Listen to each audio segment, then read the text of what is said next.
This show is intended for adult audiences. You know, people with bills, backaches, responsibilities, and a functioning sense of humor. It contains strong language, stronger opinions, and the kind of jokes that might send the emotionally fragile into a full-blown meltdown. If you're easily offended, perpetually outraged, or think words are violence, this is your cue to clutch your pearls, grab a blankie, and sprint to your nearest safe space. Or, you know, just get in the sea. We won't miss you. For everyone else, buckle up and let's have some laughs. Rated D for Dickhead. You are coping and seething. You just can't accept what you're seeing. Hello, you dirty little boys. Are you interested in my body? I'm gonna come. Nice tits. A real setup of donkers. Packing some Doban hunkeros. The power of one. The power of two. The power of man.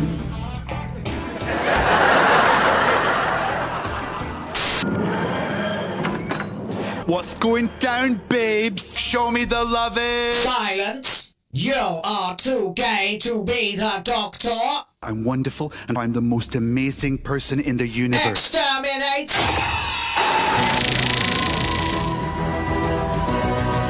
These people are making a lot of money, print money, cash, money, well, capitalism.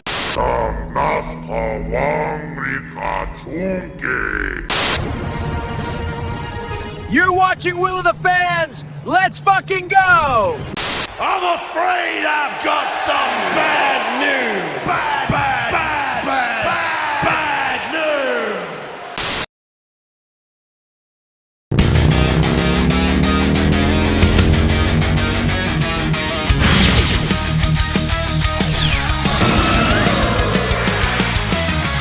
Engines roar through the ash gray skies. The wasteland burns, but hope won't die.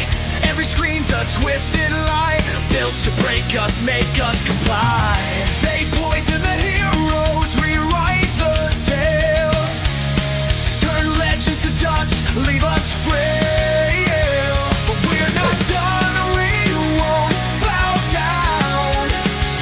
Through the wreckage, we'll take the crown. Steel hearts ignite, fire in our veins. Freedom's calling, breaking the chains. They can't erase what we already know. HyperDrive now, let's fucking go. HyperDrive time, we're burning the night. Blazing through shadows, our stories ignite. Will all the fans come ride with me as we laugh at foolish hypocrisy? HyperDrive time, it's now or it's never. As long as they rule, it fucking go forever. Forever. Oh, forever. Forever. Go forever.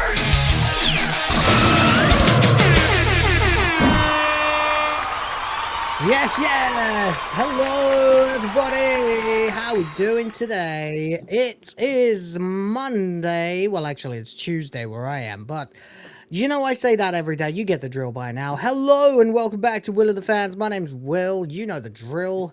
At this point, certainly you must. And hey, before we get into anything else, thank you, everybody. We just hit 13,000 subscribers. Yay!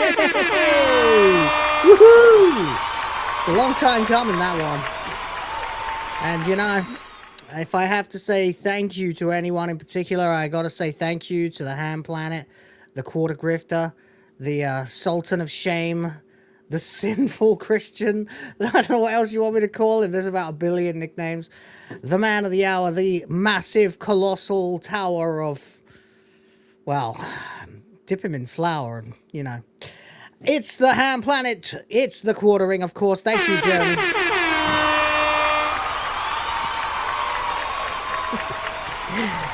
Thank you, Jeremy. Thank you, Jeremy. Thank you very, very, very much.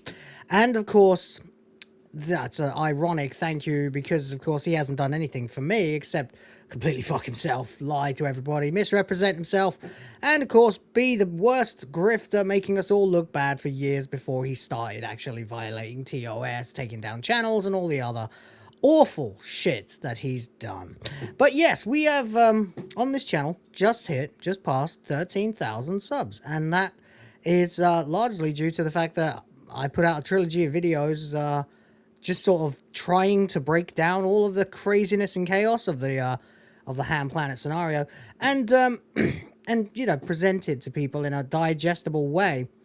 And for whatever reason, they blew up. So thank you everybody for watching my videos, and thank you to those who subscribed, and thank you to those who support the channel and watch the live streams as well. You're all fucking amazing. Sorry. And what I was going to say there. Without you, I'm quite literally nothing. So, thank you very much. Amazing. Brilliant. St. Hugo is in a celebrating mood. He has gifted 1 membership for the Griff Force and the Princesses of the Fans. Thank you. Help me create the future of the white race.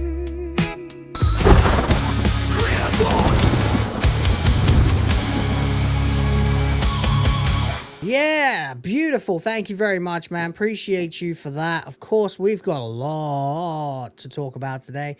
A whole bunch of shit, actually, because, well, while I've been busy with, you know, matters of, well, people keep calling it drama. I don't call it drama. This is not drama. This is not at all drama. Excuse me, I gotta do something about the brightness in this room. There we go. It's not drama. And anyone who tells you that it's internet drama, it's beef between creators, is full of shit, by the way. Because what this represents is a guy who has abused his power to violate the terms of service and break a cardinal sin of all content creators, something of the unwritten rule that we don't ever fucking, we don't, how much I've put this, we don't jeopardize or weaken the legitimacy of the platform that we all share. Okay, it's very much like getting I don't know, a machine gun while you're on a Viking longboat and just blowing fucking bullets through the floor. You sooner or later you're gonna hit my part of the boat, buddy. And if the platform goes down, we all go down. So there you go. So stop delegitimizing the fucking platform by flagging other people's videos when they haven't actually violated the terms of service, and there won't be any beef. So if people are coming at you and saying, oh, it's a high school crap, no, these people don't understand that there are families and livelihoods, you know, food on the table of children at risk here. And people are getting their videos flagged, the channels taken down by a spiteful, jealous, vindictive, insane, deranged, and mentally broken man, I guess, who really genuinely cannot work out how to continue to be successful on this platform, because he never really had a good reason to be successful in the first place. But we'll get to him. We've got plenty of time to get to him. There's tons and tons to talk about. But yeah, I just wanted to say that, by the way, that it's not internet drama in as much as it's a couple of fucking 20-something Twitch streamers beefing with each other. That's internet drama. This is a fucking full-blown scandal, and a deserving one at that. Before we go any further, I just got shared a funny little meme from Rhoda, because I did go ahead and piss off the Swifties a couple of hours ago by saying that Taylor Swift's music is overproduced nursery rhyme slop for sad women. It's the musical equivalent of soap opera, and it's absolute trash. And funny, if you walk into a pro Taylor Swift thread and say that, well, it turns out you're going to get a lot of hate in the comments and some DMs to boot.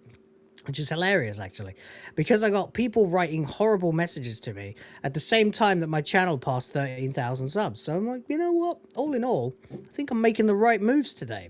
So let's celebrate by having a great fucking stream and talk about all kinds of stuff. We've got movie news, we've got gaming news, we've got cringe creators, you know who, and of course we've got WrestleMania.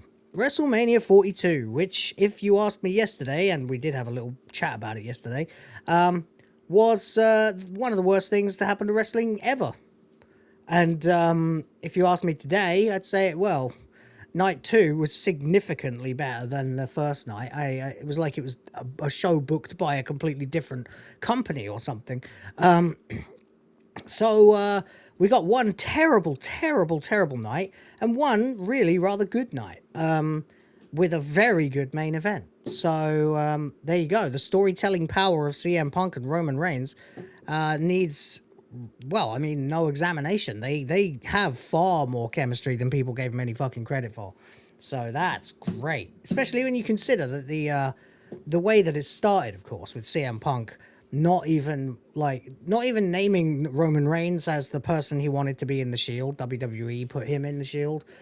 Ambrose and Rollins were Punk's picks along with Chris Hero. But yeah, basically the WWE were like, you're not having Chris Hero here, take this guy Roman Reigns. We want you to make him look really, really strong. Okay. And here we are, some 14 years later, and they finally face off one-on-one for the World Heavyweight Championship. And it was a great, great match. I mean, the twists and turns of the story, the actual moves, we had all the hallmarks of a great Mania main event, as in twists, turns, stolen moves, stolen finishers, real brutal. I mean, you say what you like about Roman Reigns. He's developed immensely as a performer in the last 14 years. He's one of the greatest shit talkers in the ring. Like, you can constantly hear him talking awful shit to Punk the whole way through the match in character, and it's very good. He's never been the greatest promo on the mic in the promo time, but he's actually developed immensely at that as well. No, you can't be another CM Punk. You've got to just have the fucking talent, the experience, the experiences, and the practice to be a CM Punk on the microphone. You can't... Shut up, cat! Fucking cat outside my window. Piss off. Same time every fucking morning. A stupid cat comes looking for my cat.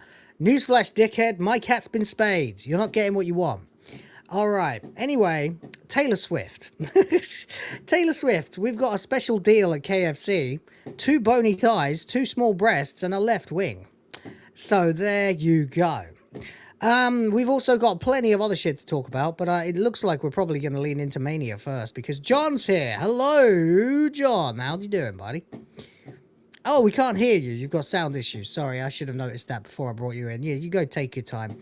We'll be joined by a problematic white guy in just a moment. But yeah, I suppose there's probably quite a lot we could do to talk about WrestleMania before we get into the sort of standard topics and probably wrap. Got it? You're back. All right. Welcome, problematic white guy, to the show, everyone. Indeed. Yes, I'm just waking up, basically, and getting ready to go out and get groceries. But I heard you mention WrestleMania, so I figured we'll I was thinking I would probably put it at the back end of the stream, but actually, you know, I did threaten to talk about it, so let's do it first. Fuck it. There's a lot though. There's a lot to talk about, so it's going to be quite a long topic, but we can get into Mania first. No problem. Yes, it's WrestleMania 42. I know. I feel old as well, suddenly, frogs. Shout out to you in the chat, by the way. And thank you for everybody who has subscribed today. We did just hit 13,000 subscribers about an hour ago, about an hour and 20 minutes ago. So congratulations thank you so much. On the gains. Hey, buddy, thank you very much. I really owe it to the quartering, though, don't I? Because because I put out a few videos about him and they completely blew up. And actually, I'm not gonna mean to like insult anybody else, but I feel like a lot of people are putting out like 2 or 3 hour live streams about it, and I'm doing that too.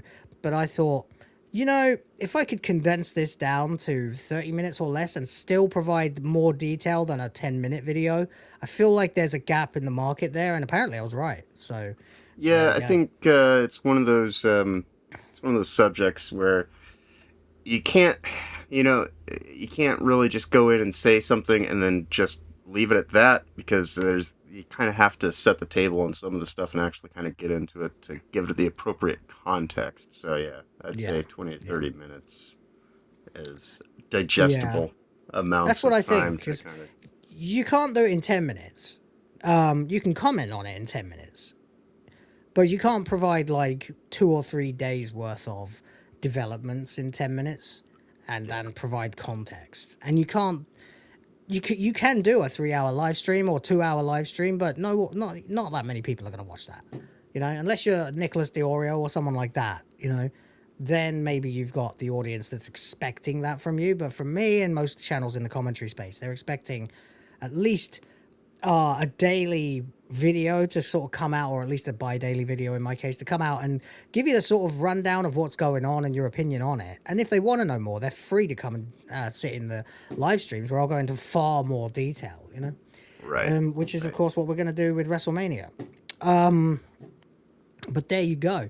Rhoda, you should jump in and join too, even if you don't know anything about wrestling, because there's actually quite a lot of interesting stuff here. But that's up to you. You can come ahead.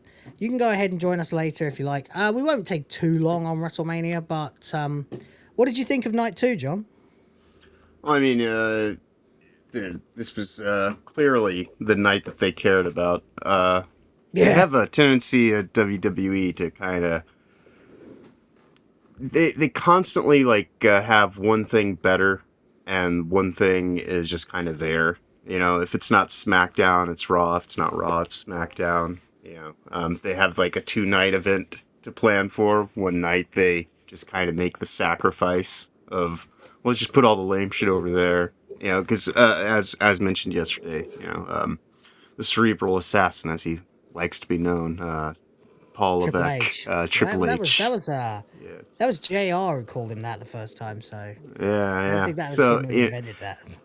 Yeah. So there is you know, a lot of people that tend to think that he is protecting his position, which I can understand given the dynamic shift in the, I guess, the hierarchical structure that's happened there in the last few years. I guess I can understand him trying to look out for himself, but yeah, it does. When you look at night 1 as compared to night 2, it does seem very much like he just took everything that was overly corporate and this and that, and influenced and put that all in one night, and the results kind of speak for themselves. Yeah, all the questionable shit was on Saturday, yeah. Right. And then I wondered if that was because of the McAfee thing, because it's clear that that's not what they thought was going to happen, and that was an Ari Emanuel decision from TK. Right.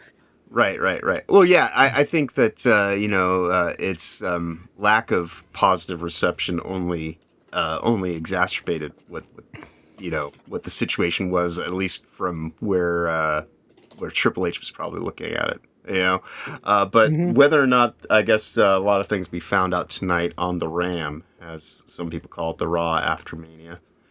Well, yeah, I'm actually sort of curious to watch that now. If you'd asked me yesterday, I would have said, fuck that noise, I don't give a fuck. But now I'm kind of like, yeah, you know, maybe I will check it out. Yeah, because there was, you know, there was a statement made that if Randy Orton didn't win, that Pat McAfee would be out of this whole situation going forward. So we'll see if that was a course correction, or if they'll still try to find a way to, you know, get it to where they want it to be. It's kind of the same thing, you know, with night 2. Although while seemingly a good thing, the way that it started out was definitely far better, which. You know, there was a match between Brock Lesnar and Obafemi that went just to over 4 minutes, which no complaints about the length of... I just finished the show with you, and it was about an hour or two later, and I was driving around looking for some sort of breakfast before I went to sleep. So it was dinner for me. And that match came on, and I had Netflix on my phone. So while I was driving, I was listening to it, and I was counting the fucking suplexes, and I was like... And then I was like, parking... And it was over, and I was like, "What?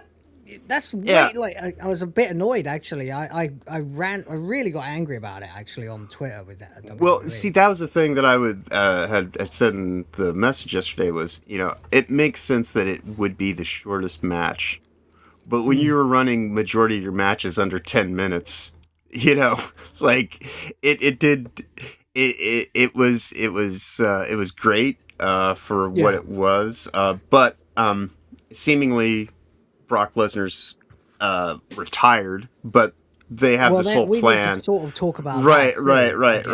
I think let's just do overall opinions at the moment, I guess, and I've actually downloaded, legally downloaded, because I do own the originals, emulated versions of it. No, you know what? I'm just talking shit. I went to Tortuga and I got both of them, so we can go through screenshots the usual way we would with Red Dwarf, basically. But before we do that, so generally speaking, what did you think? Well, I mean, like I said, Night 2 is certainly an improvement. The big talking points, I guess, for me, like, which we will get into more of, I think that Night 2 started off quite well in comparison.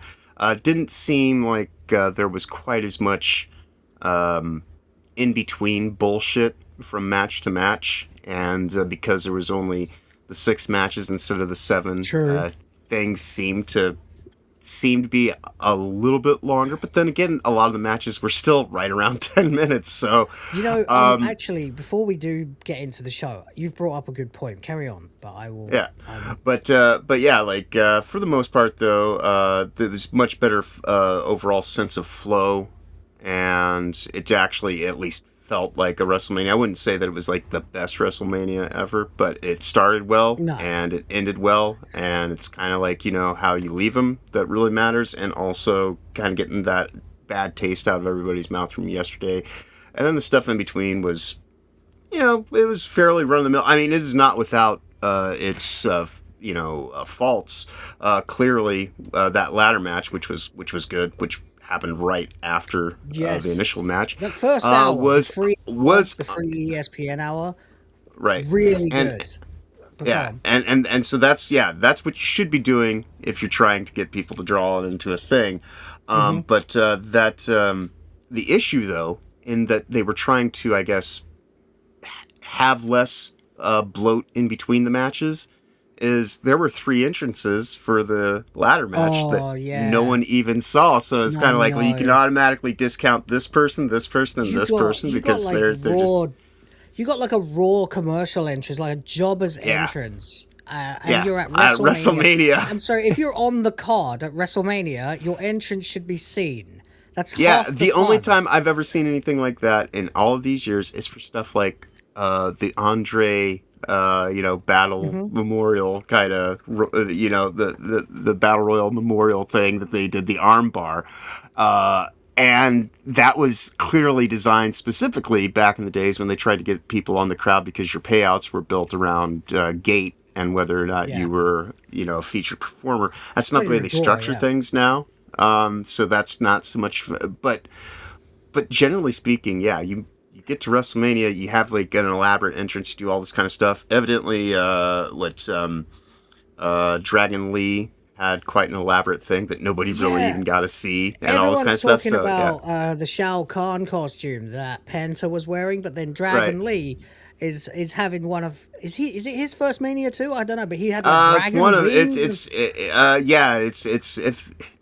It's definitely got to be. Really know, it might be his first one. If not, it's still very early in his career. But getting back into it. But he evidently had like this really elaborate kind of dragon wing kind of thing, and he does it from time to time. But this was WrestleMania, so I'm sure there was quite a thing to go along with it. So, like I say, it's not without its faults. It certainly was an improvement, and it definitely at least ended in a positive kind of, I guess. I don't know. Like, I think it could have been a hell of a lot worse, obviously. And it did just enough to not feel like it was completely, utterly pointless waste of time and terrible. But a day removed from it, it's kind of like, I mean, it was a Mania, and it was better than worse in its final execution, but if you look at it in its totality, and it is now a two night event, so looking at it collectively, it's still average at best, I guess. That's kind of where COVID ever did. COVID did a lot of bad things, but one of the worst things it did was make Mania 2 nights. That's a joke, of course, but And we all lost people and lost a lot to COVID, so obviously it's not a very funny joke, but it's a joke I'm making anyway. But yeah, WrestleMania being 2 nights instead of 1, fucking bullshit. I hate it, frankly. The only time it's ever worked was WrestleMania 40, because they told one coherent story through 2 nights, where one event affected the other. And I mean, okay, I don't know that for sure, to be honest, because as I've said, I'm a lapsed fan, right? I didn't see WrestleMania 34, 5, 6, 7, 8, or 9. Oh no, they've been splitting it up since last Maybe it year was and this maybe year. 5, 6, 7. They have been kind of making 2 separate productions under one banner. Yeah. And it's because of this whole TKO thing. So. Right. When it comes to matches on the card, I was interested about this earlier on, so I went and had a look. WrestleMania 1 from Tito Santana, the Executioner, all the way up to, of course, Hogan and T versus Orndorff and Piper, which, by the way, fucking weird thing to have as a main event of a WrestleMania by what the standard is now. It's usually, most of the time, in fact, I'm pretty sure all the time, it's either a singles match or it's a triple threat or a fatal 4-way singles match. Never a tag match, and never for nothing.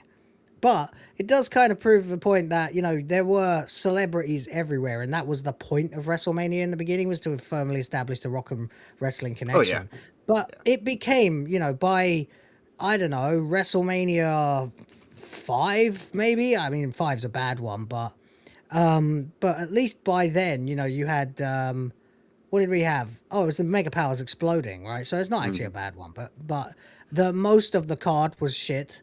But then, of course, you had Hulk Hogan versus Randy Savage. So, it's Randy Savage match. It can't possibly be bad. But there's 14 matches on that card, right? Yeah. You've got, what else? Let's see. WrestleMania, I don't know, pick one randomly.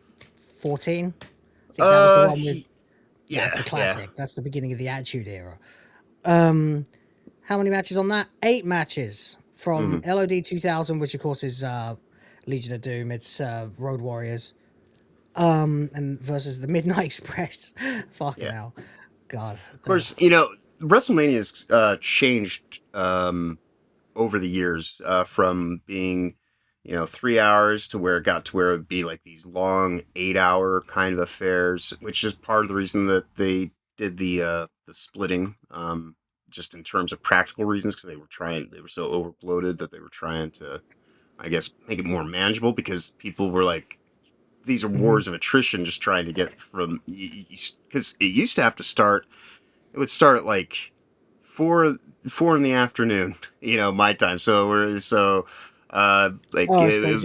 They were always and then it would end up still finishing up around midnight, and it's like this huge 8 hour. Yeah, it's like the entirety of your day was just. By the time they got into the 30s, yeah, 100%. Yeah, they were starting really early with pre-shows and shit, and the whole thing was running for like a sort of a 7-hour show, 7 or 8 hour show by the time you watched the after show and everything. And if you went there, then you had like the whole fucking weekend for it. Once again, you got 8 matches at WrestleMania 14, by the way, culminating, of course, with, some great matches, but the ones that matter are supposed to go long. Taka Michinoku versus Aguila, no one gives a shit about that, so that gets 6 minutes, right? That's a nothing match. It's a dead zone match. You've got your hype match, then your dead match, then your hype match. Right. Triple H defeat Right. Owen Yeah, Hart. you used to get short matches as things that were just giving people a breather, or this or that. Now it's just now it's just that's all the time they have, because they have to get to adverts and whatnot. Exactly. And this is the thing. Like, there's barely a match on night 1 that was longer than 7 minutes until the main event, which only went like 25. Or maybe it was 30. No, I think it was like 25.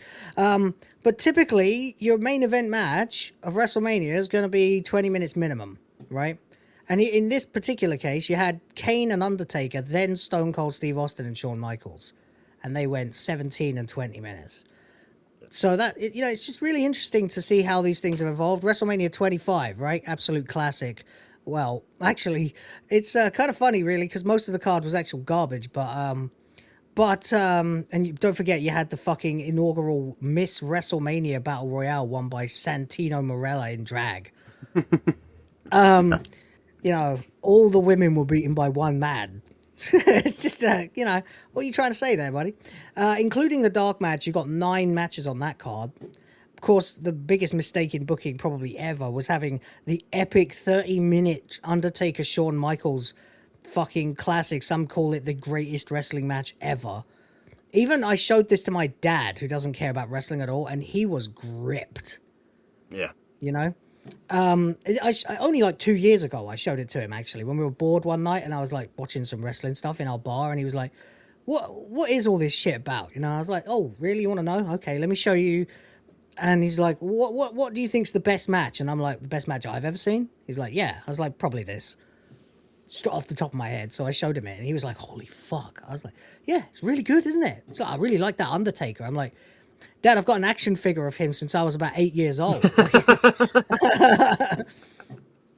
Don't you know that the guy with the hat and the gloves and the black, you know, I used to have an action figure of him. His arm goes like that, like that. He's like, oh, that's what that guy is. Yeah, all right. Anyway, then, of course, the biggest mistake, of course, having Triple H defeating Randy Orton by pinfall was a mistake in the first place because Randy Orton should have absolutely won that match. But second of all, a complete squandering of what was otherwise an excellent build, but still a 25-minute match. And then, of course, the Money in the Bank ladder matches, it's hard to believe they only lasted like 14 or 15 minutes because they seem to last like a lifetime when you're watching them because so much is packed in. Every minute there's another fucking huge spot by somebody. They feel like they're draining, though, which is why you had the stupid Battle Royale afterwards. Yeah. Now, when you mentioned like Triple H, though, he is he is quite the master politician, at least especially in wrestling terms.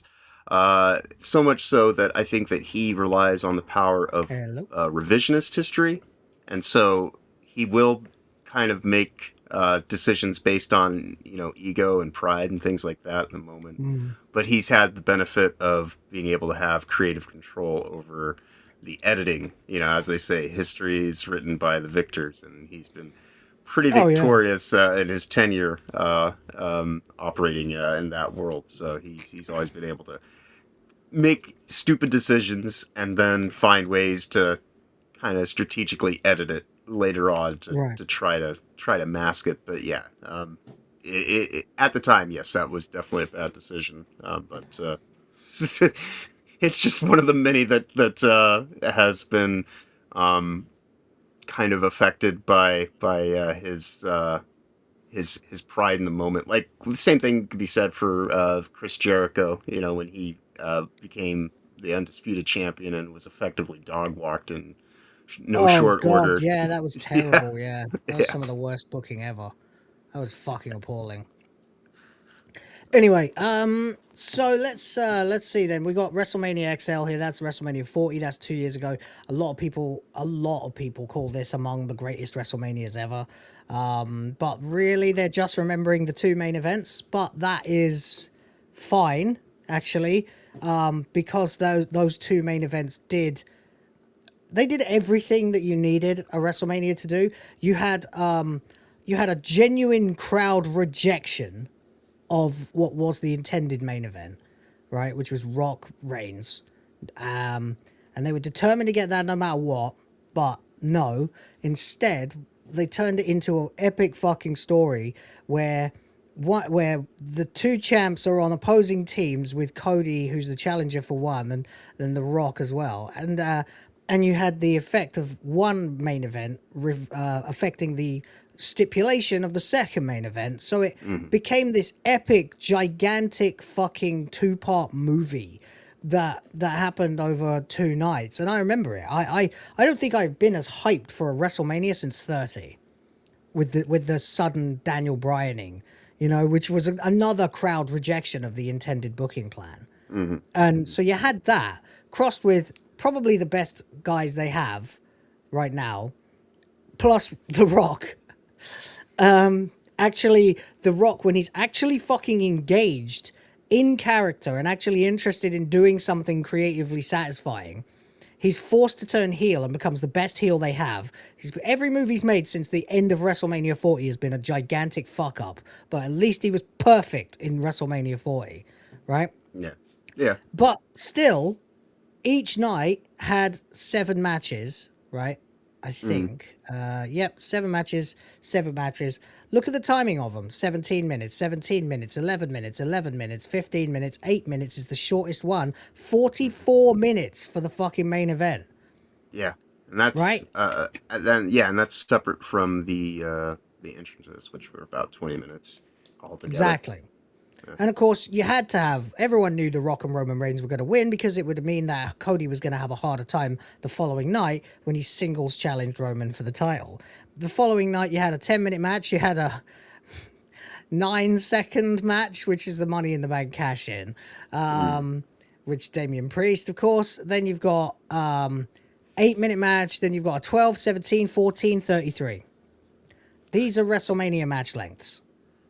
Nothing should be shorter than, I mean, even that is a bit short. 12 minutes, I'd say.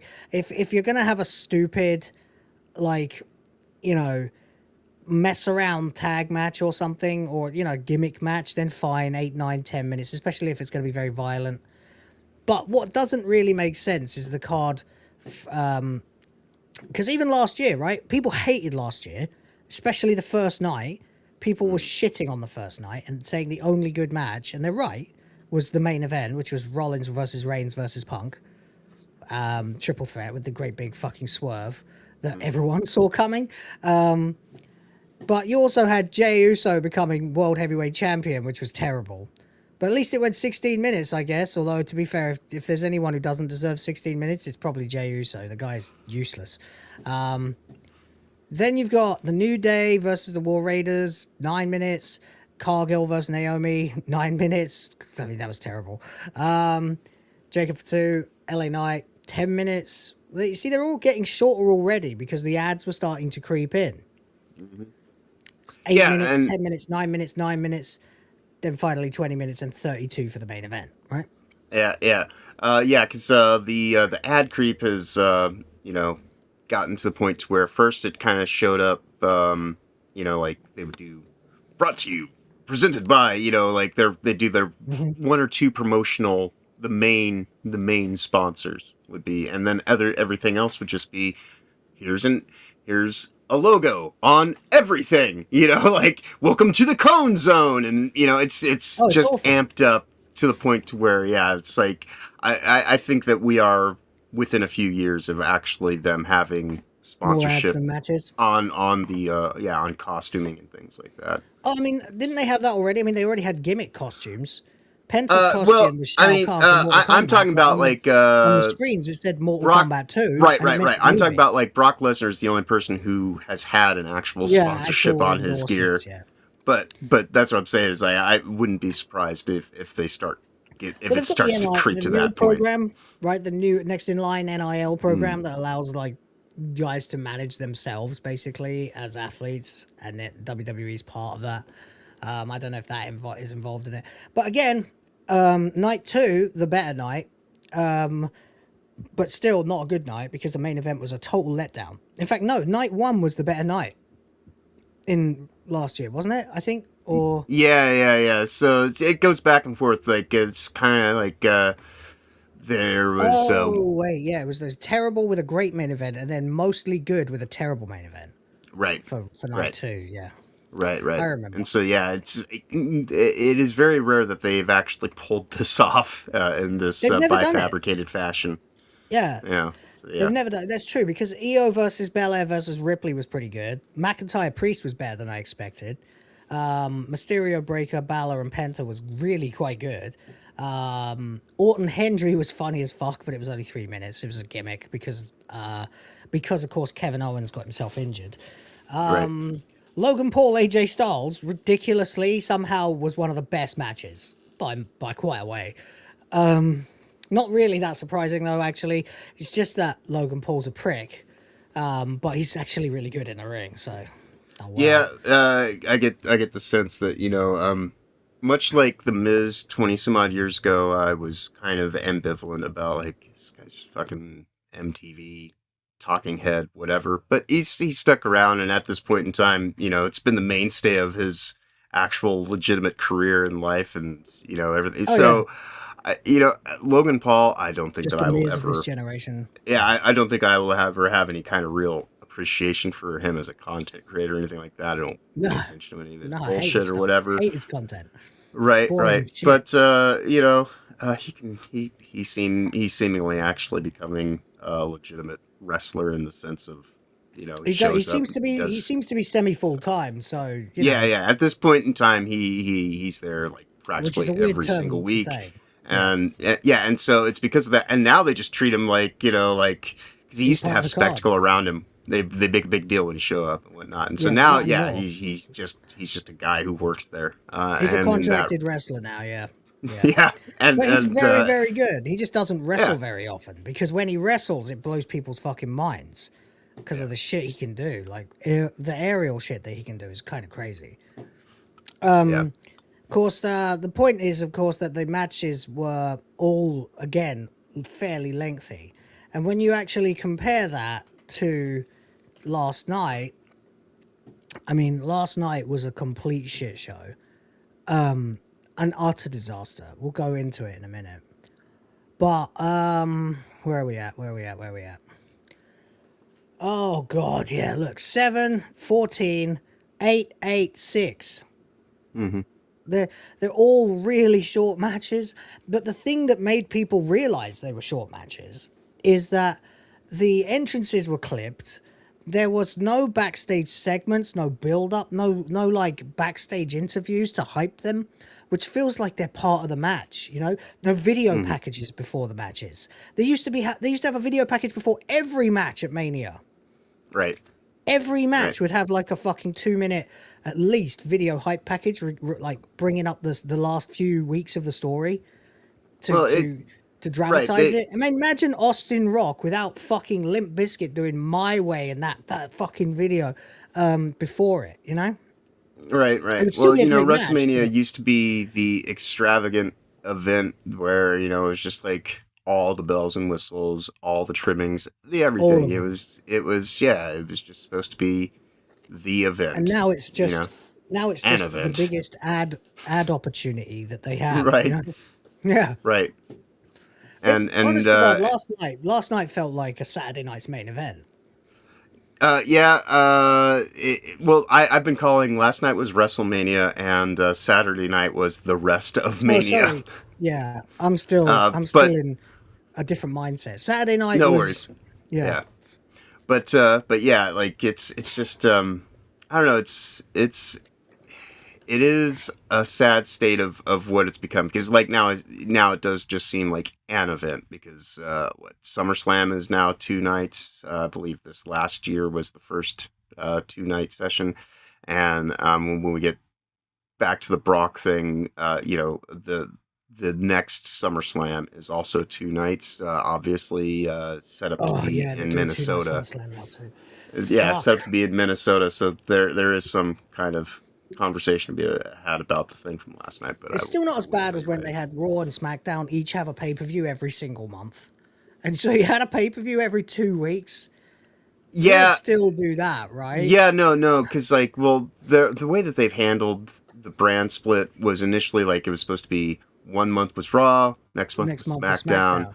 And then like they'd have like so every so 4 times a year basically. So every 3rd month you'd have like a quarterly kind of thing where things would culminate. The big 4. A little bit, but then and that kind of made sense. But then they started saying, oh well, let's go ahead and actually just put out a pay-per-view every 2 weeks, every month, every side gets and then it got way too overbloated and around 2016, stories, nothing. Yeah, it got really just muddled, and so then they started kind of saying, all right, we'll start mixing stuff together and take out some of the because they got it to where they were having 16 pay-per-views a year, and exactly, it was just utter madness.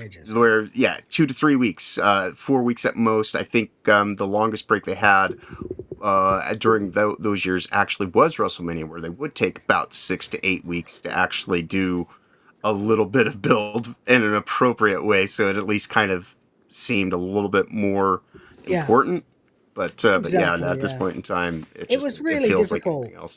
Like you'd have like 2 or 3 weeks maximum to build a plot and actually like pivot that plot to the next sort of big event. And of course they all had gimmicks to them as well. You had your gimmick pay-per-view, so it would have to be like, okay, we need you two to be so fucking angry at each other you want to get in a Hell in a Cell because it's time for Hell in a Cell. you know, as opposed to how about we build a storyline and we get these guys to feud for months and months and months and months until they hate each other so fucking much that we just do a Hell in a Cell at any pay-per-view, you know? Right. Right. Well, the story. The branded pay-per-views got so bad that Hell in a Cell would oftentimes be the first match in what would end up being like a 4-month-long kind of affair. And it's like, I think you're kind of doing this a little bit backwards. You're supposed to build towards the, you know, the all rules be damned, we're going to beat the shit out of each other in a cage kind of scenario. But exactly. It worked so very well when they did it with Punk and McIntyre, because that was given room to breathe. And still, McIntyre says that'll probably be the best match of his entire career. It's the only one where he actually trusted the opponent enough to drop himself back first onto the corner of a set of steel steps. Right. And there's no way to take that as a bump. Like, there's no way to throw your arms out and spread the pain. You have to just take it on your spine. Fucking brave man. Look, I gotta be like 1 second. I just gotta go and check a couple of things. No worries. Let me see what's going on here. And then we'll go through the shows. All right? Indeed. Let's see what's going on with everybody. Saturday night wasn't all right for fighting. Well, you make that joke, but that was actually the theme music for AEW Collision for about a year. A couple, you know, like when that first started, 3-4 years ago. But yeah, it would have been, it could have been, but it was just run by committee, and you know, there's a whole bunch of just, I don't know. It's an interesting time in the world of WWE,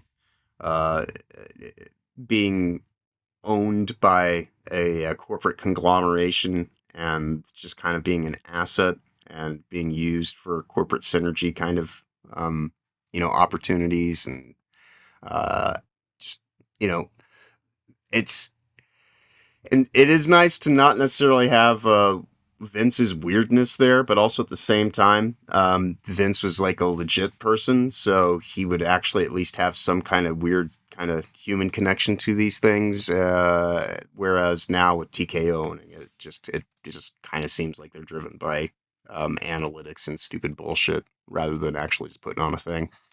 What else we got people saying here? I was at Walk On Sports during the first two events. Yeah. Cool. That's cool. Yeah.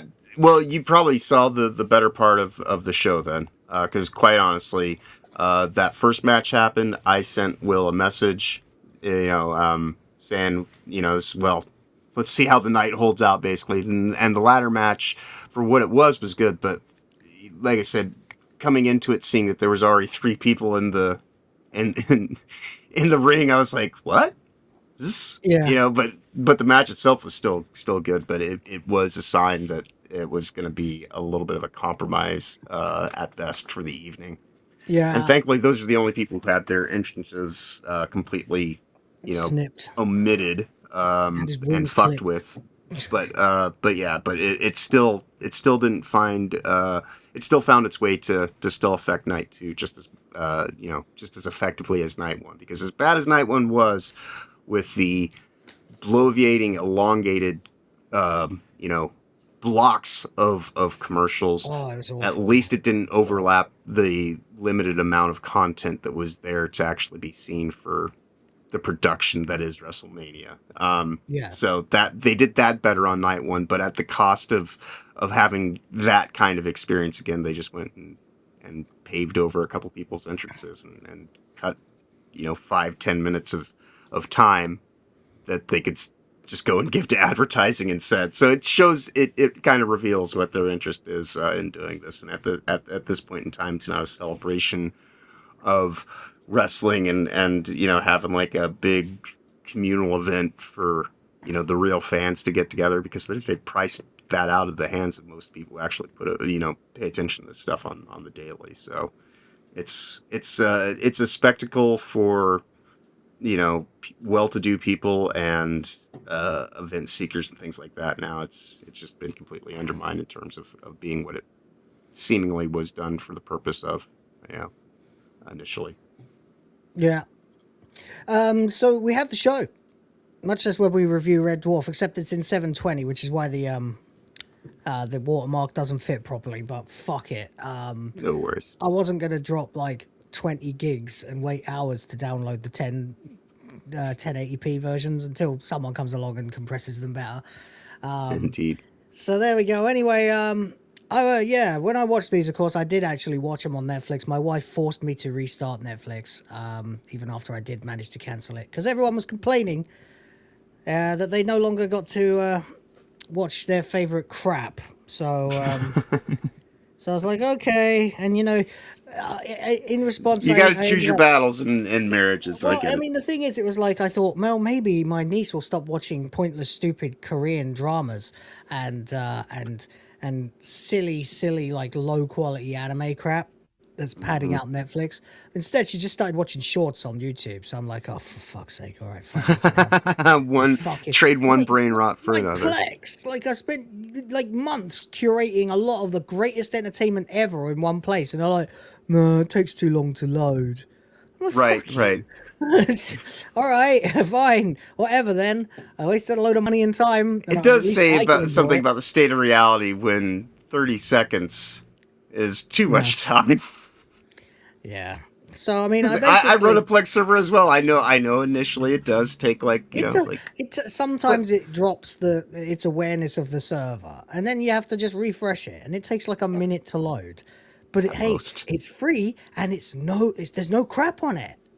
Right. No bullshit commercials that unless you want them there, you have control over that. If you want to have it do give you a trailer or what the hell ever beforehand. Although at this point in time, if you don't already have a Plex account, just get Jellyfish, because Jellyfish is open source and free, whereas Plex now costs money and they're doing stupid bullshit with it. But if you already have a Plex server set up, yeah, they're nice. Yeah, they're great. All right, so we begin then. We got WrestleMania Night 1. This is the shit one. We can see Cody Rhodes, he's training, and they do all this stuff. Remember when it used to start with a big hype video? Well, we do still get that. But I didn't really watch any of this shit. I didn't catch it until way later. It's all here just to basically tell you how great WrestleMania is. That's it. Yeah, that is the interesting thing about Night 1. As I saw him flashing by for a second, Hulk Hogan actually had the most screen time on the first night of WrestleMania this year. I know, right? Funny, really, as well, because they're in a West Coast blue state, right. Where Hogan is hated because he supported Trump. Anyway, video package. Right. Okay, there's a whole bunch of people here. Here comes John Cena, still coming out with his black text on no background, which is weird. But actually, he does have a pretty cool entrance here, showing the various eras of Cena, I suppose. Although, to be fair, I think they can all fuck off. I can't stand John Cena. Apart from Thugonomics. Thugonomics Cena was good. But basically, fuck off Cena. Cena comes out. There is actually no reason to have a host for WrestleMania, by the way. And he does not look like John Cena anymore. Sorry, there's no way that hair is real. Oh, no, those are new plugs. Yeah, you can tell because, the bald spot is... this bald spot's gone at the back, yeah. He's got Kendall hair now. Good for him, I guess. He's got the money to afford it. Yeah, he doesn't even have to go to Turkey to do it, Yeah, funny that he didn't do it for a while, though. He doesn't look right with that haircut, though. He just looks like he needs a shorter haircut. Maybe I just got too used to it. Whatever, anyway, it doesn't matter. He does do a fairly good job. He points out that the build up to WrestleMania was shit. He points out that if it had frosted tips, he would look like Vince from the late 90s, early 2000s. Yeah, he does. He looks like Vince. He looks like the true son of Vince McMahon, actually, doesn't he? With the huge fucking shoulders and everything as well. To be fair, and he's even wearing pinstripes too. Yeah, I know, right? I mean, don't get me wrong. I like a pinstripe suit. Yeah, I've got a blue pinstripe suit, but I've got two actually, and I don't mind that. I don't mind that he's in a 3-piece. It looks weird seeing Cena in a suit. I've seen him in the suit enough. When he tried to do the thing, when he tried to do the his arms only went up that high because of the shoulder pads in the suit. Well, that and all the trappings of a suit. Yeah, there's only so much maneuverability. Suit, yeah, exactly. Of course, yeah. Ultimately, I actually quite like that suit. I usually hate Cena's suits. I usually think they're awful, tacky, and disgusting. But this actually is kind of a neutral-esque suit. So fair enough. Whatever. I hate that hair. I hate that hair. I hate that hair so much. I don't get it. There's something artificial looking about Cena now since he's got older. I don't know what it is. Well, it's because his face is older than his hair.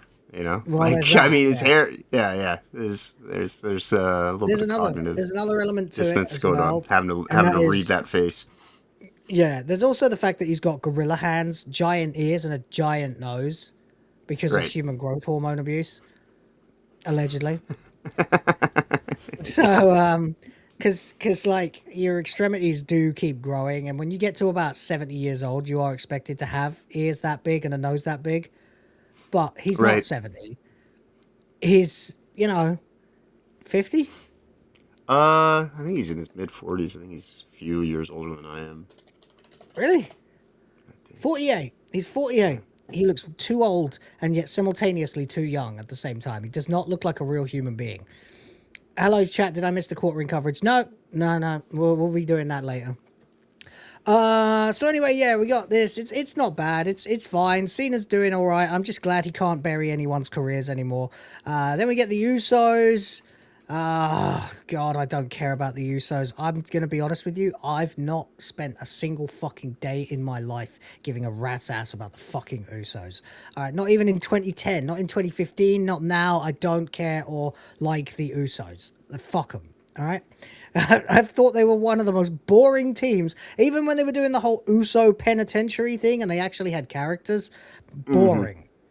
I never liked the Usos. I just thought they were just spot monkeys. And that's all, They're mid tier. They're mid as fuck. Yeah. Especially when you can tell, because when they put one against the other at WrestleMania 40, it was the worst match of the night. Like, I was actually genuinely kind of looking forward to that, to seeing what they could really do. And, when you see, like, Goku versus Krillin or in any classic event of any two characters that fight each other for a moment, that are well-versed in each other's fighting style, you expect it to be one of those kind of matches. Right. And instead, it was just a super kick fest. It was basically just like watching Matt and Nick Jackson fight each other, Yeah. Right, then LA Knight joins them. He comes out in a truck. That's kind of interesting. By the way, LA Knight, the most wasted potential talent in the whole company. Dodge Ram sponsored this match, and so that's Dodge Ram. Oh, right, that's why they have the right. Yes. I see. The only Dodge I care about is the Viper. So there we go. Because that's like my favorite car, but I don't really know any of their other products at all. Being British, Although I did actually ride in a Charger when I was like in Florida in 2006, and that was a very nice ride. So, but it was a sedan. Anyway, here we go. And then of course you get the Vision. They all come out with this symbol that they've got now. I didn't know. They had that for a couple months, kind of, but as you'll see, that the Vision is now comprised of just two people. It is beyond Ryback's stage, because even Paul Heyman won't even. Yeah, Paul's not even. He's like, I don't. Nope. I'm here with Brock this weekend. I know. Yeah, it's actually hilarious because people get on like. I saw someone bitching about the Legacy the other day, and that was of course Orton and Rhodes and DiBiase back in 2008, 9. 7? No, 8 and 9 really. And it, at that point, people were like, well, it wasn't the best stable. I'm like, bitch, it was better than the fucking Vision. Like, the Vision is as sad now as the League of Nations or the Core. Yeah, it is certainly. It's nothing like its original intention. The Vision has been blinded, to say the least. Yeah, definitely not seeing much now. By the way, Kratos Snapius, I guess. 85, thank you, says Brock Lesnar has retired. Yes, I know. We will get to it very soon. But we'll get to it very soon. But yay, Obafemi. So, I mean, I've never seen Obafemi because, again, I haven't been watching week to week. I'm a he's very only old recently school come up lapsed from fan. NXT, and he's only Yeah. had like a few. He's only shown up since I've seen the Royal clips of the Rumble. build-up, but that's all I've seen. Like, I haven't seen any of his career in NXT or anything like that. So I was like, who's this dickhead? How the hell did this... I know he's big, but he can't be as big as Brock Lesnar. Holy shit, he's bigger. And to be fair, everything was right about that match except the length. It needed another 2 or 3 minutes. Well, it did. Yes, on one hand, I would agree with that. However, given the state of what they did during the weekend, you know, it was right around the same amount of time as that Goldberg Brock match. That was just the most explosive. When you talk about one of the most pound for pound power move kind of, you know, things that's ever happened at WrestleMania. That is, and so I was hoping that we get something akin to that. And this was, you know, not bad. It was okay. But I think that, it did more you know, storytelling than I expected. Right. Well, that's the thing. It almost did more storytelling. This was probably the most actually complete WrestleMania experience match of the weekend in terms of kind of actually meeting it with. It's true, because when it started, I remember, like I said, I was driving my bike. Yeah. And I was on my way to look for some food, and I was counting the suplexes. And I was like, wow, this really has got that big fight feel about it. This Obafemi guy is pretty impressive, actually. But then it was just like, oh, he's over, he's done. Oh, Yeah. fuck, he's retiring. You know, what? Yeah. Okay, well, actually, that makes sense. So, you know, can't really complain.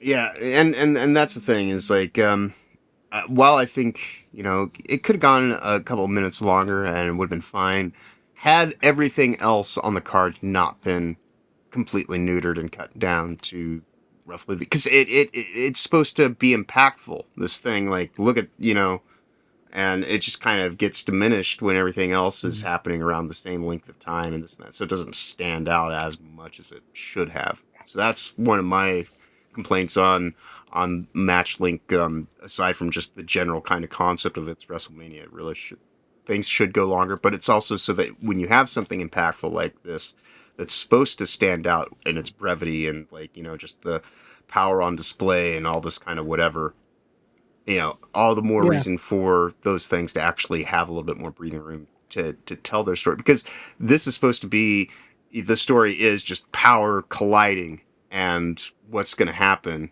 you know, and you're expecting it to be a shock and awe kind of brilliant, you know, destruction and it happened and then it's over almost as quickly as it began. But when everything else is kind of playing at that same level of time and they don't come at it at that fierce kind of nature of impact, it undermines what this should have kind of been. I mean, this is still the standout of the weekend. From everything that I saw, this was, like I said, the most complete in terms of where it started, how the story evolved, and the way it goes through, and seemingly Brock Lesnar. You know, we will talk more about it because I think it is kind of the breakout thing to actually talk about because there is a lot of speculation of it. But seemingly making a decision on his own that, you know, much like when he beat Undertaker at WrestleMania years ago, that should have been Undertaker's last match. Should have been. Right. But he would go on for like another 10, 13 years from that We'll point. definitely get to that, yeah. Because there's a lot to discuss about that, and we're probably going to have the same opinions. But anyway, thank you very much for $5, Kratos. Indeed. Appreciate you. Thank you for $5. Back again for another 2. Says the original Legacy had one of Roman's cousins in it. Yeah, Manu. I remember. Mm-hmm. I remember. I've been watching. So let me explain. I watched the Attitude Era as much as I could, but it was never on the channels I had. So I watched it like cousins' houses, my friends' houses, and then I finally went back and watched every single week of it a decade ago. But I was well aware of what was going on. Obviously, it was the zeitgeist at the time. But I also watched a lot of WCW because it was on my TNT that I had in the UK. Mm-hmm. But then I stopped watching for a few years. in the early 2000s and got back into it, much more into it than I'd ever been before, and became a I was gonna say in the UK in the early 2000s, if you were a fan of wrestling, you probably knew more about TNA. You probably knew more about TNA than you did I WWE. missed out on a lot of. I missed out on the Invasion, which is good, but I also missed out on a lot of the early Ruthless Aggression, the SmackDown 6 and stuff like that, and kind of got back into it when Sailing the Seas became a viable thing for acquiring 2-hour events once a week or twice a week, so about 2006 I started watching every week. So it was the week that DX did the impression of McMahon and Shane. That was the week. Yes. Back I when never missed a single week from then until 2016. Yes, back when they kept making the chicken jokes.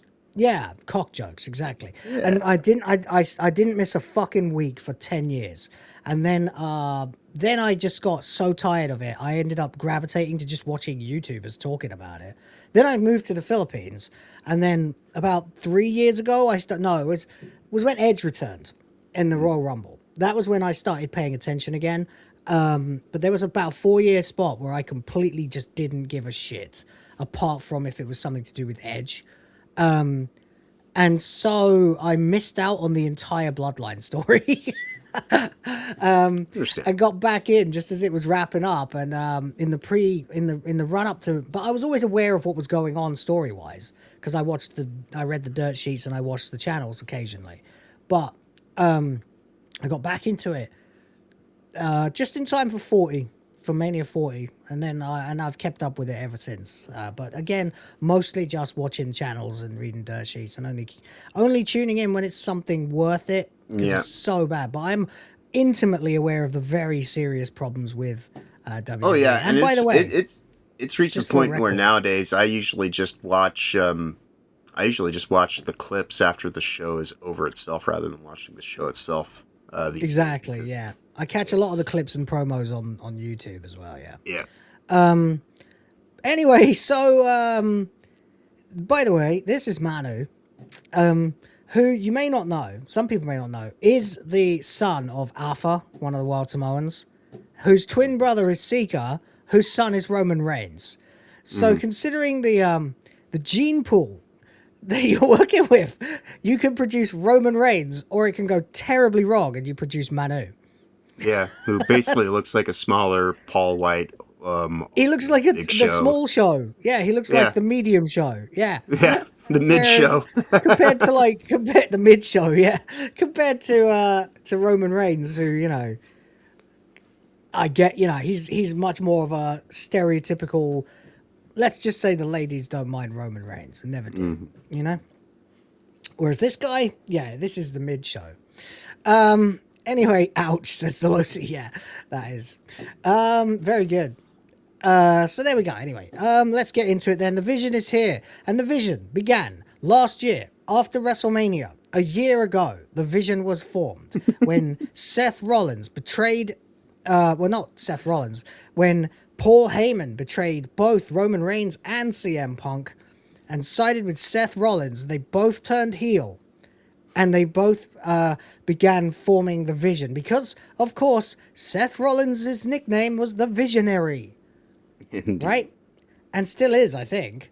So that's why everyone and their mums, you, me, and everyone, were all going, this should be called the Vision, this group should be called the Vision, because, of course, they immediately brought the two Brons in, Bron Breakker and Bronson Reed. And then they got Jacob Fatu, was it? No. No. Who did they get? The next person, it was the Bronze, and then after the Bronze, then it was Logan Another Paul. Huge dude, right?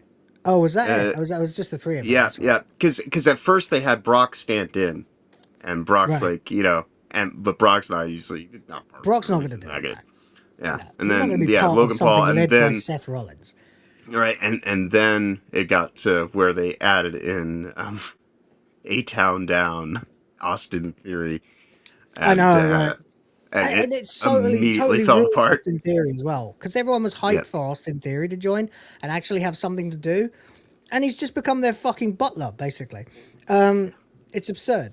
But anyway, the point is, and this is so stupid because this is like the cursed stable. First of all, it took them like 2 months, 3 months to actually name the thing when everyone was going, it's the Vision. It's obviously the Vision.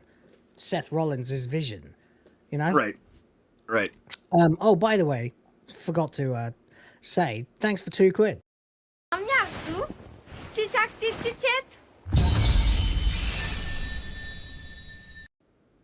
We certainly do. Anyway. Yes. That and it spent like the first 6 months of its existence having a match every week with some variation of LA Knight, the Usos, or, anybody else that's kind of part of the main event. Upper mid baby face. And then Right. And so like you found yourself watching the same episode at the end of the week every Monday. And it's just, yeah. Exactly. Very paint by numbers. First you had like the unnamed group that kept attacking people at the end of every Raw and then doing a big 10-minute, 15-minute promo at the start of Raw every single week until eventually they got the name that everyone had been saying they should have since the start, the Vision. Just in time for Seth Rollins to get injured for real after faking the injury to cash in Money in the Bank and steal the title from CM Punk just as he won it. He immediately got injured. So they decided that Bron Breakker had betrayed him because the whole thing was the intention was obviously to put the title on Seth Rollins and to have Bron Breakker be like benefit. It's supposed to be like when they had like fucking Evolution. Yeah. Or the legacy for Randy. Yeah. Because for Randy Orton when they do these groups. When they do these groups, they don't just do them on screen. They do them like they ride together. They actually do hang out with each other. And the idea is that obviously what's Bron Breakker lacking as an athlete? Well, personality. And Seth Rollins has got bundles of that. So hanging out with Seth Rollins and Paul Heyman is probably bound to make Bron Breakker a little bit better on the mic, thus turning him into a more all-around top talent and main event potential for the next generation, right? Or the middle generation between this generation and the real next generation. A company carrier, at least, is the idea they had for Bron Breakker. And fair enough, he's very good. Certainly the best that the Steiner family's ever produced.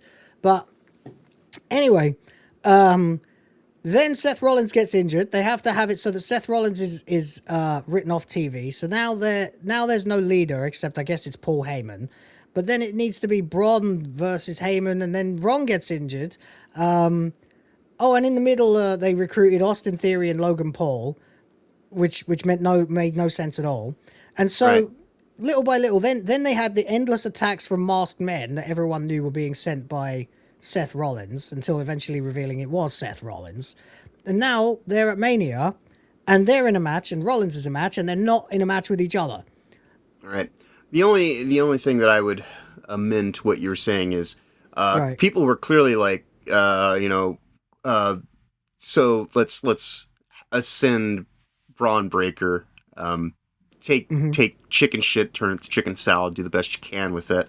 But TKO, WWE, and all their wisdom said, no, let's spend 3 weeks chiding him and putting him in the background and getting Paul Heyman basically pointing out to him that, no, you don't really understand how this works. You need just leave this all to me. And so like they completely undermined all this, he was meant to be like immediate kind of and so now his character's kind of suffered for it. He got mogged by Paul Heyman. Right. And so a lot of that interest is so now it's just kind of like, I suppose they can try to pick it up, do the best they can with it. But at this point in time, you're dealing with a diminished story that played out, honestly, 6 months ago. And has anyone benefited from the Vision? Logan Paul? Paul. Yeah, that would be my best answer, though, for it. It's, because at least now people can be like, oh, I guess he shows up week to week, and he's just, he's willing to kind of like, be a part of the thing and just go through the motions. He's just, so I guess in terms of anyone, it's probably him, because at least he's showing that he's willing to just do the job that he got hired to do. Right. So now we've got this. This is a pathetic display. You got 3 guys. Literally, none of them are any of the original members of the Vision. Right. And they don't even look like they're even part of the same group right now. No, because they're all wearing different colors, different styles, completely, yeah. So you got Austin Theory, Logan Paul, and I Show Speed, the fucking streamer, who has done some training and stuff. He was in a Royal Rumble. He was in the Royal Rumble and stuff. He's actually really good. He's done the training. I've seen it. He's made a whole show out of it, and he's doing really well. The idea, this is how they decided to. He's one of those streamers who got so big that he's about to like build it, like he's about to go mainstream, like completely. Right. And get TV just deals choosing this as the main, like as the opener jerk, for the entirety of this WrestleMania 2 night experience. It's not a strong start, is it? It's like, okay, welcome to WrestleMania. Allow us to begin the festivities by showing you the most failed booking we have consistently failed to book for a solid year, to the extent that not a single one of these men is an original member of this faction. Well, when you talk about failed booking, I was like, are you talking about the Vision? Are you talking about the Usos? Are you talking about LA Knight? Or are you talking about all of them? Every single person who has been associated with the name The Vision, since before they had the name The Vision, has suffered in some way. Everyone has lost. Seth Rollins got injured and lost his storyline. Bron Breakker got cucked by Paul Heyman. Paul Heyman's not even involved in it anymore. It's gone to become now that we are watching 2 fucking live streamers, and the guy who they don't even know what to do with, so they just shoved him here, even though he's incredibly talented. Well, the hilarious thing about this is like, so you've got, as said, like just failed booking. Everybody that's involved in this is a victim of terrible booking over the course of the past year. Every single one of these people, the person who has the least failed booking amongst all 6 of these people is the guy who's just there to be a celebrity kind of appearance and bring in click views. This guy's got the best booking of the 3 of them, And that's only because he's been there as not an actual legitimate person. He just not shows full time. He's just celebrity guest, so they can't fuck with him by booking him. It's just this is the most exemplary failure of wrestling booking I've ever seen in my life. I mean, it's not just a failed storyline. It's about 4 failed storylines and a faction that has literally become the ship of Theseus. Yes. There is no Seth Rollins, no Paul Heyman, no Bron Breakker, and no Bronson Reed in The Vision at WrestleMania a year after it began. What an utter shambles. It's just an embarrassment. At this point, they might as well just turn them all babyface, right?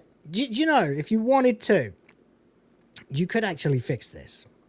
You could just literally have them turn babyface, have Rollins turn heel again, and have Rollins re-enter the group and just fuck them all one at a time until he kicks them all out of it. Except Austin Theory, he can keep him. And then bring back Bronson Reed and Braun and whatever. And then you've got your faction back. If it's even worth it. I don't know that it's worth... I don't think it's worth it that much. Like that's... You'd have to change names too. So you might as well just have them... There's a lot of stuff where you're going to have to... You could do that over time, but you're just going to have to, like, the Vision part of it is... It's done with. Oh, you'd have to do that over like 2 months. Unless they find a way to really kind of reignite it tonight with Braun Breaker being back. But I don't know that I would even want to, No, because at this point in time, Seth Rollins hate each other. Might as well, Well, without Bronson being there as well, So like you had like the Bronze were kind of like this thing, and so if he's gone before. Before we get Austin showing up and being part of everything here, and so if he comes back So to it bad, now man. he's going to be attaching himself to the state of things as it is, not as it was. Yeah. And so, yeah, at this point in time, it's like you just want to keep him probably separate from. If anything, he should come out and destroy the Vision tonight, and just be like, I don't need any fucking team about anything. I'm ready to smash everything, especially Seth Rollins. You know, like that's what they should do if they wanted to actually do anything to try and salvage the Vision. They should have Seth Rollins and Bron Breakker, who hate each other, mutually be so fucking vengeful and angry about this version of the Vision that they end up joining forces to take him down. But the actual reality here is there's one simple question. Can Seth Rollins reasonably call himself a visionary anymore when this is what became of his vision? He's pretty short-sighted, to say the least, yes. It's got to be the biggest disappointment of his entire career. I mean, he might need to get fitted for bifocals. Yeah.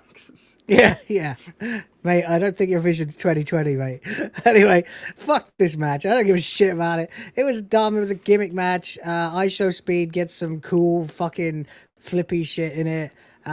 Ultimately, he's the one who ends up costing them. There's some cool spots in it. I will say that. There are some pretty cool spots. But IShowSpeed, where's the bit where he does his... No, not there. It's not all the way until after the match is over, if you're talking about the thing of him jumping from the corner to the table. That's after it's all over and done with. The arms make a V. Jesus Christ. Everyone's booing. I just don't see it as they're booing them because they're heels. At this point, it's just like, you guys aren't the Vision. Who are you? You know what I mean? This is like the 2016 version of Ghostbusters. You know? Yeah, no, this is very core, Nexus core energy. You know, it is. This is the Nexus. This is what happened to the Nexus. And you know, the core was spelt with 2 R's, not for any specific reason other than the fact that someone legitimately didn't know how to spell core. Yeah, that's right. Someone actually accidentally spelt it with 2 R's. They had to get their own T-shirts printed, didn't they? That's how little WWE gave a shit about it. They had to do it all themselves. All right, whatever. This match is fucking boring as fuck. Screw the Usos. Screw everyone else. You know, all right. There's some cool stuff here. I mean, this is pretty fucking cool. This is pretty fucking cool. It has to be said. You got to give a man who's not a wrestler, just athletically gifted, his dues, and also he gets to do it to Logan Paul, who's also a live streamer. I mean, I'm telling you guys. So they're capitalizing on 2 live streaming channels, basically, that more socially relevant than WWE. But hey, if you're talking about synergistic marketing, kind of what the fuck ever that you can do in the camera and kind of have things moving forward, that's what this shit used to be. That's what this used to be. That's how they've got their, you know, whatnot. And now it's just no commercials, advertisements. Exactly. So anyway, there is a good spot here. It's pretty cool. Oh, come on, get on with it. Get on with it. Here we go. Boom! Straight through. That is a mean bounce, too. I saw that from the replay angle as well. It looks even more ridiculous from the replay angle, like from this camera. He really did look like he leapt like 100 feet in the air. It was crazy. But it is streaming wars, and I'm telling you, this is what we need to do. This is what we need to actually do with YouTube conflicts. We do. We literally need to get, Kino Casino versus the Quartering. 2-on-1 handicap match. You know? Fuck it. You know? Whoever has a heart attack last is the winner. But there you go. Anyway, it was pretty impressive, sort of almost frog splash that he did there. Either way, it was pretty cool. But that is all there was to that. It was that, right? Okay, and so let's go back a second, right? Okay, so we had like a 7-minute match, right? And now we begin part 1 of a Snickers commercial mania. Commercial mania. Yeah, this is what everyone's calling it. Then you've got a 4-minute. You can see the clock in the corner. A 4-minute fucking timer showing us just actual uncut segments from the upcoming Hulk Hogan documentary. Now, don't get me wrong. it will probably be the last Hulk Hogan documentary, or the last one that's relevant to his actual life and career while his life and career is in recent memory. Right.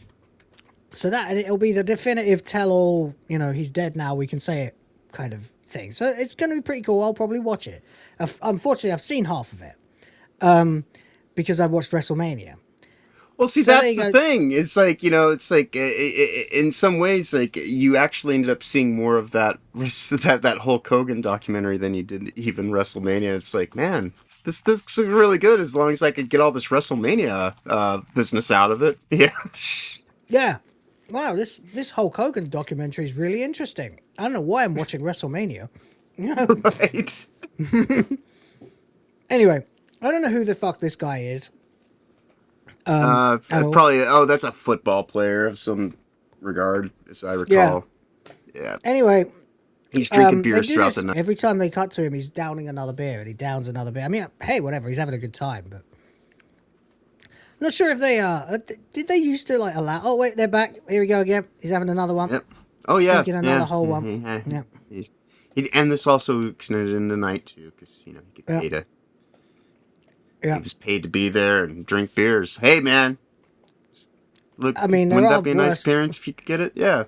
Yeah, there are worse ways to spend your time. Getting paid to hang out and watch wrestling and drink beer. Fair enough. But it is pretty funny. What's that? Fourth Wall guy says you love how much they shit on Hogan after he passed. Yeah, of course. Of course. Well, to be fair, Hogan everyone has a very complicated relationship with Hulk Hogan. Everyone. Okay, here we go. Who's this? Oh, Jacob for two. Right, great. Yeah. I've never been particularly big fan of this guy. I think he's pretty good. He's basically just Umaga again with a bit more personality. Drew McIntyre comes out. Now, Drew McIntyre, of course, This seems to be an unsanctioned match, and he has a sword. He's supposed to be an unsanctioned match, and he's holding a claymore, of course, which is the Scottish sword, because it's also the name of his finisher. He's got this really cool gear on, which I don't think has anything to do with anything, does it? It's not. It's not relevant to a movie or anything. No. This is what he wears. And sorry, McIntyre, right? McIntyre was a jobber for years. He was the chosen one in 2009. And then he was the jobber. He was part of 3MB. Fuck, that was embarrassing. He eventually got released and he went off, put on about 100 pounds more pure muscle, and fucking became Drew Galloway, his real name, and went around the indies and became an absolute fucking titan. Unbelievable momentum. He even wrestled in WCPW. He would wrestle anywhere that would book him. And then they brought him back as this massive, intimidating Scots nightmare. And then they did fucking nothing with him. But then they suddenly put the belt on him. But when he got his rise to the top, the climbing the mountain, the moment of his coronation, it was during COVID and there was nobody in the fucking arena. So it was like a silent audience that he was celebrating winning the title with. Then he carried on. He's carried on. He's been a loyal company man. He gave the company its best feud of 2024 or 2024, right? Yeah. Yeah. That would have been the Punk with thing. CM Punk. Absolutely incredible feud. Yeah, just after WrestleMania, right? Yeah, exactly. And it went on all year, and they finally put the belt on him. He finally got the WWE title again, like a couple months ago, and then immediately jobbed it out to Cody Rhodes. And now he's relegated when he could have been in the main event of WrestleMania, which he certainly deserves to do in front of an audience at least once. And they utterly screwed him and shoved him in this unsanctioned match. Okay, so you got all these tools and weapons and stuff. This is just a street fight. This is a street fight. There's nothing about this that tells you it's really an unsanctioned match. There's no, like, bleeding. There's no taking it outside the ring. Drew's got to get his WrestleMania selfie. Of course, the referee is wearing a black shirt, so clearly it's unsanctioned. Oh, yeah, that's it. He's there. He's there not representing the company, but there at the request of the wrestlers or something. I've never understood unsanctioned matches. I think the gimmick is ridiculous. Why don't you just go beat the shit out of each other somewhere else? Why? Oh, because you want to put it on TV, you know? But we can't sanction the match. So then why are you doing it in the ring? Why don't you just go to, like, a quarry and just fucking kill each other until, you know, I don't know. Anyway, whatever. This is just a no DQ match. That's basically all it is. Nothing really happens. It's tame as fuck. There's no blood. There's no nothing. It's ridiculous. It's a lot of cool spots, but then it's just over. And really, who cares? Total waste of 2 talents. Total waste of Drew McIntyre's momentum. Absolute waste of time.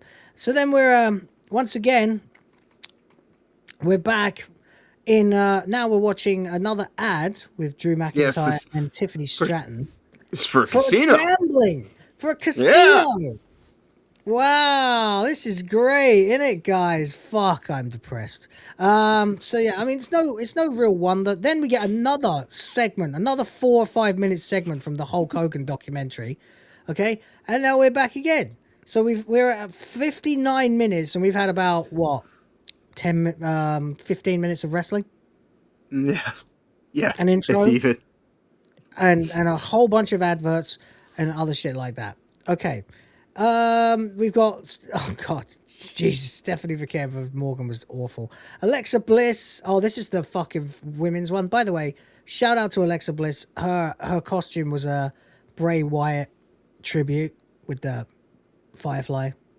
Mm-hmm. Mm-hmm. You know, it's very cool because he's dead and he can't be at Mania anymore. So it's really nice that she does stuff like that. Charlotte comes out, of course, as a butterfly. I can't stand Charlotte Flair. I don't know if I'm the only one. I hate her. I've never liked her, but I hate her now. I just despise her. I wish she'd go away. I'm sick of her winning all the time, and that's been the case for like 10 years. But now, she's not even hot anymore. She looks like a fucking monster with all the Botox and stuff that she's had. Okay, I just don't care about this. Do you care about this? You got anything to say about this match? It happened. Oh, I guess that's the big thing. Paige came back. First time we've seen Paige in 9 years in WWE because she broke her neck. Apparently. But she recovered. I don't know. It's Paige. I like Paige, but I don't give a fuck about the Bellas and I don't give a fuck about this match. And mercifully, it's over in about 5 seconds flat anyway, so who gives a shit? Blah, blah, blah, blah, blah, blah, blah, blah. New champs. New champs, by the way, imagine that. You finally get a women's tag team division. The most obvious duo you've ever had in the entire fucking company to put in that division is the Bella Twins, who have come back after like 5 years away. And she gets injured, and you still put the belt on one of them. Yeah. Just so you can put the belt on Paige. Oh, and by the way, here's 2 characters no one gives a fuck about. And we get the trailer. Now we're watching a trailer for the fucking Mandalorian and Grogu, which no one cares about. Now we get a backstage segment. Oh, it's Solo Sikoa. It's an ad for DoorDash. He's beating people up. You're like, oh my God, what's wrong, Solo? Oh, it's an ad for DoorDash. Great. It's like, now credit 1. Then you've got credit 1. It's insane. It just goes on and on. It's insane. Then you've got another fucking 5 minutes of Hulk Hogan. And then another bunch of fucking celebrities that nobody cares about or even recognizes outside America. And then you've got, what's this? Oh, Becky Lynch's entrance, but she's still using that shitty theme that no one likes. Yeah, and they kicked it on before the singer was ready, so you could tell that he's doing a lip sync, so like they don't even need to be there. Like I know, yeah. Yeah, awful, isn't it? Then AJ Lee, finally back in the company after the same amount of time off as CM Punk. She gets escorted to the ring by a bunch of creepy kids doing the skipping shit. Why is this the entrance for her? You know, like she's meant to be the scary, crazy lady, isn't she? Why? Right. But that, well, you know, you have to go back to when she was there week to week. You know, over a decade ago, 20 years ago, nearly. Basically, I'll tell you what it is. When she came in, all the children that she's had with all of the different boyfriends she had in WWE before she married CM Punk. Well, right. Well, the idea that one's behind Daniel this, Bryan's, that one's Kane's, you know. right? The idea behind this entrance is that she told Becky Lynch that her favorite wrestler is AJ Lee. So your favorite wrestler's favorite wrestler. So it's this idea. Yeah. So that's right. It turns out Becky's favorite Becky's daughter's favorite wrestler is AJ. Yeah, that's right. Yeah. Oh. Yeah. Okay. So she's doing it as an intimidation thing then, having all these kids coming out. It's only the Intercontinental Women's Championship. By the way, are those even worth having? What do you think about that? So they have enough women in the company now that's kind of the whole idea behind it is, got to try to give. So they've got. It's how many tag titles they have? They have 1 set or 2 sets of tag titles? Just one, right? There's one for the women, and that just kind of happened in the last few years, basically. Yeah, that they ended up bringing it back. I'm familiar with that. They created a Intercontinental and a United States champion for the women as well. There's no U.S. champions match on this. There wasn't one for WrestleMania. So they're always kind of focusing on one or the other. They've never done anything with the women's U.S. championship. But the U.S. champion one is seemingly a superfluous kind of belt that doesn't really have much going for it. There's no one to hold it, and this is the problem when they inaugurated them too, right? When they inaugurated the IC Women's Championship. It's been just a little over. It's been about a year to 2 years time frame. But the United States, it was in the last 2 years. But in that time, they started with Becky, and this is going to be, spoiler. She wins, so this will be her third. I know, right? But the thing is, holding it, so it's kind of in some ways it's a vanity belt for her since she is not the women's champion. Right, but the problem here is that the Intercontinental Championship for women is the You're Over the Hill Championship, whereas it's supposed to be the up and coming, workhorse. This is like in the men's division, the IC Championship is intended to be your upper mid card. One of these days you're going to be main event competing for the world, and then you'll graduate from the IC, and that's usually the way it goes. And then sometimes when you're on your way back down, you might compete for it again just to hold it, to give it some legitimacy. But no young up and coming talent has held this belt yet. It's only been Becky and AJ. Yeah, well, I would say that's kind of the whole thing with this. Well, I mean, there was also what's her name? Jesus. There's been a few other people that have held on to it for a number of weeks or maybe but not 2 very months. long, and then it ends up back right, on Becky. Right. But this is effectively and I guess that this is their idea is that they are making it a legitimate belt by having. I suppose they're still building it up by putting it on. Right. It's kind of like Roman Reigns ultimately winning the world title, a belt that he initially called, the other title that was because it was introduced while he was in the midst of his long enduring reign. Anyway, the other titles. So AJ is beloved by most people. I remember being 25, and I probably would have killed anybody on the planet you'd asked, but now not so much. Especially as I've found out what an insufferable SJW pain in the arse she is. But there you go. Anyway, the problem is Becky's good, AJ's good. This match is not. This match is shit. This match takes 5 minutes, and the story is all about the referee, right? Well, that and this is their third match since WrestlePalooza that they made as their premier key event for their ESPN debut, and every single match has gone half the length of the previous one. So it keeps you talk about diminishing returns. Yeah, it's yeah. And that first match was actually a tag match. And then they had the longer match. Well, it was longer than this, but it was shorter than the tag match. But that was the only match that was actually kind of good. And this just kind of happened. and Yeah, all this the just kind of heat that- happened, and I feel like the momentum. all the anything that was going on with this kind of fizzled out along the course of just getting there. Yeah. And then you get like because Maxine Dupree, that's the other one. Because that's when it all fizzled out. Was when Maxine ended up getting and then it just kind of went back to AJ, and then it just meandered for the last few months, and then we have this match. So she finally gets the Black Widow on, which, by the way, is still a fucking great looking move. Just a great looking move that you can only do if you're someone as petite as AJ is. So it's a really good move. I've always really liked it. This is not the best executed version of it I've ever seen. But anyway, it doesn't matter because the exposed turnbuckle comes into play. So then she just knocks her out and fucking... there you go. She's hiding that she took off the turnbuckle instead. And, just drops her and pins her, and that's it. So I guess this plot will go on forever. Oh, by the way, have you heard about Club WWE, John? Yeah. Yeah.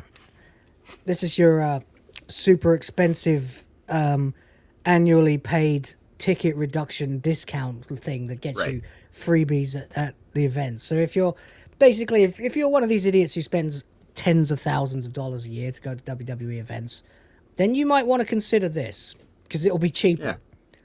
Well, this is one of the hallmarks of living in techno-feudalism. Everything is tokenized, and you have to swear your fealty. You have to do the thing, and if you want to be rewarded, well, then you have to, come correct with your patronage in hand. So, yes. Everything on indulgences. There's an intercontinental women's title, by the way. Not happy at all. And to be fair, I wouldn't. I was. By the way, now we get a trailer for Mortal Kombat 2. Now we get this scene, which, by the way, have you noticed the Snickers signs everywhere? So here's a woman talking to LA Knight, and he's being a bit weird. Oh, I guess he just needs a Snickers. Another fucking Snickers advert. Now another bunch of celebrities, and there's that douchebag drinking beer again. Then there's another douchebag, and another douchebag. And now we get Gunther coming down the fucking ring. The career killer. Who wants to wrestle Brock Lesnar, but oh well, I guess that's not going to work out for him. And for no reason at all, they put him in a match with Seth Rollins because they both needed a match at WrestleMania. So Rollins comes down, he's wearing stupid contacts. This match is completely stupid and forgettable and has absolutely nothing at stake. No emotion, no fucking build, no personal reason for them to be there. Just both of them being there sort of just to... They don't even have a beef with each other. No, but in terms of actually the match itself, in terms of quality, it was probably one of the better things. Oh, it was one of the best, probably the best match of the night, actually, because it's two very competent wrestlers doing a very competent thing. But for WrestleMania... that's the best you've got. Like, you've got two guys who can basically generate excellence at a moment's notice. No story at all. It's just unfortunate, but yeah. I guess it's better than Randy Orton versus... everything this whole build was very uneven, and the execution was as well. So... between injuries, and it's mostly just that... I remember when there was like a particularly bad series of meningitis going around, like 10 years ago, and a whole bunch of people got fucked. And it did lead to some really strange and impromptu bookings, and we ended up with AJ Styles versus Finn Balor. Yeah. And that was one of the greatest matches it was going to be Finn Balor and Bray Wyatt, which was set to be one of the most terrible things to ever be, and thankfully... it did not happen due to illness, but otherwise, because, that was when they had Pumpkinhead Balor. Yeah. Pumpkinhead Demon versus Sister Abigail, which was Bray Wyatt. That was the end of the Demon. In drag. Yeah. And it's worth pointing out, it's worth pointing out as well that match was so fucking good. AJ Styles just retired. AJ Styles just retired like a month ago. So he was actually there. He will show up, I think, after this match is when they do the whole thing with the procession. They did the Hall of Fame, yeah. Yeah. By the way, shout out to Stephanie McMahon and Triple H going an hour with their fucking speech, which is fucking horrific. Wait, yeah. Well, I'm glad I'm glad they decided to not bloviate and take too long. Man. Yeah. Anyway, if you want to watch something that's actually good, watch fucking Seth Rollins versus Gunther. But do be aware that basically the second that this match is, it's all a setup for fucking trying to reignite this feud. The Vision. That we The mentioned two members of the Vision here who hate each other that are no longer in the Vision, even though the Vision still exists, without any of its members, are deciding to get going here. By the way, you got to get just about the worst spear we've ever seen. Just about the worst. Well, ever. that run scene right there is all right, but then he has to basically turn and do this whole thing, and so it's like all that momentum force. Number one, like he can't really hit the guy at that speed just coming back himself, and all this kind of stuff. So it's it's a very stilted spot. He speared Seth Rollins in the leg. If anything, he kind of like just hits his leg and his arm, and it's just he whiffed it. He whiffed it. He didn't hit shit. And Seth Rollins goes down anyway. And Braun Breaker walks off like he's just completely crushed Seth Rollins, but he missed. And then he gives Paul Heyman a hug, and there you go. So the betrayal is on. It's continuing. Blah, blah, blah, blah, blah, blah, blah. Replays. Oh, for fuck's sake. A blimp with Danhausen on it. I do not get that character.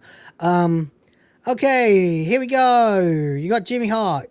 You got... Oh, the family of Bad News Brown. That's fair enough, I suppose. You got Dennis Rodman. Why the fuck is he in the Hall of Fame? You got Demolition. Fair enough. The family of Psycho Sid. Yeah, fair enough. And then AJ Styles, of course. But not to be outdone. Her own entrance. Stephanie McMahon in a nice dress. Yeah, she brought the ladies with her this evening. She did. Yeah. Oh my God. Yeah. Yeah, you're in the Hall of Fame, Stephanie. You're one of the... For fuck's sake.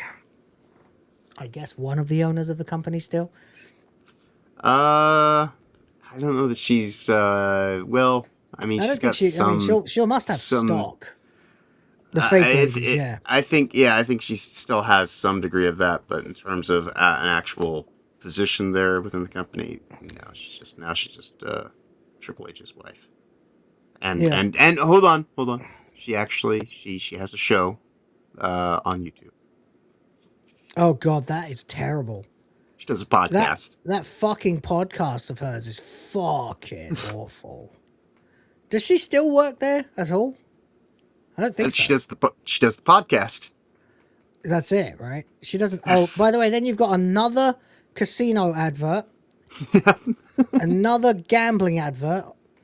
Then we're back to Hulk Hogan again for like the fifth time it's the now. important thing of the night. Yeah. This is about the body slam. Okay. Fucking hell! Come on. All right, are we there yet? No. Oh, God, then we get the worst entrance I've ever seen. It's just literally a dance routine, a violent dance routine with Liv Morgan, who is fucking hot, right?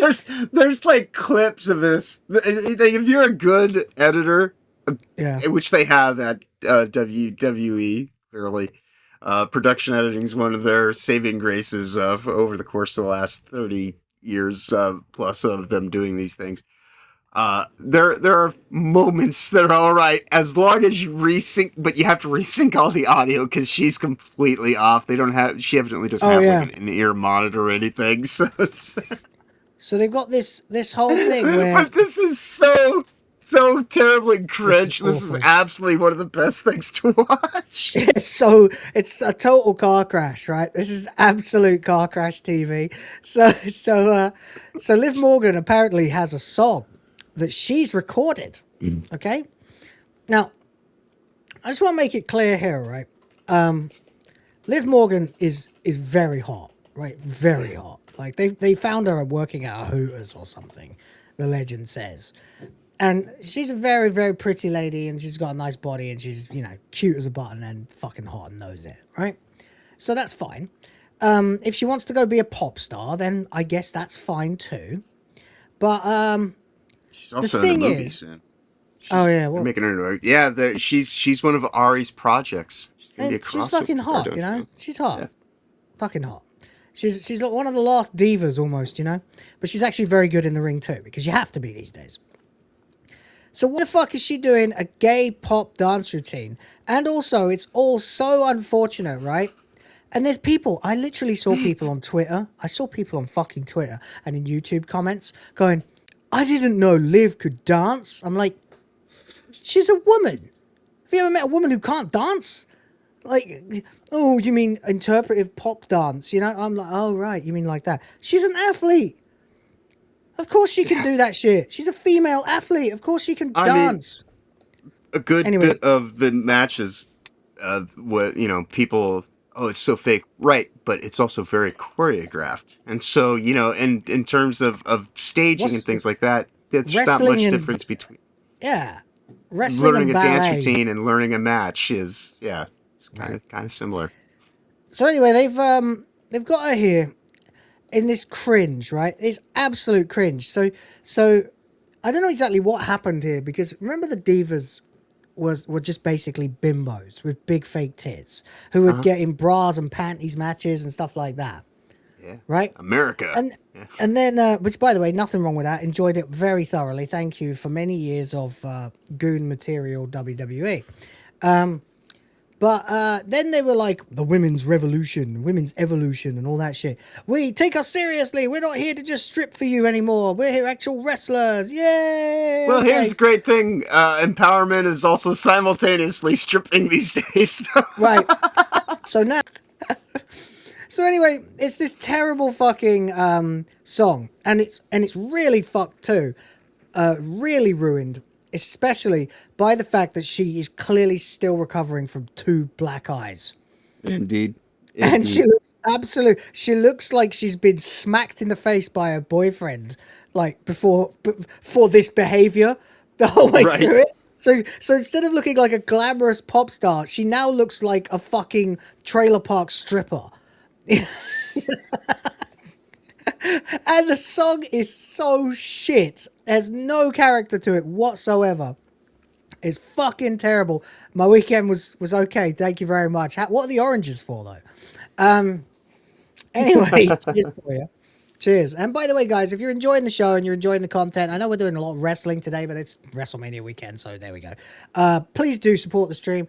Drop a membership or a super chat or whatever. I'll be very happy to talk to you. Thank you very much. Help us hit the limit. This is fucking unbearable, John. Like, I've never seen... This is so bad. The WWE is so good at this sort of thing, and yet this is not like Pussycat Dolls. This is literally like... it looks like a school production. You know? Yeah, no, this is... The main girl, again, is a beaten stripper. You know? Yeah. Not a this is pretty third rate. Or a female athlete. Go on. Well, it's the execution of this was I don't know. This is so just misguided in so many ways. Then there's the fact that they'll get it off. So she's going on the spot. It's a disaster. Oh, it's a disaster. And she's trying to sing this song. Yeah, completely offbeat. It's it is such she's lip syncing at the wrong time. Such a train wreck. Because you know the other thing, right? Why would you lip sync to your own entrance music in an arena where the crowd, right, is the echo is going to be what you can hear. So your lip sync is going to be based off what you can hear, but we can hear it coming through our ears through you know, it being projected through the TV. Oh yeah, no. If anything, she should be a beat off ahead of the music. But that's part of like the whole disconnect. But like this was kind of pleasure I had in watching Taco fight, where it's like, oh god, this is so just give me all this terribleness, like, because it's just so fucking utterly failing in its execution that it's absolutely just, I don't know, it's Schadenfreude. Right. You know, So the problem is now though that now she's doing this I'm so sexy, I'm so glamorous pop star bit, right? Which, you know, I wouldn't actually give much of a shit about if it was Liv Morgan like at full potential and the song was decent and she was, you know, and all these really ugly people would go away. By the way, as well, have you noticed like you've got a fat bitch in the posse? Yeah. Look at that one. Yeah. Yep. No, it is. You do realize that the sex appeal of women, right, only works. You can only do the magnification rule of making a woman look really, really hot by surrounding her by almost equally hot women. Right?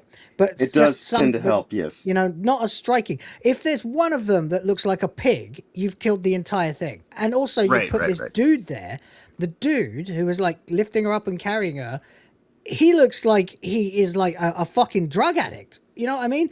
He looks like Jesse Pinkman. So she's there with her black eyes and her messed up hair. And then now she's wearing a strip, like now her wrestling attire, which is meant to be a bit sexy, but wrestling attire, just looks like stripper clothes. And then there's this random topless skinny dude there, unkempt as fuck, with his shirt hanging out the back. This just looks like the trailer park invaded, right? Look, poor Liv too. This must suck for her, because I really do quite like her. But and she is a very pretty girl, but she just happens to have two black eyes while she's doing this slutty dancing. And the song is so ghetto trash as well. I couldn't believe it. I was like, no, you did not send her out here to do this. Out of sync. The song's too quiet. It's so obvious she's lip syncing. Everyone else around her is hideous, and she's got two black eyes. Literally, it looks like she's just shooting up in the back before she came out. This fucking threw her under the bus. And then they just all have a fucking orgy in the middle of a family product, by the way. What happened to the PG era, Vince, huh? Well, that and like... because they're trying to get those clothes off and they won't actually rip away appropriately. So they just like start tugging at her, like, you know, pulling her around. They're just abusing the fuck out of her. Oh my god, it's so funny. It's so bad, and they're still doing it. And then she just looks like honestly, she looks, because of the eyes, right? Because they've slightly healed. It would be better if she had two great big fucking shiners, right? But she's also got a haircut to cover the hematoma that she got as well. The huge lump on her head. So she's just this fucking beaten woman going dancing like a stripper, surrounded by ugly people and this one random fucking dude who looks like Jesse Pinkman's stuntman. Look, he's got a gut! Like, for my sake. It's a complete disaster. Look at it. When she's moving, it's like she looks happy, but then you look at her and it's like a flash. There's like a flash. She's like, yeah, look at me. And then she looks at the camera seriously, and it looks like she's going, help me. You know? Right. And bear in mind, the whole lead up to this has been nonstop. These women just keep going at each other to the point to where, you know, like, it's just beyond destructive. Like the black eyes, the headbutt thing that happened was one of the loudest fucking sounds I've heard, you know, in terms of a collision in a long ass time. Maybe. Yeah. Right? Yeah, and these entrances go on for longer than the match. 3 amazing wrestlers didn't get their entrances televised on WrestleMania Night 2, but we had time for this fucking shit. Right. And this when they get to is so long, the match is only like 4 minutes or something. Yeah, and the fact that, like, you know, like, these two have just been unbridled aggression towards each other. Yeah. They have this whole choreographed fucking thing, and then they come and they do the extended entrance with, the gal doing basically the champion versus the challenger, you know, and all this kind of stuff, and she just stands there calmly. You know, it's like it's completely undercut all the build towards this thing, and it's just. And it became about this, this theater kids production on the rampway. It's so bad. She looks strung out as shit, man. She looks like she's high. You know?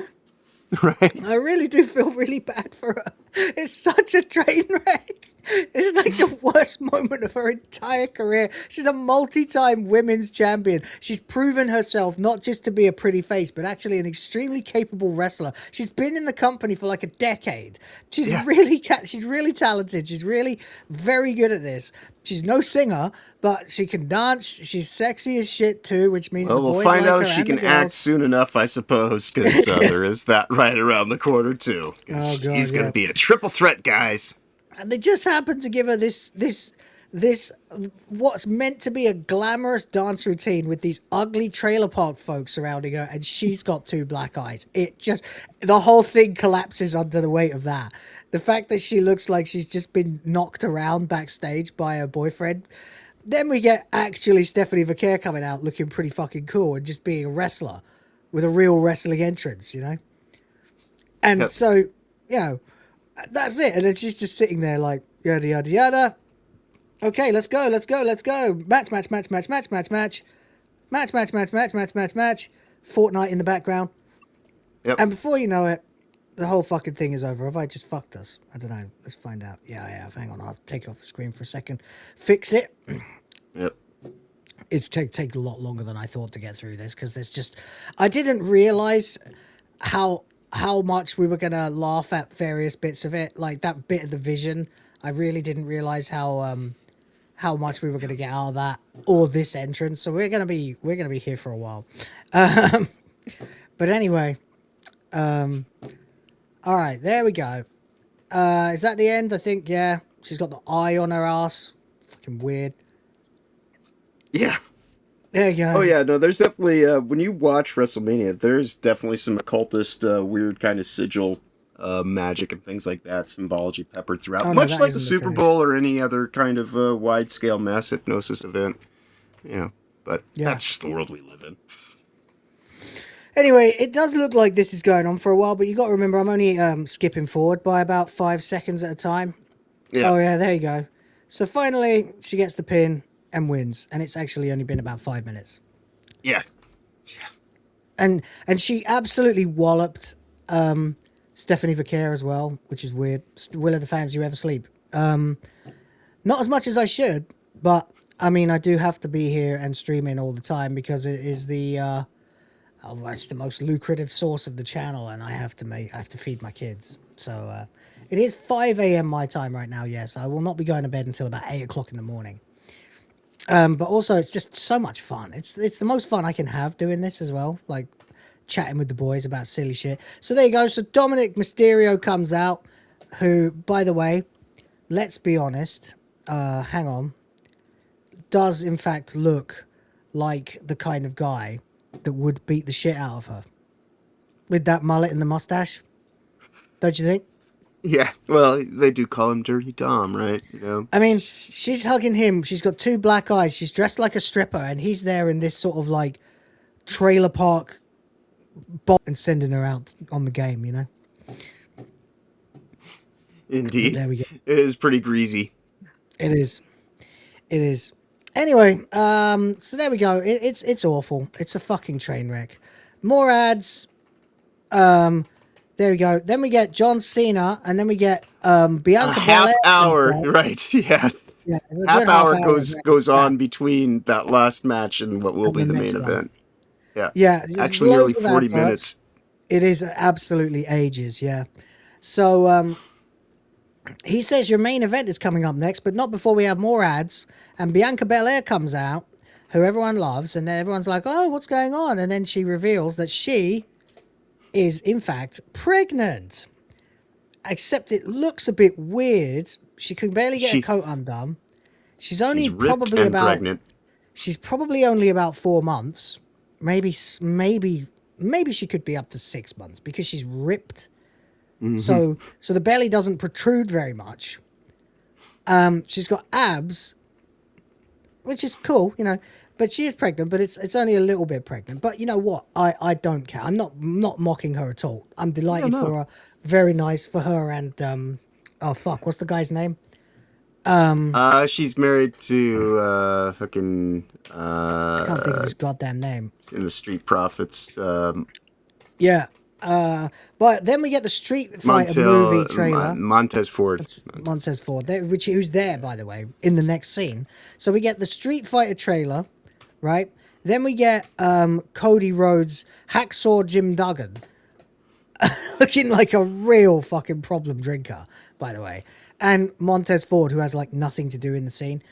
And it's all so that they can advertise Wheatley American Vodka, which of course is Cody Rhodes' vodka brand. So there you go. Then it's more. What the fuck was that? I don't even know. Oh, that's the game. They're advertising the game. Then there's the Wheatley American Vodka staff are here.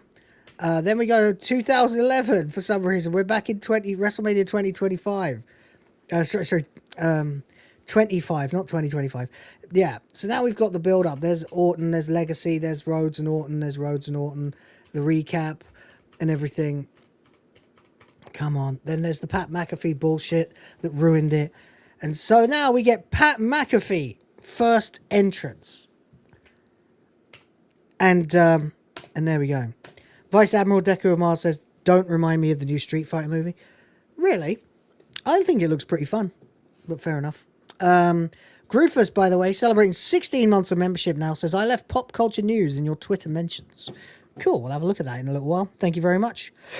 And appreciate you being part of the Griff Force for so long. Help me create the future of the white race.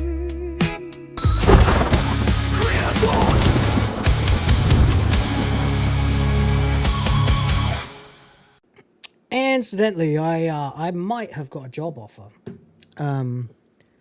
If I want, but that might come into me not being able to do as much on the channel anymore.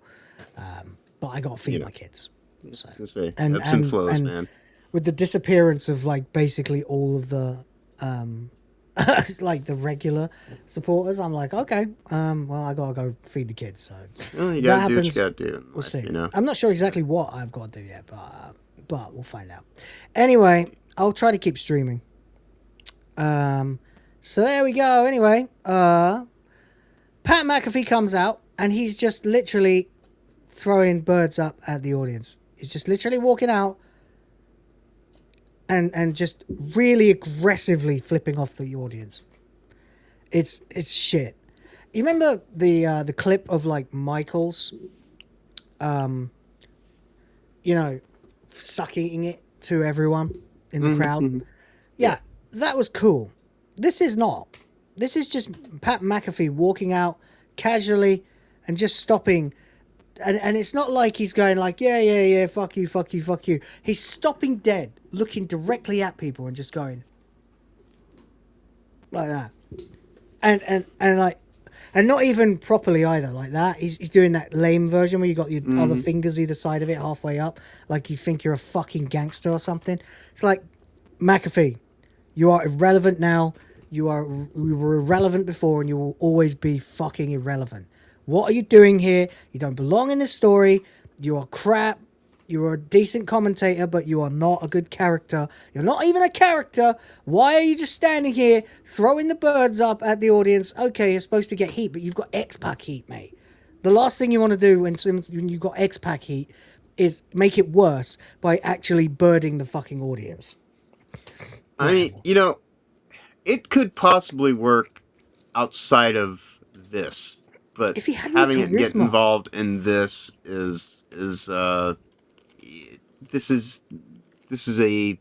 very mid-tier kind of act. You want to put this kind of stuff in there somewhere, fine, I suppose, but don't. It's not really main event caliber. It doesn't even make sense because quality. His whole shtick, right, is that he's on the side of the IWC. He's criticizing WWE. Right. He's saying the booking's shit and he misses the Attitude Era. That's how we all feel. Right, but Randy Orton wasn't part of that. So even on its Randy face, Orton like, wasn't the whole in the thing, Attitude Era. It doesn't make sense. Yeah, he's ruthless. Yeah, so it's like, yeah. Whatever, anyway. Orton comes down. Love to see Orton. Big Orton fan. Been an Orton fan since 2006. Because I missed his debut. But the second I got back into wrestling, I was like, this guy, he's my guy. So there we go. since he was feuding with Hulk Hogan, actually. So there we go. Then we get, oh my god, we get a really, really, really long, really kind of cool, but really long thing here. What's that? Fourth wall guy says, I can donate to help that. Help what? What did we say we need help with? Me? Go ahead, please, by all means.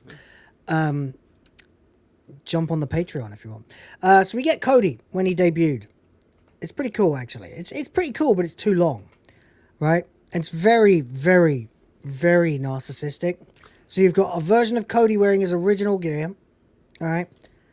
And actually, because I was watching in 2007, I remember this. Right? Yeah. By the way, I don't know if you know this, but one of the reasons he wore green, he also had Triforces on his boots. Turns out he's a massive Zelda fan.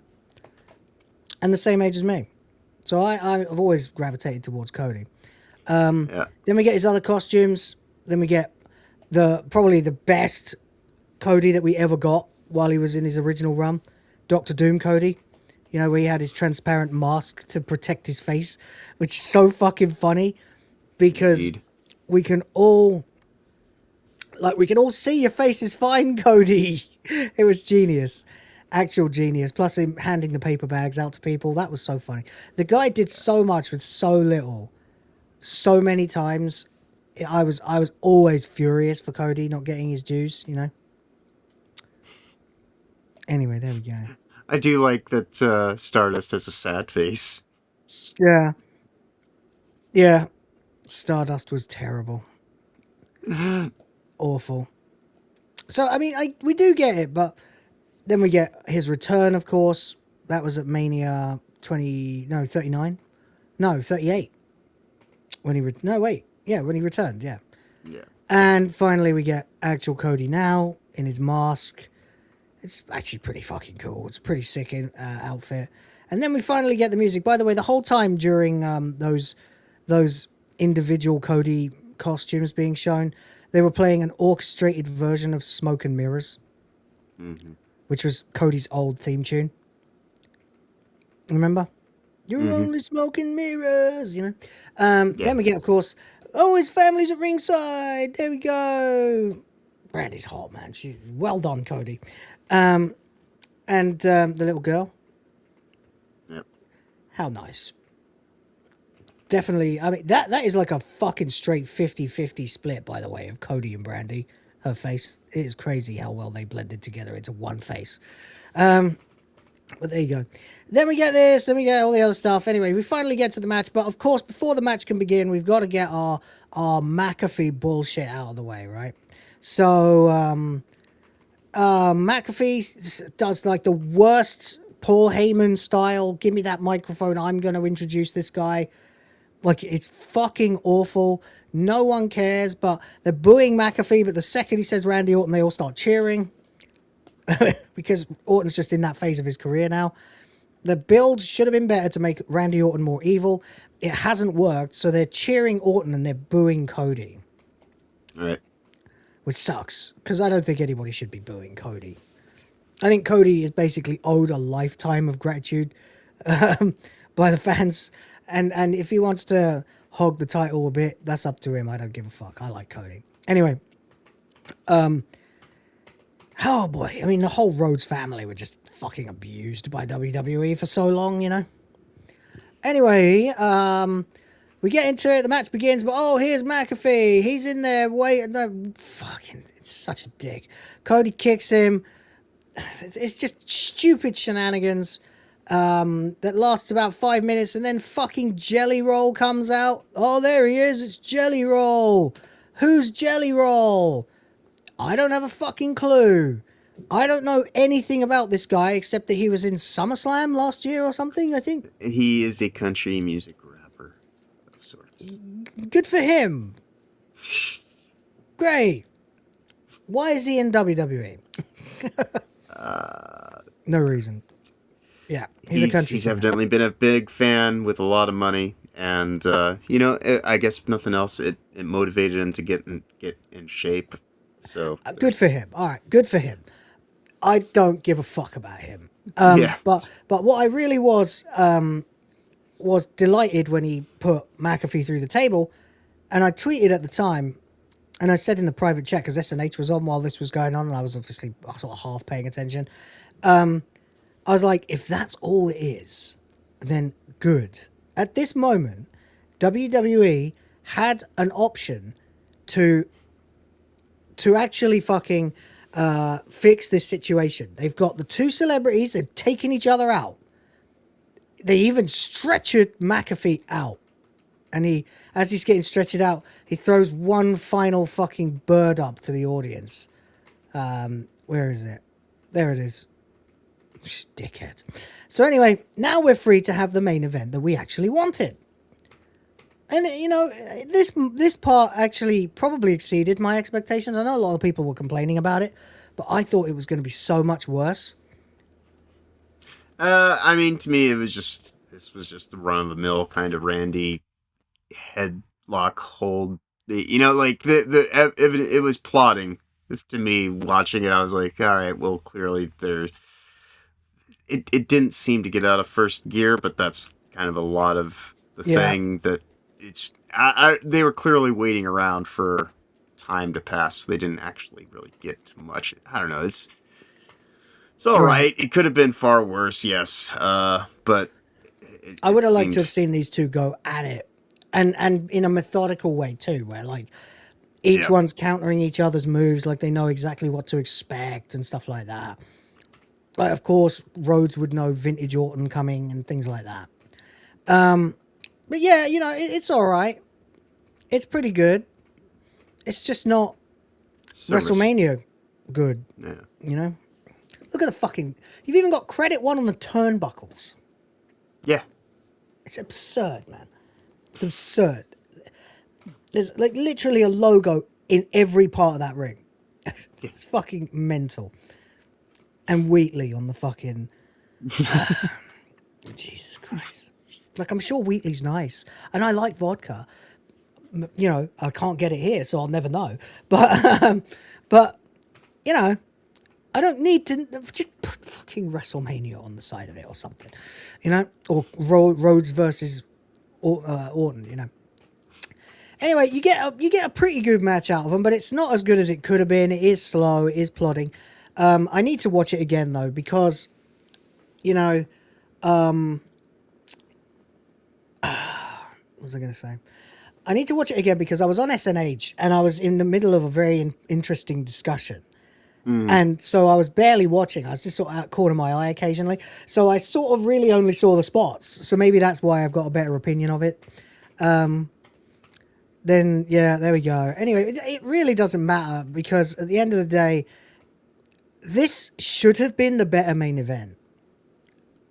Right? Should have. It should. However, it had the more story. It has the blood. You know, I mean, there's blood in the other main event too. It has, you know, Cody Rhodes doing RKOs and Orton doing crossroads. You know, so stolen finishes, which are usually a good thing, but then they overdo it. Ultimately, none of this fucking matters because eventually Orton is like dazed or whatever. Cody starts doing some heel shit. That's it. He pokes him in the fucking eye. Orton gets confused. This gets touched by the ref and RKOs him, thinking that it's Cody.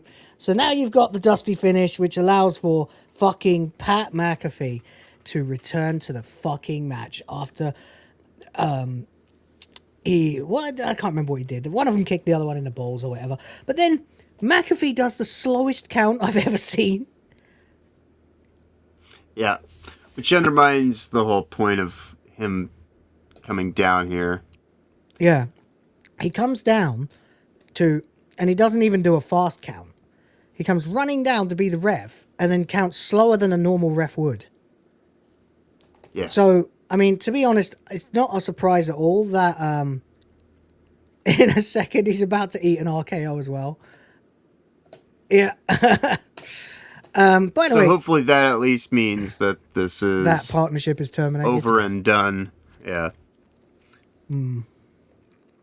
So, McAfee is laid out. By the way, shout out to the camera operators at WWE. They're so good at like, I don't know if they have like a particular technique they use to crash zoom like that and wham down with the angle, but they always make that look so good, and to catch it live as well.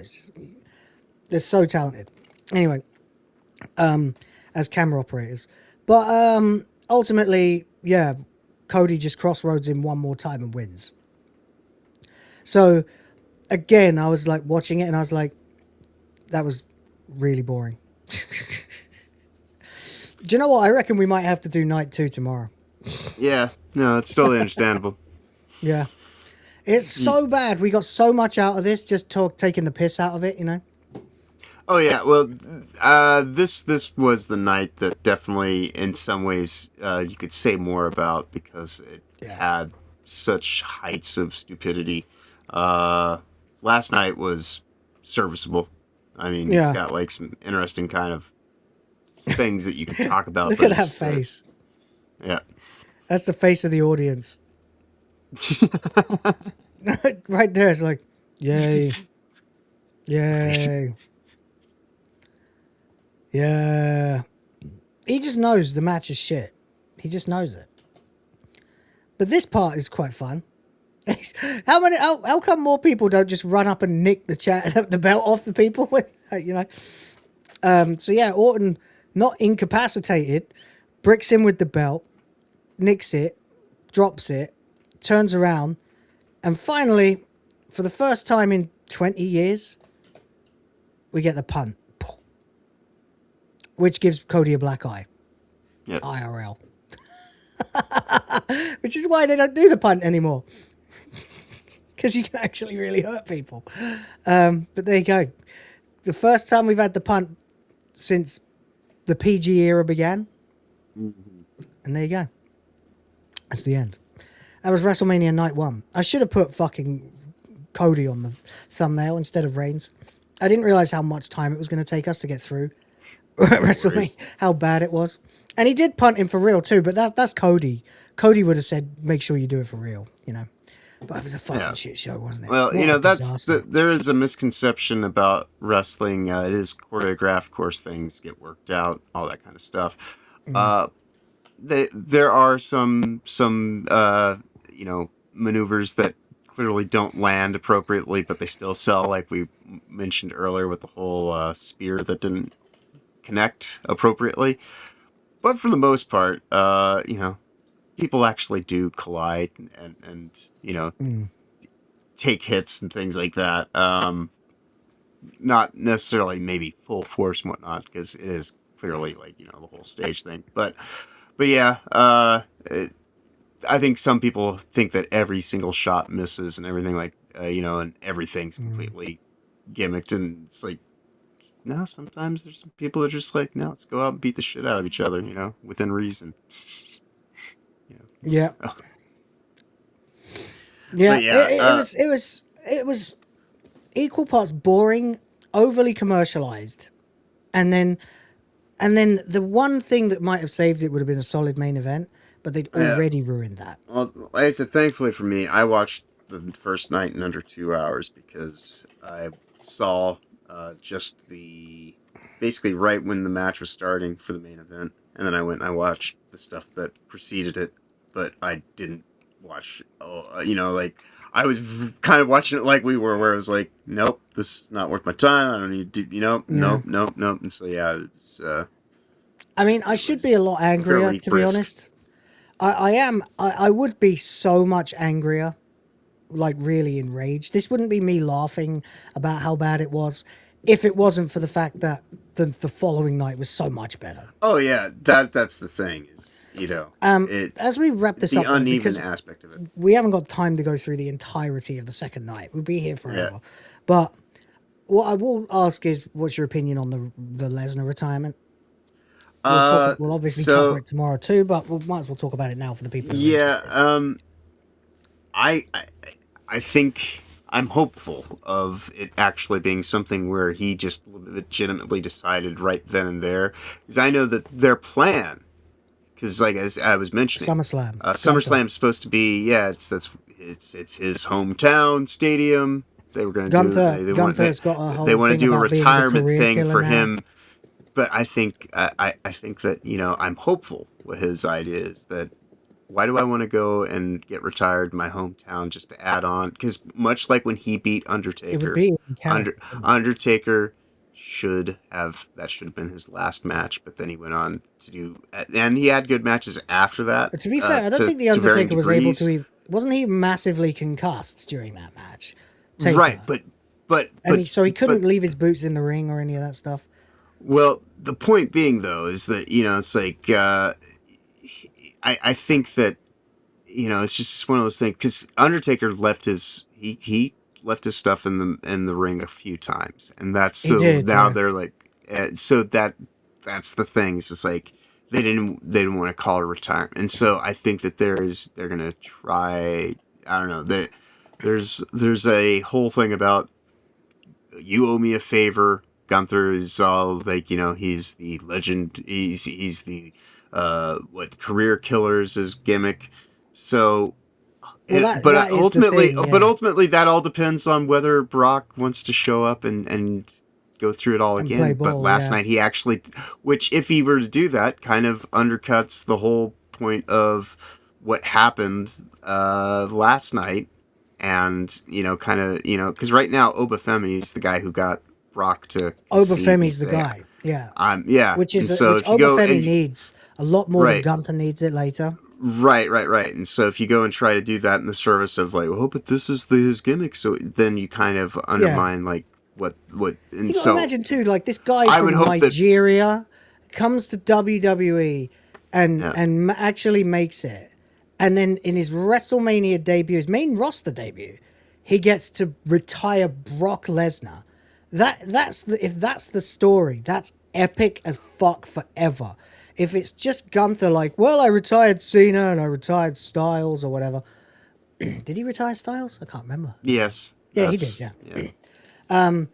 And then I retired Lesnar. That doesn't seem as plausible. It seems like it would take an Obafemi to take out Brock Lesnar. It also seems like it would mean a lot more to Obafemi for his career and for the legend of Obafemi that they're going to have to build if he retired Brock Lesnar, because that's the thing, the Beast Killer, the Super Beast. Well, that and like the saving grace and all this is Brock's the kind of guy that he actually does have the ability to just kind of show up or not show up as he chooses. Yeah. So if he decided within the course of this last night that he doesn't want to be part of like some political corporate maneuvering bullshit for some, and he ultimately just wants to give back to a thing, and that he came back to, people. Here's the thing. People were kind of a little bit ambivalent about him showing up for WrestlePalooza and coming back because there's still the whole trial stuff and all the kind of things and whatnot. So it was kind of weird in and of itself.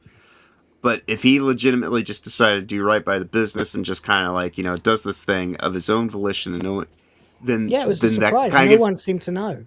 Right. Even Heyman looked shocked. Right. So and in some ways that actually is kind of endearing. He kind of people screwed WWE. who kind of but it's good. I like it.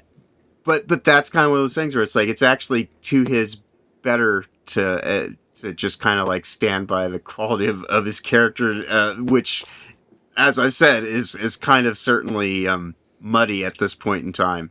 Yeah. But if you can actually, just kind of like he gets a lot more goodwill from people. Right here. Look when he looks at Heyman, and he throws up an X. Yeah. Wait, where's the fucking? Did they show it? Yeah. It's right there. Yeah. That means I'm injured. That's right, but it also is just a way of saying kind of like maybe I'm done. I'm out. Well, it means it's kind of code for this is real. It is that, but it also is just taken on a connotation of like if you want to so not kayfabe. Yeah. So if you want to say something, I'll say something. Not kayfabe. Yeah, this is not kayfabe. Yeah. So there you go. And they have a really lengthy outro too, like a good 5 minutes of Lesnar leaving. And people are cool about it. They're chanting, "Thank you, Lesnar." He's crying, he's laughing. It's pretty believable. The questions then, the 2 questions, and then we will move on. And Rhoda's coming. And then we'll get on to quartering, because everyone wants quartering. Fair enough. I might tag out when Rhoda arrives, because I need to go get groceries. That was my plan. All right, that's fine. Help us out, guys. Fill the limit. The question is, does he come back at SummerSlam, and should he? Right? Those are the 2 questions. Now, I know you started talking about it already, so I'll say my piece then.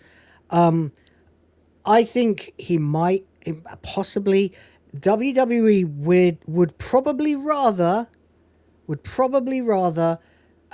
market the absolute fuck out of Brock Lesnar's final night. And so if they can get him back for one more, they'll pay him up the ass for whatever to get him to come back for one more. Should they? Should he? Absolutely not. Absolutely fucking not. This should be it, the moment. And if we ever see him again, it's as a guest consulting or in the Hall of Fame. Yeah.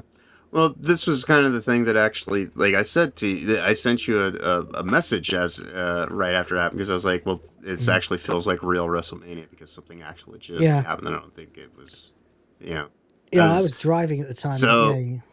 So this is one of the few. This is probably one of the, and in some ways you could even say that when he retired, because that becomes almost more of a focus than Oba even losing. Oba's going to be able to talk about this. They'll be able to talk about it as a thing. But for right now, out of the weekend, in and of itself, it's not Oba's win.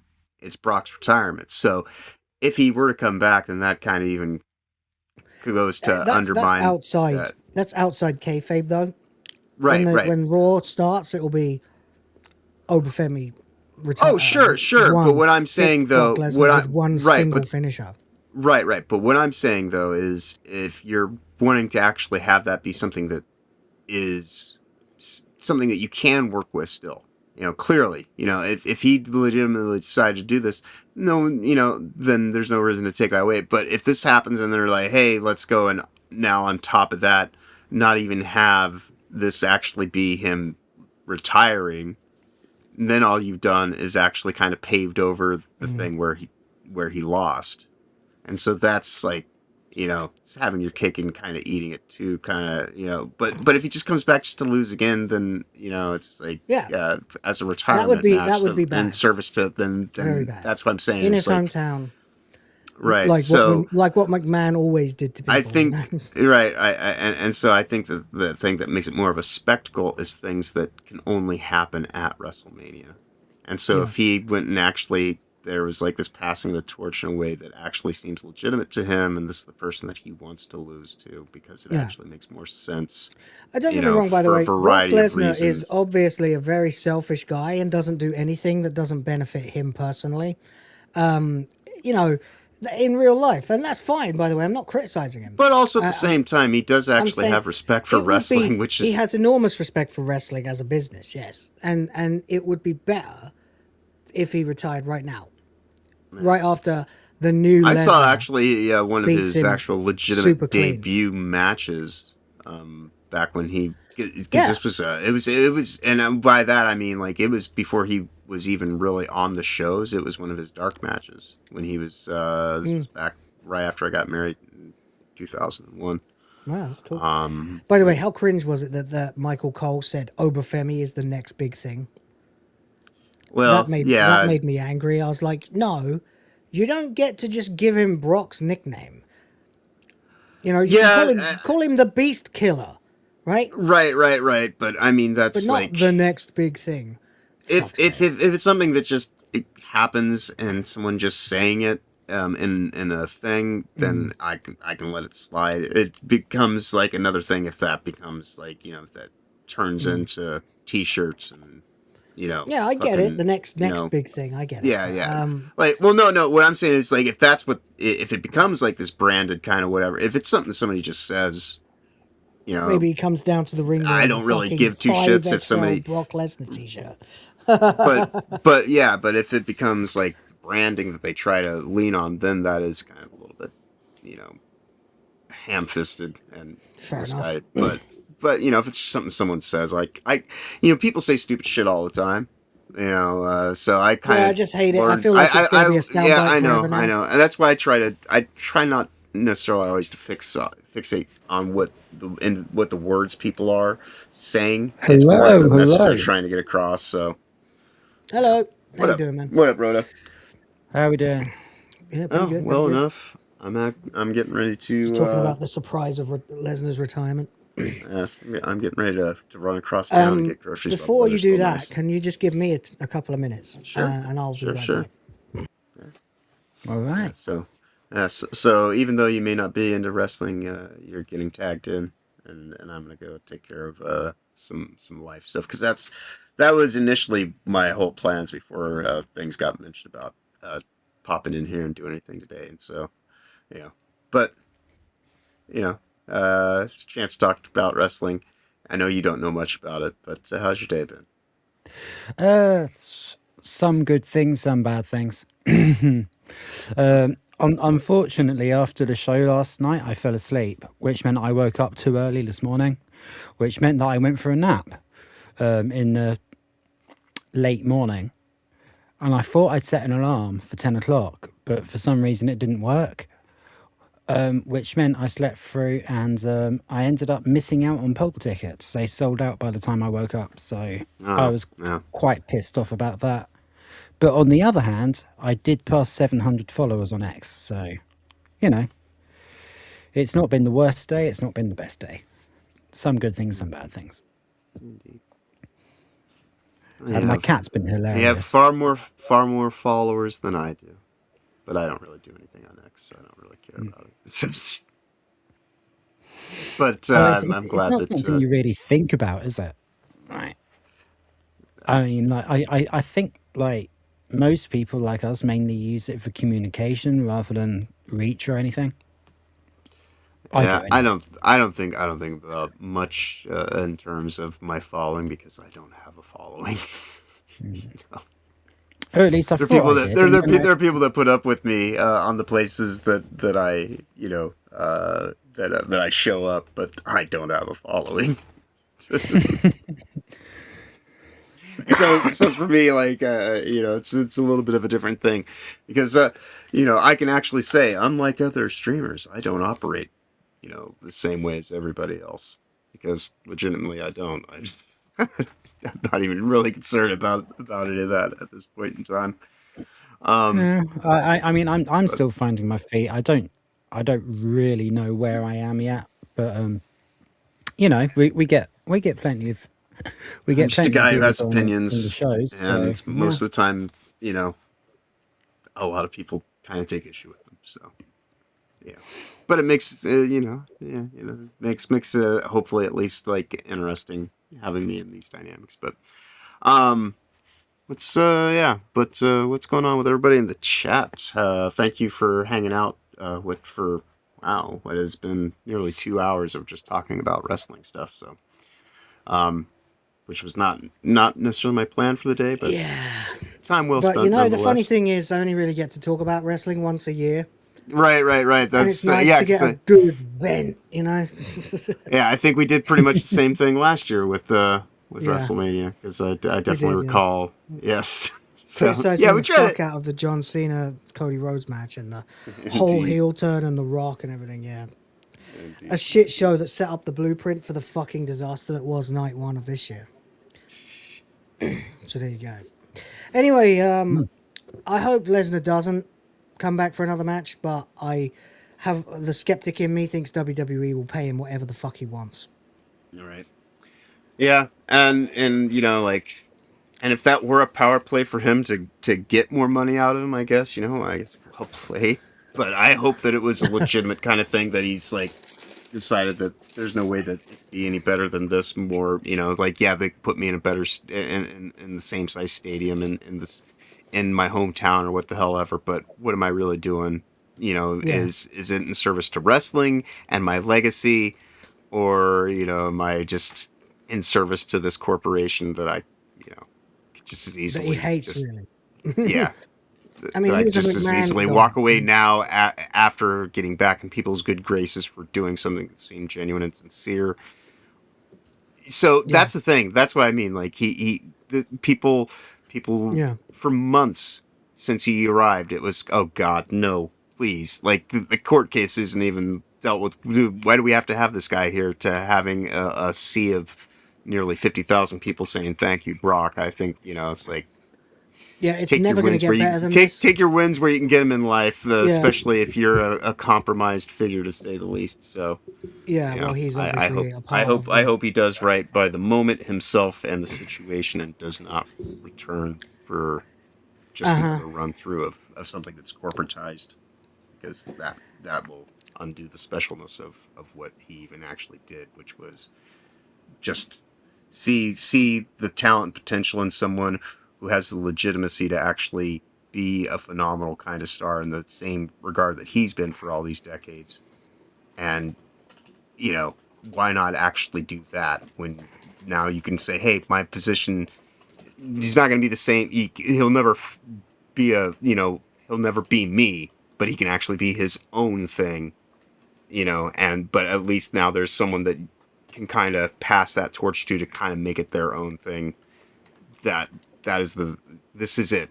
This is his one chance that could ever possibly happen. And so if he does more, it's kind of the whole thing about, you can keep working on things, but sometimes you've said everything you need to say, so know when to shut the fuck up and walk away, which, speaking of which, that's kind of where I'm about to do. Yeah, do what you got to do. All right, we'll pivot then from one gigantic bloke crying to another. We'll soon be talking about Jeremy Hambly. Indeed. Well, you all have fun with that. I'm sure I will. We will talk about that again tomorrow. So I will get caught up with you in terms of the hammering and all that wonderful jazz.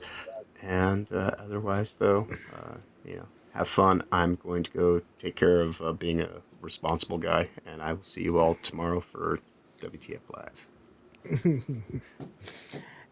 Take care, mate. Yep.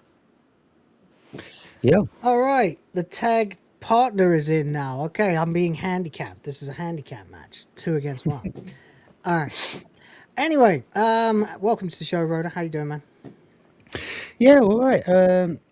I missed out on some concert tickets, which pissed me off, and that was because I didn't set my alarm properly, I think. But... Well, as long as they weren't for Taylor Swift. Oh no! That's fine. I saw you put the meme I found on earlier. That was cool.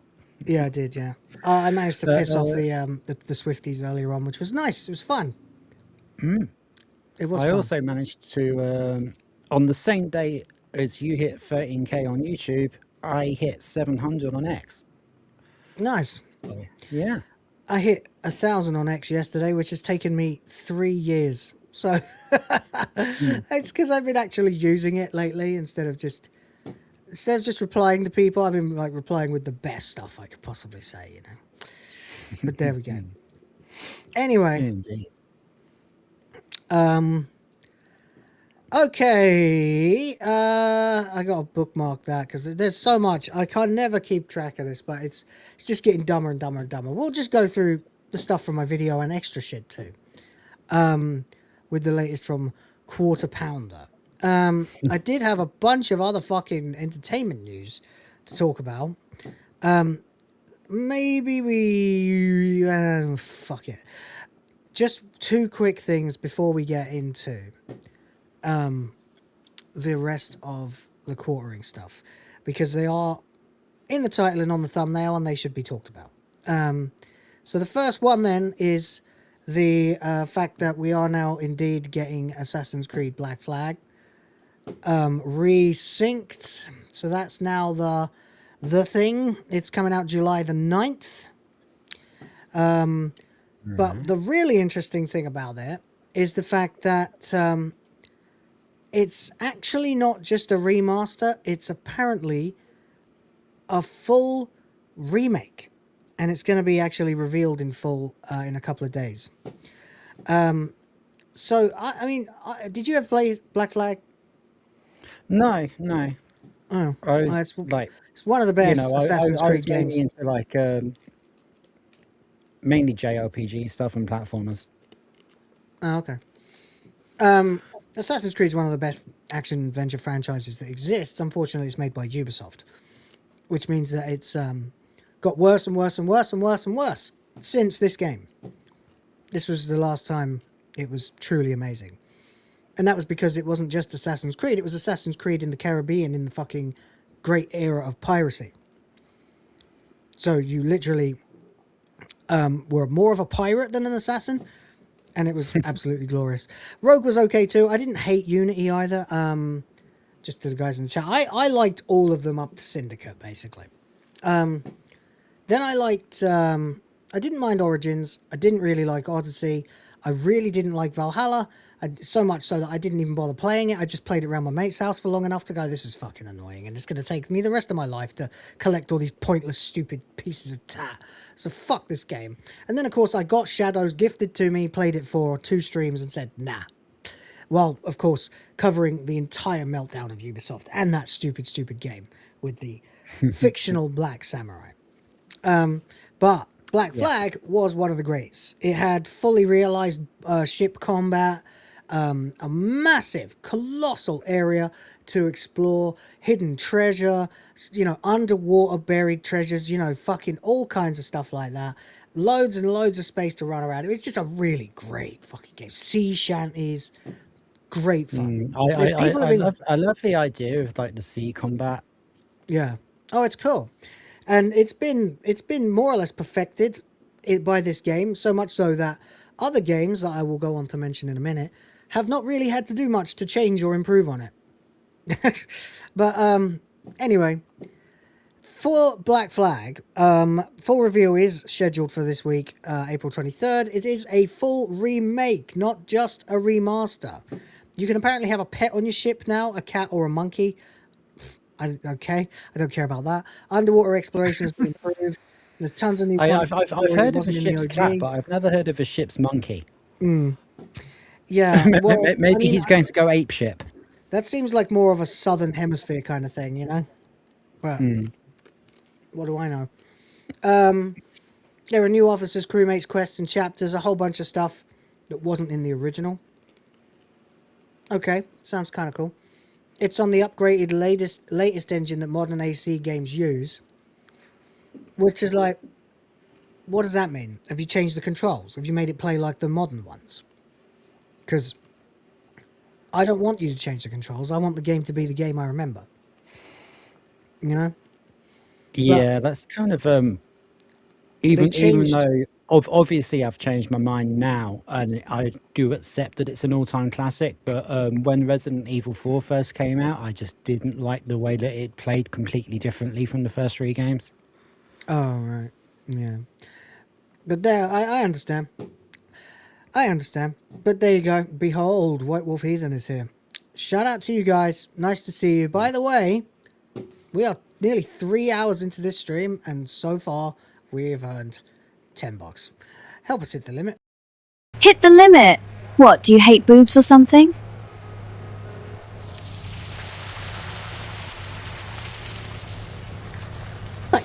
I'm like seriously going out of business here. No one seems to believe me. All right, one day I just won't be here anymore. Okay.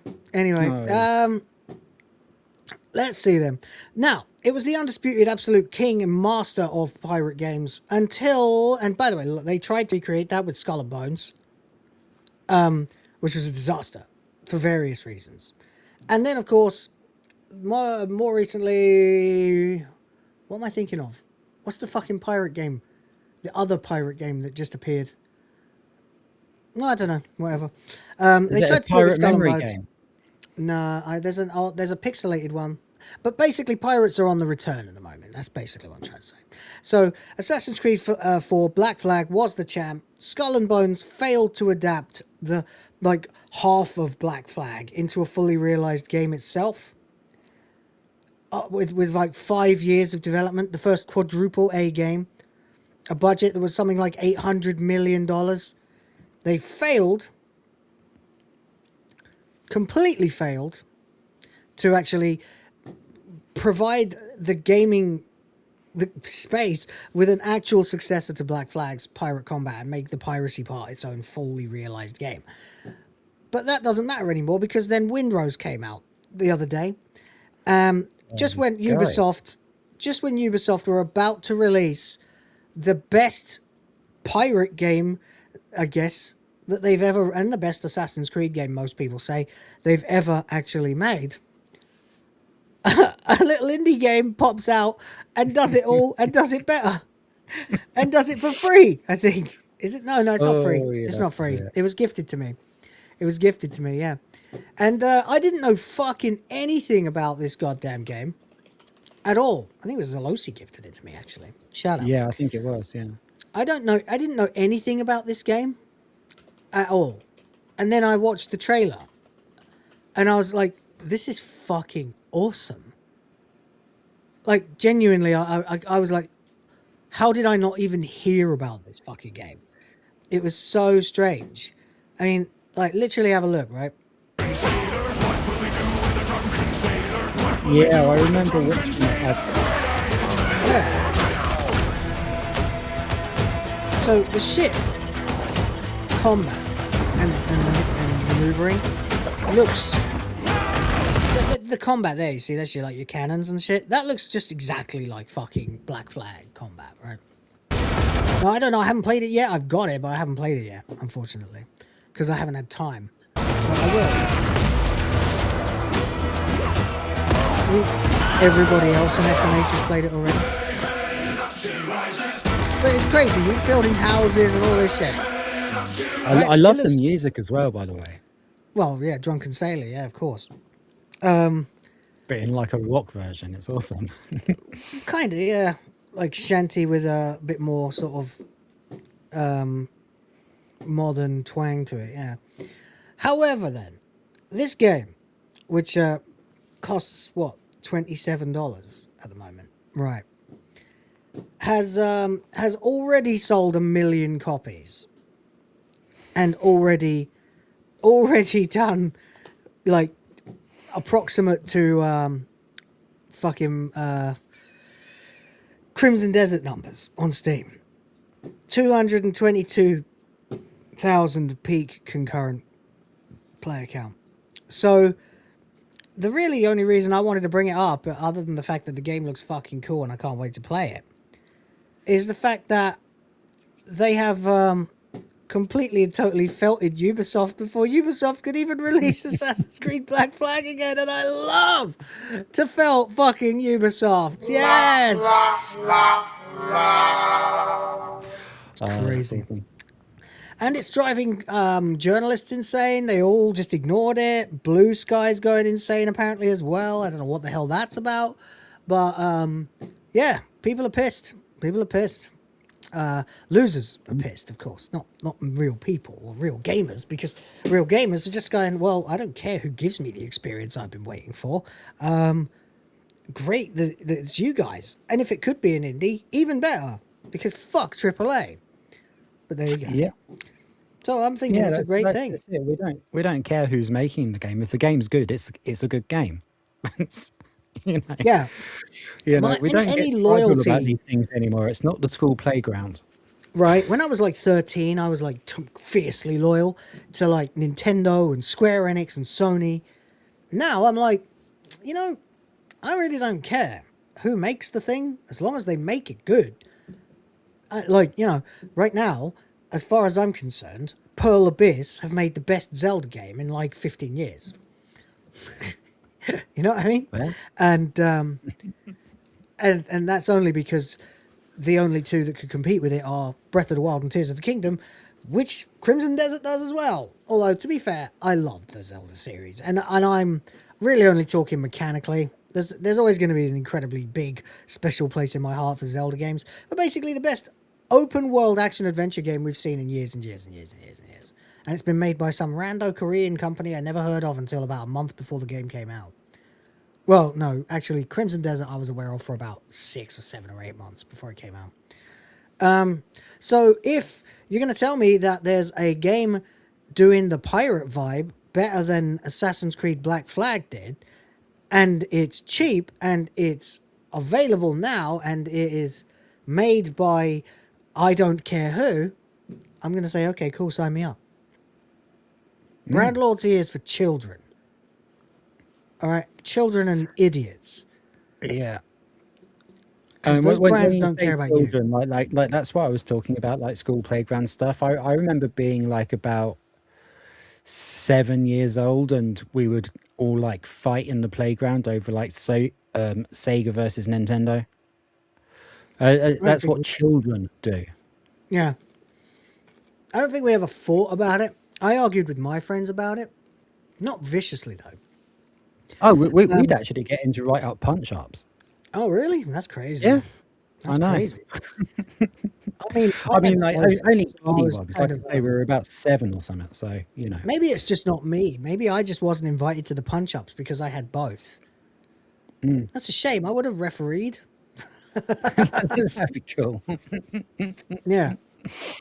Nah, the fights on my playground were about football teams, and we did that too. And then whether or not you even liked football or whether you liked video games. So people would be like, "Oi, Will, what team do you support?" And I'd be like, "I don't fucking care, man. Nintendo, Sega." You know.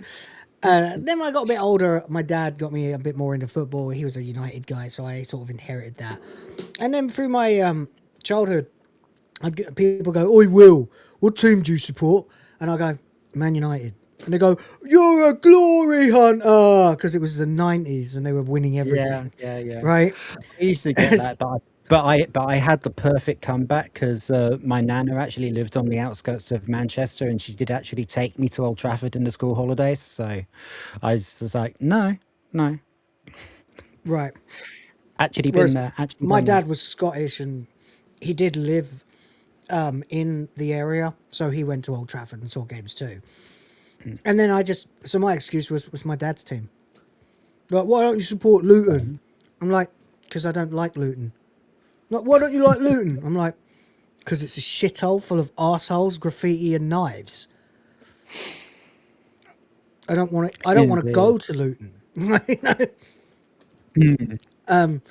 You know. So, like, "Well, it's the best. It's your local team, innit?" I'm like, "I don't give a fuck, buddy. I don't live in Japan either, but I play Japanese video games." You know. Yeah. I used to get into arguments like that. Those are the kinds of punch-ups I got into. Telling people they were retarded for asking me stupid questions like that. So there we go. I was a dick. But there we go. Anyway, speaking of dicks, what am I going to segue to now, huh? What am I going to segue to? Oh, I literally said, speaking of dicks. I don't know. I think I've got a 1 in 4 chance of getting it. What, a dick?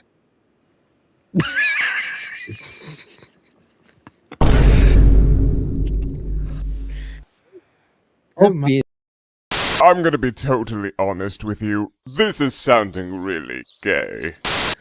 No, the most recent tweet from Warski of Kino Casino is actually cheering for Ethan Ralph. So this has been a bit of a saga. As Ethan Ralph decided, you remember who Ethan Ralph is?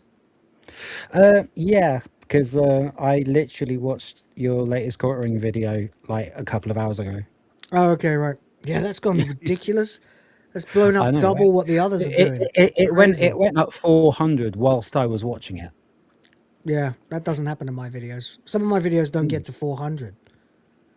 This one hit 4,000 in the first 2 hours. It's crazy. Anyway, that's why the channel suddenly gained like 500 subs this week or something. 300 subs this week. And we hit 13,000, by the way. So thank you. Everyone.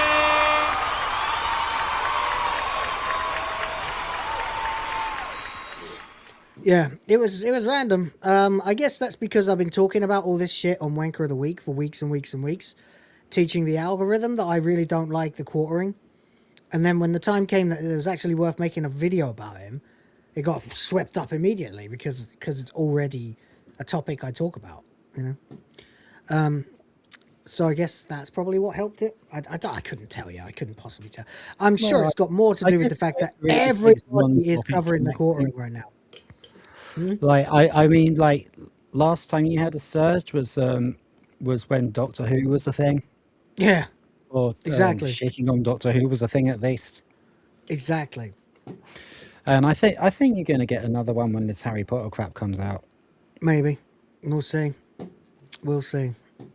For now, I'm just very happy that we hit 1,000 followers on X and 13,000 subs on YouTube. Thank you all so very much, and I really do appreciate it. The notifications must be going gout. Oh my god. God damn, that's a bad one. I like it. Okay, let me bring up a bookmark I've got. I'm pretty sure I've got a bookmark of this earlier on, and if I don't, it will only take me a matter of a second or two to find what I'm looking for. Apparently I don't. Oh well. Ethan Ralph, I've told you about a couple of times. Ethan Ralph is a piece of shit. Okay? Make no mistake. He's an awful, awful human being.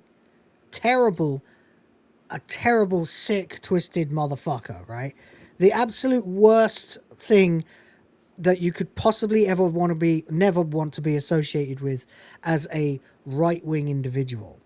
Okay? Because he also is a right-wing individual. But unfortunately, he's like the scum of the sector. He's a woman-beating, drug-addicted, alcoholic, offensive, serially banned, irresponsible father, a total bum, a wastrel, just an all-around piece of human garbage, basically. To a point, right? For example, see this?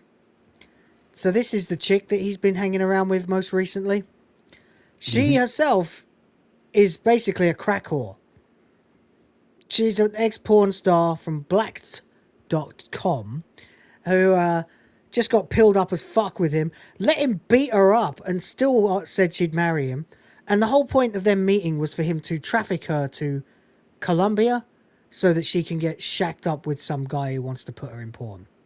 Yeah, I remembered when I saw his face up close. I was going to say, but I wasn't sure whether you could use the.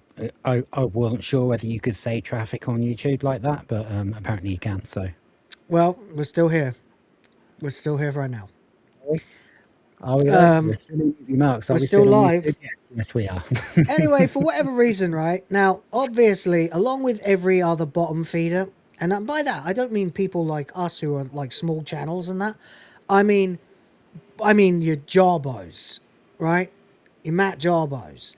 People who are less relevant than Jeremy Hambly or have some kind of horrible fucking past that's made the internet despise them. Right? Like Jarbo or Ralph. What's that? It's 4:20. You're finishing the day with top ramen soup. Fair enough. I thought you were going to tell me you were going to blaze it, but okay. Smoke if you got them. It is 4:20.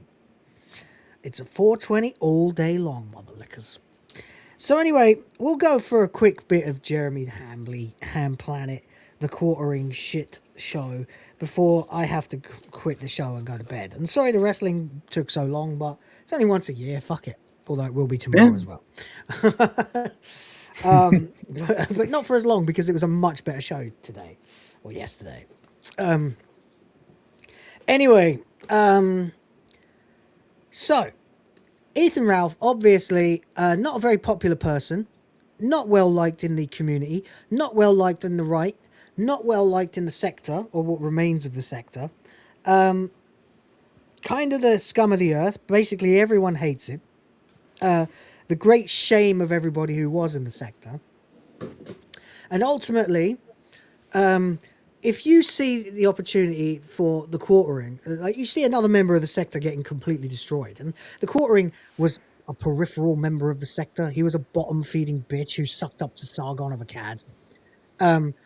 And the Ethan Ralphs and Warskis of the world were very much on the other end of the right of the sector against Sargon. So while Sargon, and I like Sargon by the way. Yeah, I still watch Sargon, but I didn't back then. Like that was before my time. Okay, so it was all I'm post really Gamergate, struggling basically. to imagine. It was I'm all really struggling Gamergate. to imagine them both on the same show. That would be really, really weird. Oh yeah, I mean they used to hate each other. They weren't. Sargon wasn't really the blood sports. The sector was really the the sector and the two real groups were the sector and the skeptics, and the skeptics were like Sargon and people like that, and also they had the quartering for some reason. And then of that's course what the I'm saying. sector. See, you're even laughing saying it. That's what I'm saying. I know, it's can't absurd. imagine. I can't Yeah. imagine them on the same show. It just doesn't make sense. Yeah, exactly. Well, see, then you've got the sector, which was the people who were, because that's true, actually, as P.D. Rich pointed out, Carl Benjamin, aka Sargon, used to be a trad lib. He only became really right wing in the last sort of 5, 6, 7 years. You know, he was a lib who had watched the left turn insane, and so he became right wing, became conservative. And when I say conservative, I mean he's a real conservative now, Sargon, not like the Conservative Party. He's a Restore Britain style conservative, a real fucking trad Brit conservative. I've actually seen him in interview Ruth Below.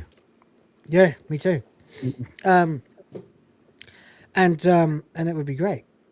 That's exactly that, Will. Yeah. Mm-hmm. That's exactly that. Okay. Anyway. So yeah, Tradlib and neocon or conservative, like as it stands now, are not that different, actually. PD Rich says, I'm mates with one of his mates. Cool. That's sweet. I'm a fan. Anyway, I'm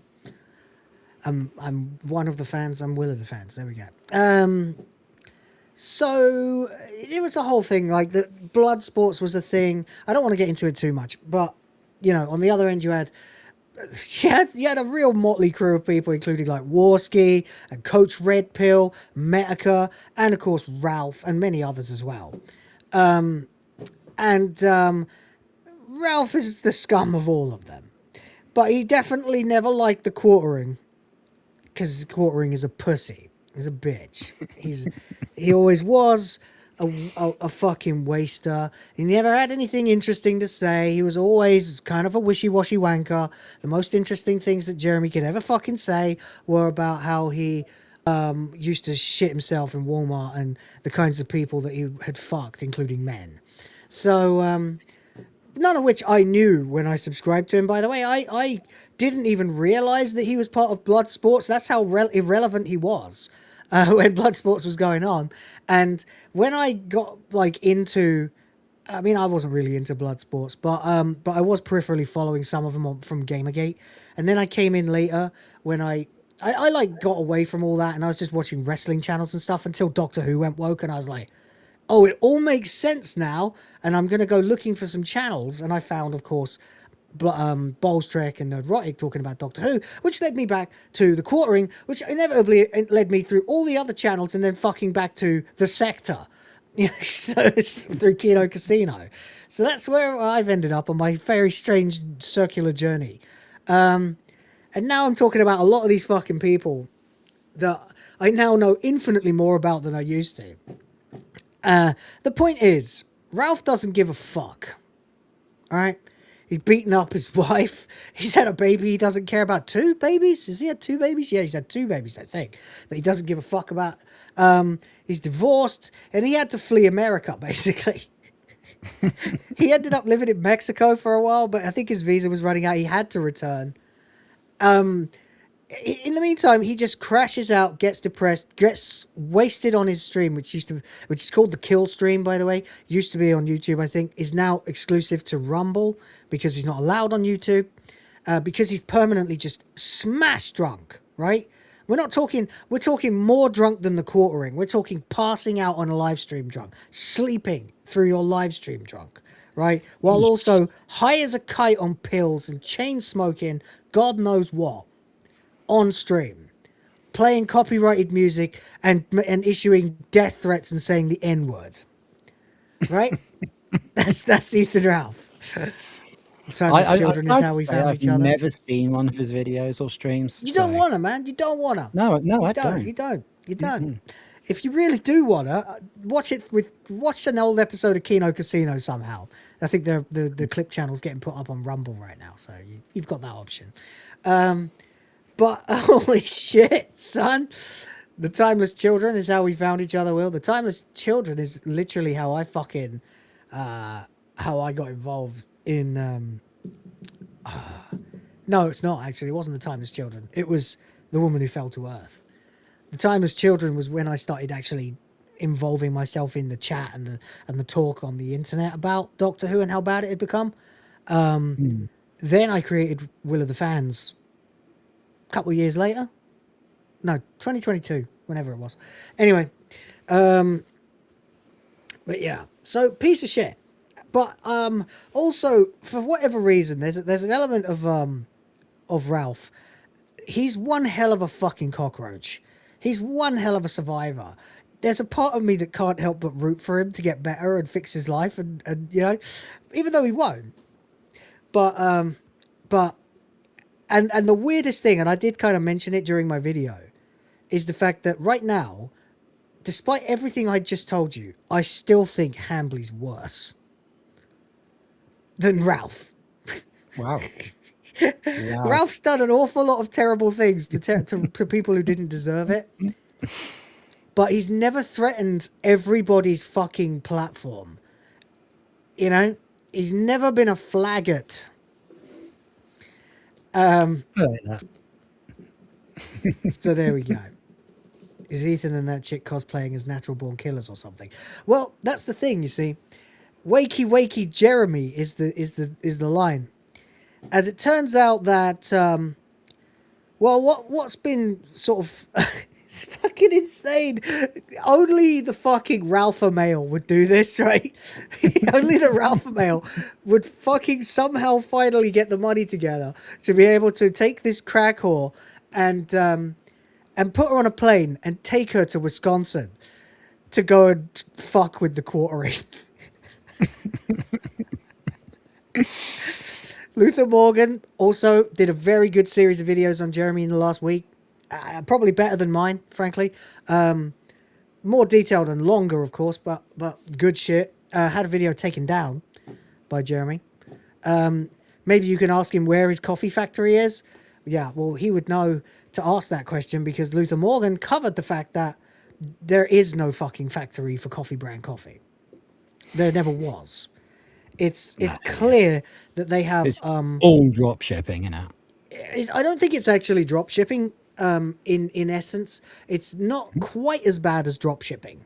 It's co-branding, basically. So whereas in drop shipping, you pay someone to completely produce the coffee for you, including the labeling and the branding and packaging.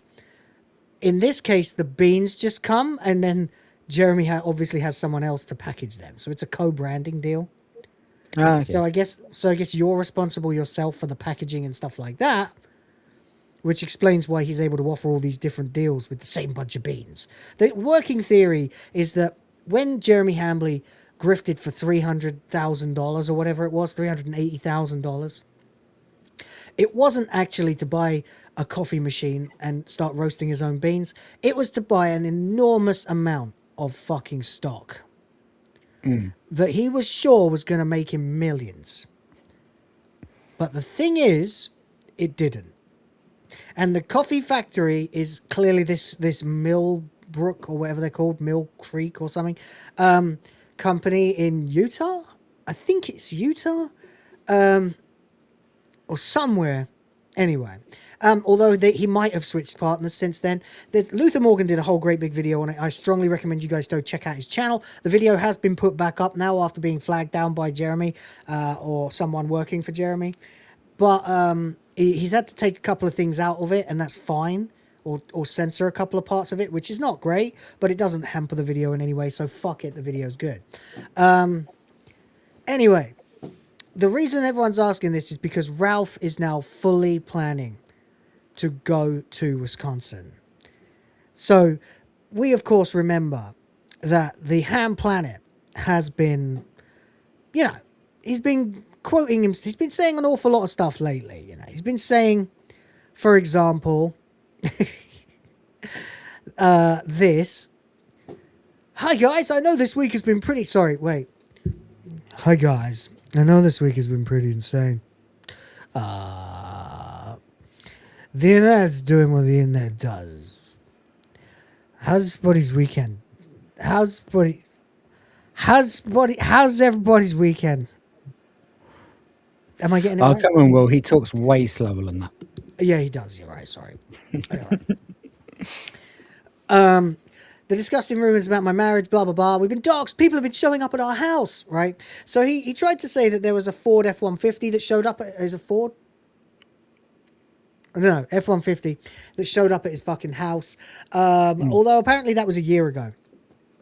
But he's been trying to act like this stuff happened to him recently. There's no proof, and despite claiming that his wife's been harassed and they've been doxxed, which is ridiculous, by the way, because they were doxxed a long time ago, and his wife's name has been openly known on the internet and her face for several years. The court ring then proceeded to follow up his desperate cry for people to leave him and his wife alone by posting a picture of him and his wife. That is so... the Harry and Meghan South Park sketch, isn't it? It's so what? The Harry and Meghan South Park sketch. Oh God, yes, you're right. Oh my God, that's brilliant. Now. Stop Leave us. looking at us. Yeah. Come on. The worldwide privacy tour. That's right. That's it. We demand privacy. We want privacy. We want privacy. It's fucking quartering. That's what that is. Quartering. Yeah. You are no better than Meghan Markle, you slag. Oh, what a thing to say, but it's fucking true, Jeremy. You are Meghan Markle in this bitch. God damn.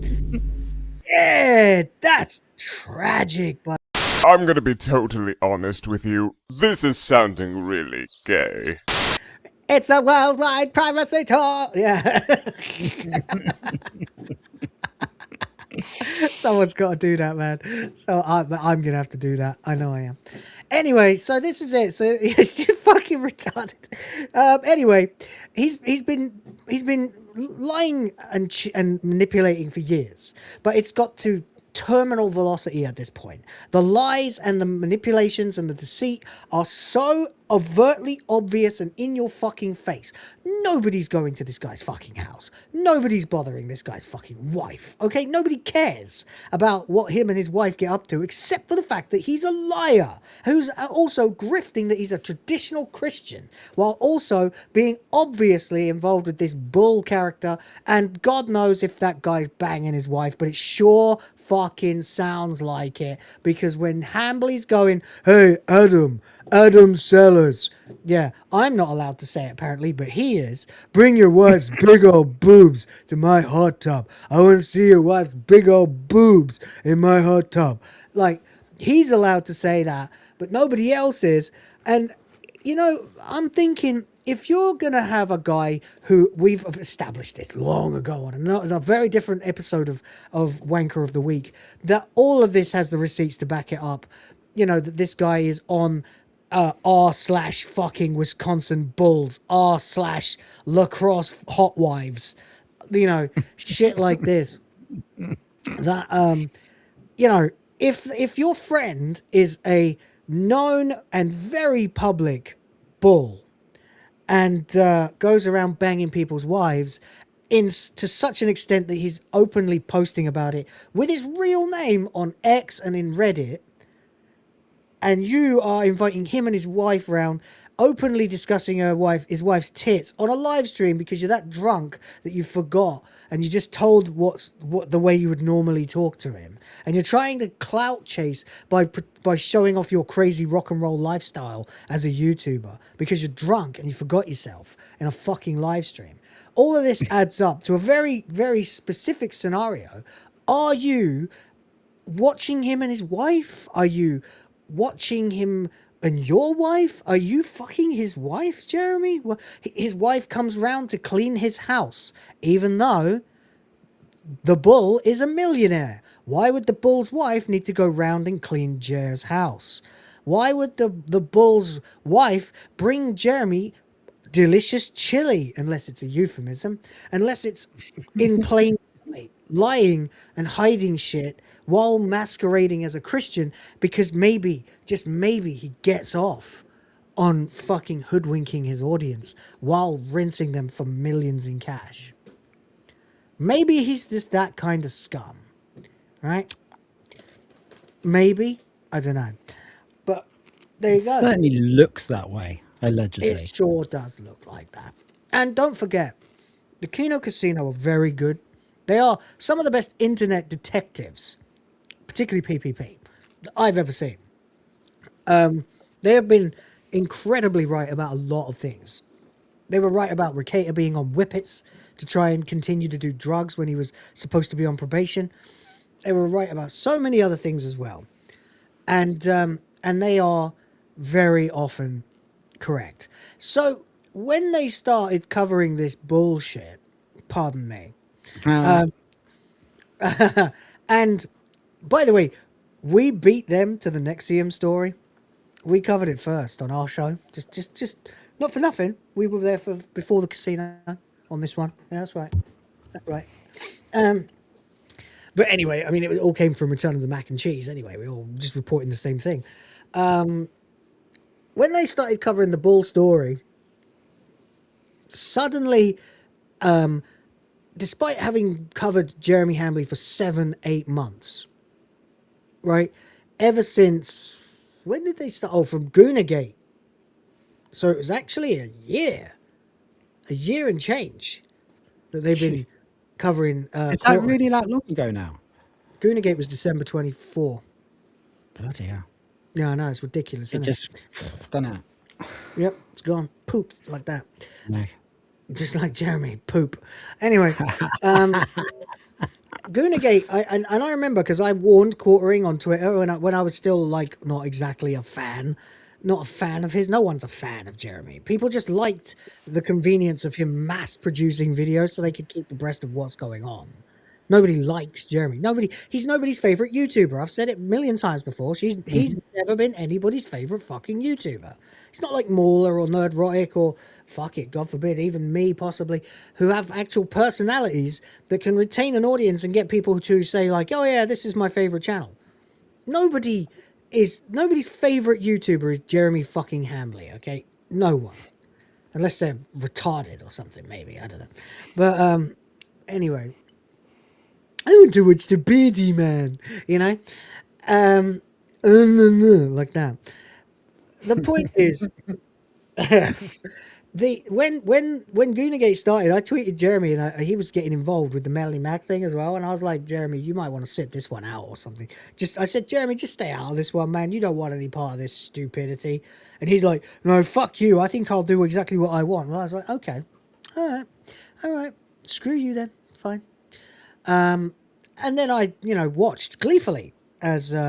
Because I knew what kind of a shithead he was already anyway. And I'd long since unsubscribed from his channel.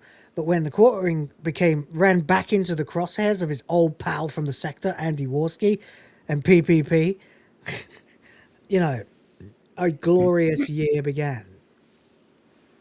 But never once did Quartering do or say anything about it. They covered him shitting his pants, talking about shitting his pants, making the women clearly visibly uncomfortable on his live stream. So many things. Bullying Luke, the guy who he's fired on his live stream. A whole year of covering. Oh yeah, I remember seeing that. Yeah. The whole year of covering Quartering's embarrassments and exploits and moments where he's proven himself to be nothing but a fucking grifter who was never really that passionate about any of the things he talks about. Not as much as we are anyway. He's not angry like we were and are still. I'm still angry about Star Wars, by the way, even though Disney are having to admit that they got it wrong. That's not going to make it right, Whereas Hambly, he doesn't give a fuck, man. He only ever cared about money. Yeah, that's exactly it. If you don't care about what you're covering, you shouldn't be covering it. Exactly. That's what I told you as well. Indeed. I said to you, I said about making videos. I was like, just make sure you're talking about something you really care about, or you're going to get super duper bored real quickly. And that's why I don't cover every single topic that Hypno covers or Smash covers. I cover what I can talk about, what I know about. Because otherwise people see through you like a fucking window. Absolutely. And people did see through Jeremy, and that's why he's nobody's favorite YouTuber, because he's got nothing really, really, really passionate to say about anything, So that's why it's been so shit for him for so long now. But anyway, I digress. He was covered for so very long by the Kino Casino, embarrassing stories, every embarrassing memory, and then came the shit about bulls and stuff, which originally was just them making jokes, okay, about his wife, being a pilot, and apparently Jeremy's a pilot too. I don't know, but he didn't have to go pick up his wife, so he's free to play video games because his wife caught a flight home with another pilot after she herself had an emergency landing. It's like, yeah, someone's doing your wife, mate. Yeah, that really sounds like it's got to be a euphemism for something. It really does, doesn't it? So they came up with the concept of Sky Roan, the big black sky bull, who's banging his wife. And the thing is, they're not the only ones who arrived at this conclusion. H3H3 also, years earlier, arrived at the same conclusion. Someone's doing his wife. And it doesn't exactly take a genius to add up the stories too. These two guys, not these two guys, Mr. and Mrs. Hambly have been together since high school. Okay? He's 43 now, and they've been together all this time. They were both atheists, they were never traditional, and they've got no kids. Until suddenly Charlie Kirk got killed, and Quartering decided he had to convert to Christianity and make 70,000 videos about it. Right? Whereas most of us did 1 or 2 videos, maybe a live stream or 2 about the Charlie Kirk thing. I was horrified by that. Deeply horrified when it happened. I think Jeremy was just rubbing his fucking hands together. All I gotta do is say that I'm a Christian now, and all the Charlie Kirk fans can become my fans. But you failed to factor in one thing, Hambly. Charlie Kirk. We're not fucking stupid. Yeah, Charlie Kirk was an intelligent man, and Charlie Kirk had one thing you don't have. A personality. That's right. Charisma. Oh, wait. Talent. Showmanship. Well, that's dedication. 4. An actual interest in the topics. 5.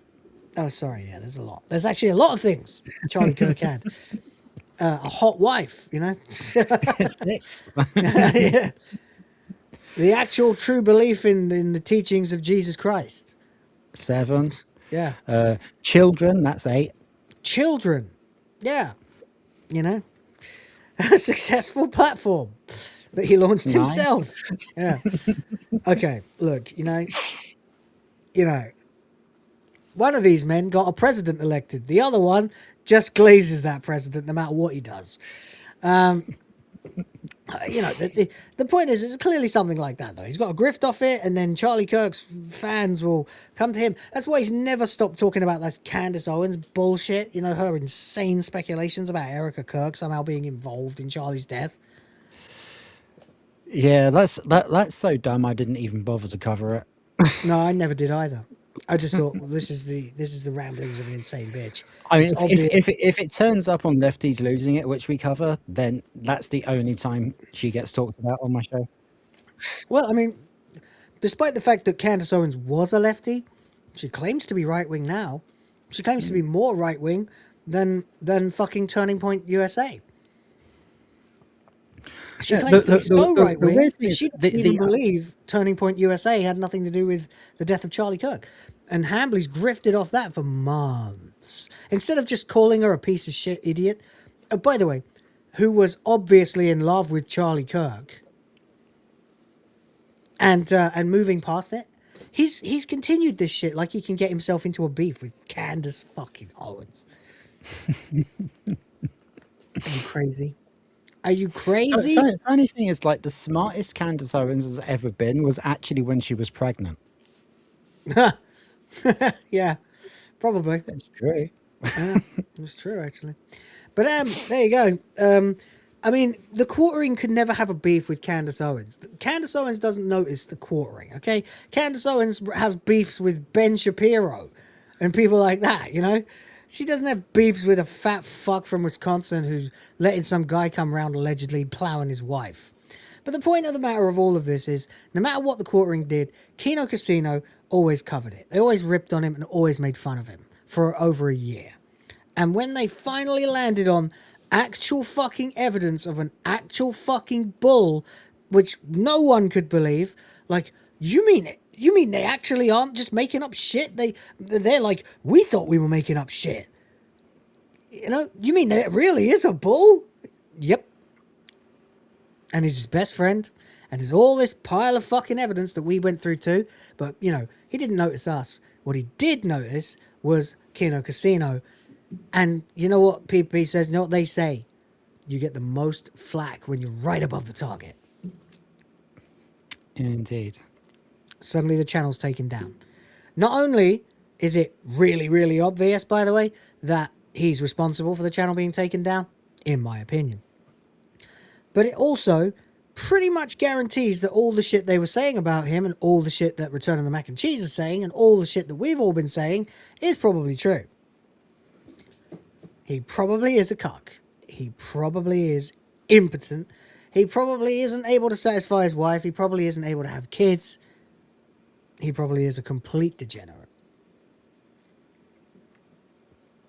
So, of course, they are losing their fucking minds. And, of course, and against the backdrop of this is now this move by him going, leave my wife alone. She's not getting fucked by the Jew bull. You know? But that's too little too late, buddy. You are the one who said, prove it to everyone else who ever said something like that. And then you post a picture of your wife. And then you know what else you should never do, Jeremy? Besides never feeding the trolls, you should never give them ideas. You say, what? Your in-laws? Oh, you didn't ever thought about Jeremy having in-laws. Oh, what's that? Doxing. Ooh, photoshopping pictures of your wife. Ooh, no one's doing that, by the way. Doxed. I think you were doxed a long time ago. People have been showing up at my house. Uh-oh. Do you know what they say? Don't feed the fucking trolls. Because now, it does indeed appear that our pal, Ethan Ralph, is on his way to Wisconsin to investigate the quartering. This is going to be very, very interesting. Very, very, isn't it? It is, yeah. I don't know what's going to happen, but something's going to happen. And I don't want anyone to get hurt. I don't want anyone to get arrested if possible. But I also certainly don't want nothing to happen. Because at this point, if you really are doing this, well, Scarlett Hampton, that's the name of the hoe bag, by the way. Scarlett Hampton and I are looking for all pertinent information on the quartering. We are considering flying out this week to film our documentary on Jeremy quartering Hambly. Scarlett already lives there and is our insider Wisconsin agent. Ooh. I'll tell you what, Will. You should link. You should reply to that and link your videos about the quartering. Oh yeah, I most likely should. Yeah. I mean, that is pertinent information regarding the quartering, so that is literally what he's asking for. All right, fuck it. All right, I'll link my fucking video. I mean, I don't know what I could possibly have to tell Ethan Ralph about the quartering, but fuck it, it'll be funny for the laugh, won't it? It'll be funny for the grift. All right, here we go.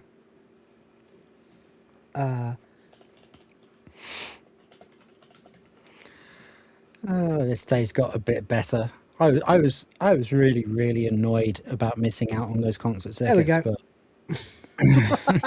but at least I'm having fun now. Yeah, I'm definitely going to get that video flagged, actually, I might. I don't know if I do that. I should probably delete that post. But there you go, anyway. It's getting a bit crazy out there at the moment. It is getting a little bit crazy at the moment. And, as it stands right now, I don't want to keep showing the bull's face, because that's the kind of thing that will get this fucking stream attacked. But, what does Hambly think about that, bish? Yeah. That's PPP's impression of Ralph. It doesn't even sound much like him, but it's the way he talks when he's high as a kite. Well, how does that make you feel, bish? You know? So there we go. Mr. Felted, here's information about Jeremy stealing toys from needy children. Oh, no. Yeah, well, this is the thing. Jeremy claims that he donates lots of money to Toys for Tots. So I posted about Quartering scamming a large donation for Toys for Tots the other day, but it really doesn't sit right with me. By the way, guys, help us, please. Hit the limit. We're at 10%. Hit the limit. What, do you hate boobs or something?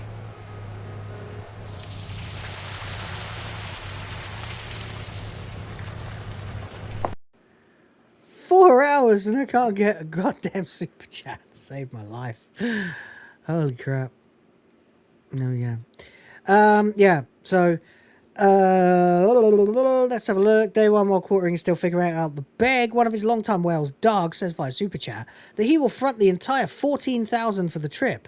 Oh, this is the Amfest thing. Oh, This is that. Yeah, someone said he would. Is this the Amfest thing? Yeah, it is. Yeah. Yeah.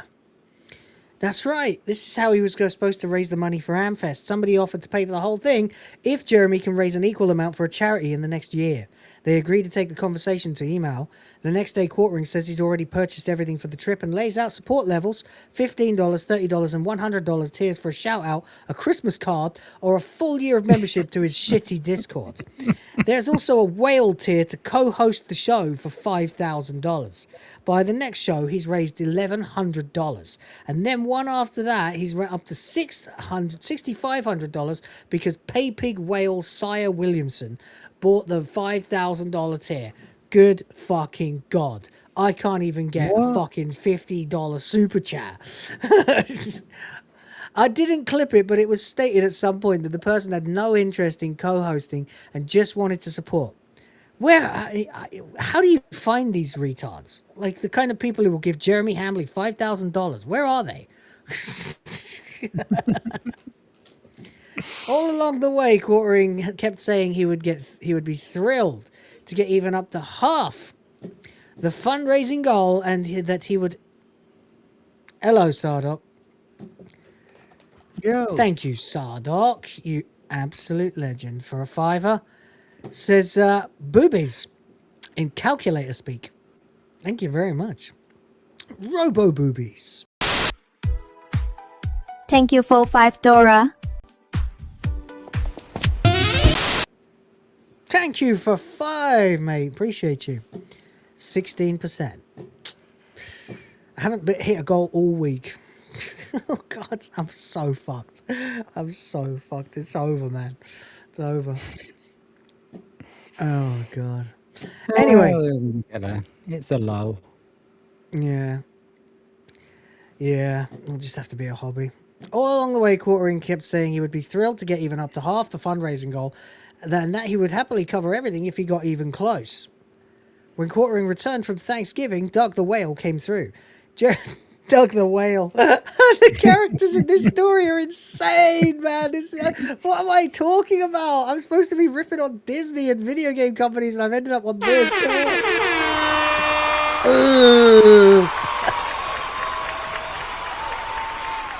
But whatever. Jeremy explains he had 2 giga chads. Whoa. Jeremy explains he had 2 gigachads come through with massive donations, Doug and Cy Williamson, and he no longer needs to raise funds. He goes on to explain how Doug funded the entire $14,000 on the condition that Jeremy donate any extra raised beyond his donation to charity. Jeremy chose Toys for Tots and tells everyone he has many thousands of dollars to donate before the end of the year. A few days later, before he left for Amfest, which, by the way, was like the moment it all began to crumble, the Amfest trip. He made so many fucking public mistakes during the Amfest thing.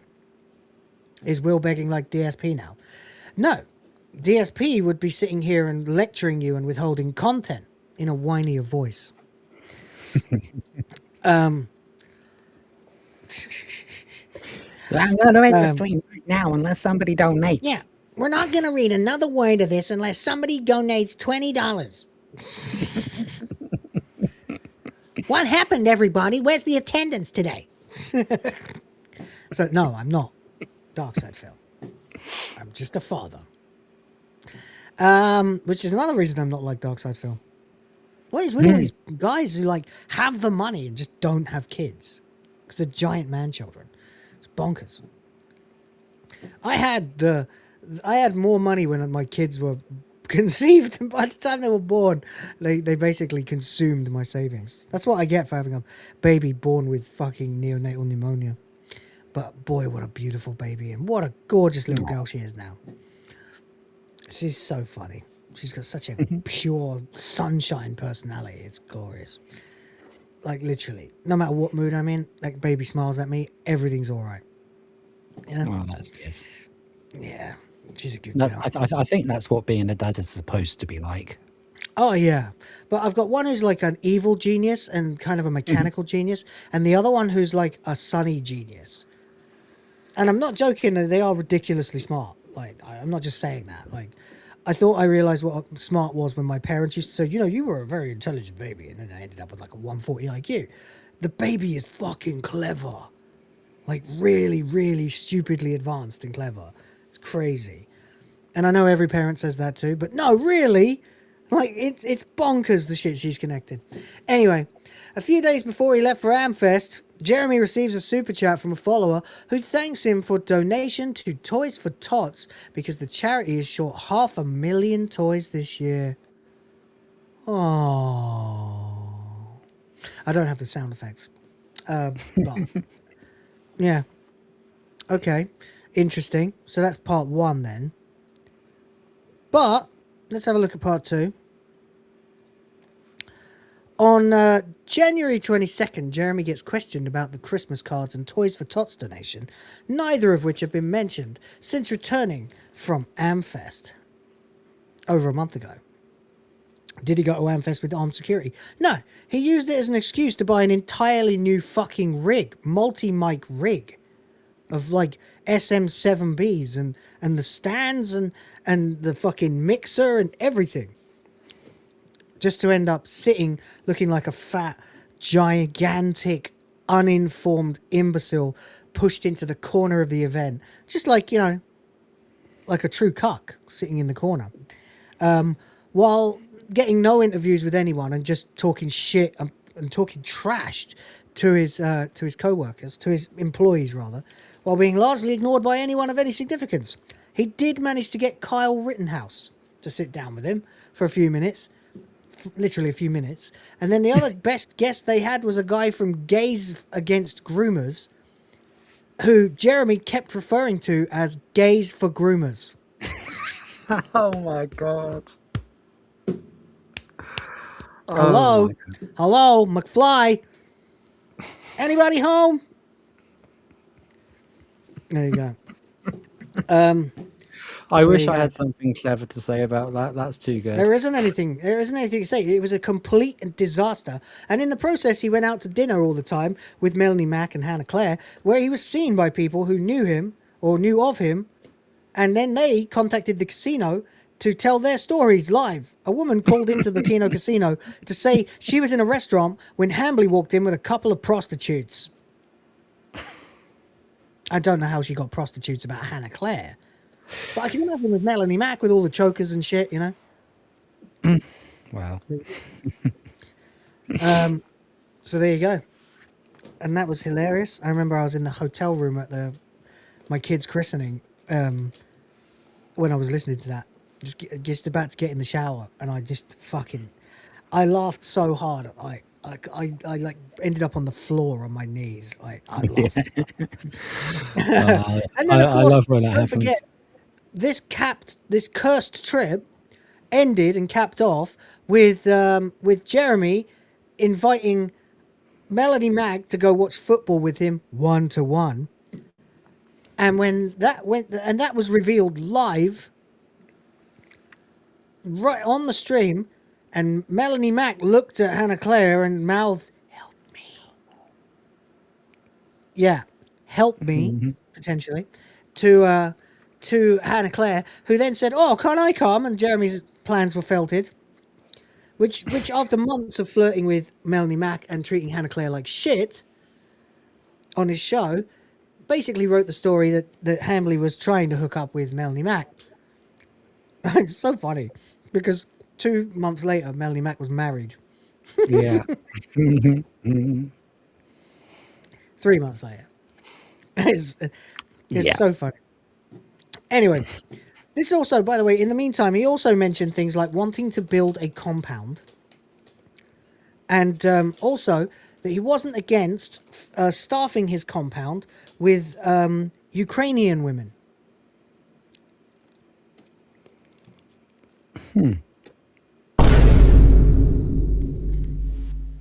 As in refugees. Now, what do we call that? Oh, yes, trafficking. So there you go. Now, that's right. At the time, this is quite an old post now, but this is what happened. Yeah. So neither had been mentioned. Neither the Christmas cards nor the Toys for Tots donation had been mentioned since returning from Amfest over a month ago. But Jeremy quickly claims a donation was made, but there wasn't much left. He then fidgets So he bought himself a load of mics that he didn't need.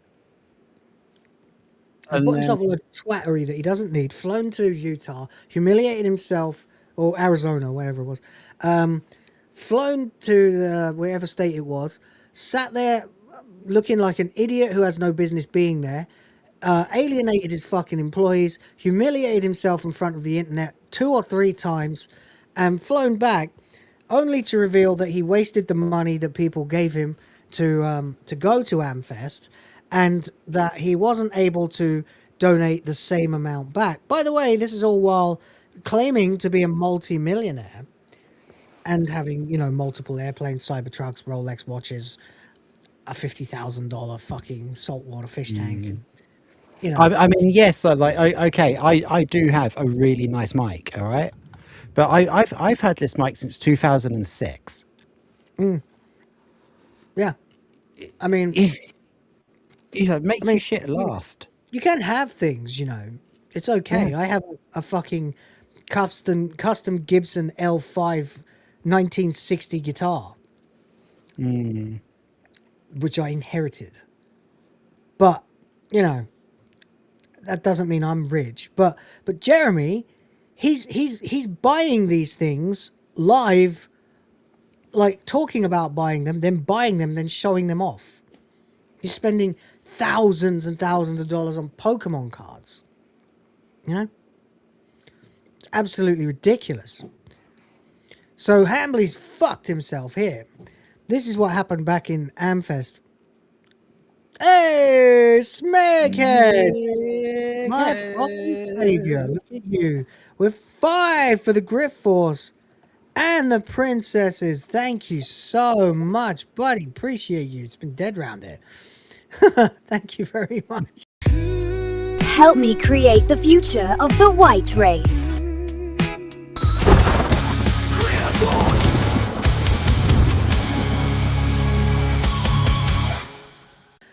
Legend!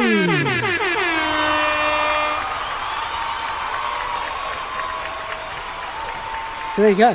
Awesome. Thank you so much, Smeghead, you fucking legend. Appreciate you. We did Red Dwarf's finale yesterday, by the way. I'm not sure if you saw that. Anyway, so he finally, he went to Amfest, he squandered all his fucking money, claims to be a millionaire, but claims he needed to crowdfund a trip to fucking Arizona. If I'm sorry, but $14,000 when you're a multimillionaire as a business expense. Surely he could write that off for tax anyway. Right. Yeah. I don't know the thinking. I do know that he suddenly got a new Rolex about a month later, which he claimed he'd had to pay like $9,000 as a tariff to get it. Yeah, that's another thing that I've never really understood. Not seen him for years, but I used to know a millionaire, and he was showing off his new watch that he paid hundreds of thousands of pounds for, and I was just like, well, it says the same fucking time as my watch. Yeah. Indeed. I've got a nice. I never knew if it was Seiko or Seiko. I think it's Seiko because it's Asian, right? Watch here that my wife got me for my 40th birthday. It's glorious. Oh, that's lovely. I've got a really nice Ferrari watch that my mum bought me for my 40th birthday. Nice. And not 40th. And the funny thing is, I don't think it costs 38th. More. Sorry. I don't think it costs more than like 100 quid. Yeah. Yeah, and actually, I think mine's about the same. My kid knocked it on the fucking floor and chipped the glass. I'm fucking pissed off. But whatever. Anyway, I'll get it fixed. I'm trying to think what year it was now, because my mum died in 2023, so it must have been my 38th or my 37th. Oh, right. Well, at least you got it. That's a nice thing. It's a lovely gesture. Indeed. But there you go. Anyway, so PD Rich says he could not use that Newman mic properly as EQing was way off. Correct.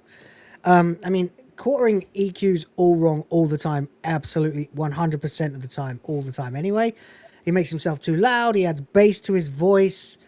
It's so cringe. Yeah. But the actual audio at Amfest was fucked beyond belief. It was so quiet. It was almost impossible to hear them. It was the most unprofessional outfit you've ever seen. And they're in the same room as the Daily Wire. And Russell Brand and people like that. Yeah, why not just use a Russell voice Brand's an changer like I interesting do, one, says isn't Sardog. That's Sardog not says, come why up not in just... mine. Huh? Oh, it's just come up for me now. What? No, the comment hadn't come up in my studio, but it's Oh. just come up. It was delayed. Yeah, Sardog said, why not just use a voice changer like I do? He doesn't. That's a joke. I mean, I can tell. I've heard his voice enough times to know that's 100% coming out of his vocal cords. So yeah. Anyway, so the point is, Jeremy claims that a donation was made, but there wasn't much left. He then fidgets all over the place while struggling to come up with a consistent story about the Christmas cards. Now they're going to be Valentine's Day cards. So these cards, I've told you about these before, right? The Christmas cards were supposed to be signed by him, Hannah Claire, Melanie Mack, and Luke while they are at Amfest all together. They'll take a picture and they'll print it and they'll get cards and they'll sign all the cards and they'll send them. You know? But the Christmas cards never happened and they all went home. So now he has to come up with an excuse. He doesn't have an excuse for the Christmas cards. Just, oh, sorry, yeah, we couldn't get it done. There was no time. What? You were together like for hours. You went out to dinner together. You were literally fucking goofing off about watching football together. Tell me you could have taken a fucking picture. Whatever, anyway. So now the Christmas cards are going to be Valentine's Day cards. 1 minute they're already printed and on the way to him. The next minute, his editor is working on it right. He started on it yesterday, actually. So, I'm sorry, does it take more than a day to design a Valentine's Day card? Where most of it is a picture of a bunch of people? No. So after clearly lying his ass off about the Christmas cards... Do you need, like, a heart, some flowers, and maybe, like, some kind of, I don't know, chocolates or something? maybe a cute fluffy animal. Bang. You can do that in 5 minutes. You went underwater there. Sorry, mate. Oh, At the right. end. Right at the end. Am I back? Yep. Yeah, cool. No, it's like you were talking about designing a Valentine's Day card. I was just saying, like, you know, a heart, some flowers, maybe some chocolates, and a cute fluffy animal. You're done in 5 minutes. Yep. Let's see. Oh yeah, plenty of these I could use. That'll work. Put a picture in the middle. Crop around it. Wouldn't even need to be particularly good at Photoshop to do that. Actually, you just select the white space and then apply it to the opposite. Then apply it to the layer that the photo's on and hit delete. And there you go. Now the picture fits in the frame with the hearts. Write some fucking text on it. Happy Valentine's Day from the quartering. I could do it in probably I could probably do it in 20 minutes. And when I say that, I could probably do it in 5 minutes, but I don't want to be held to that.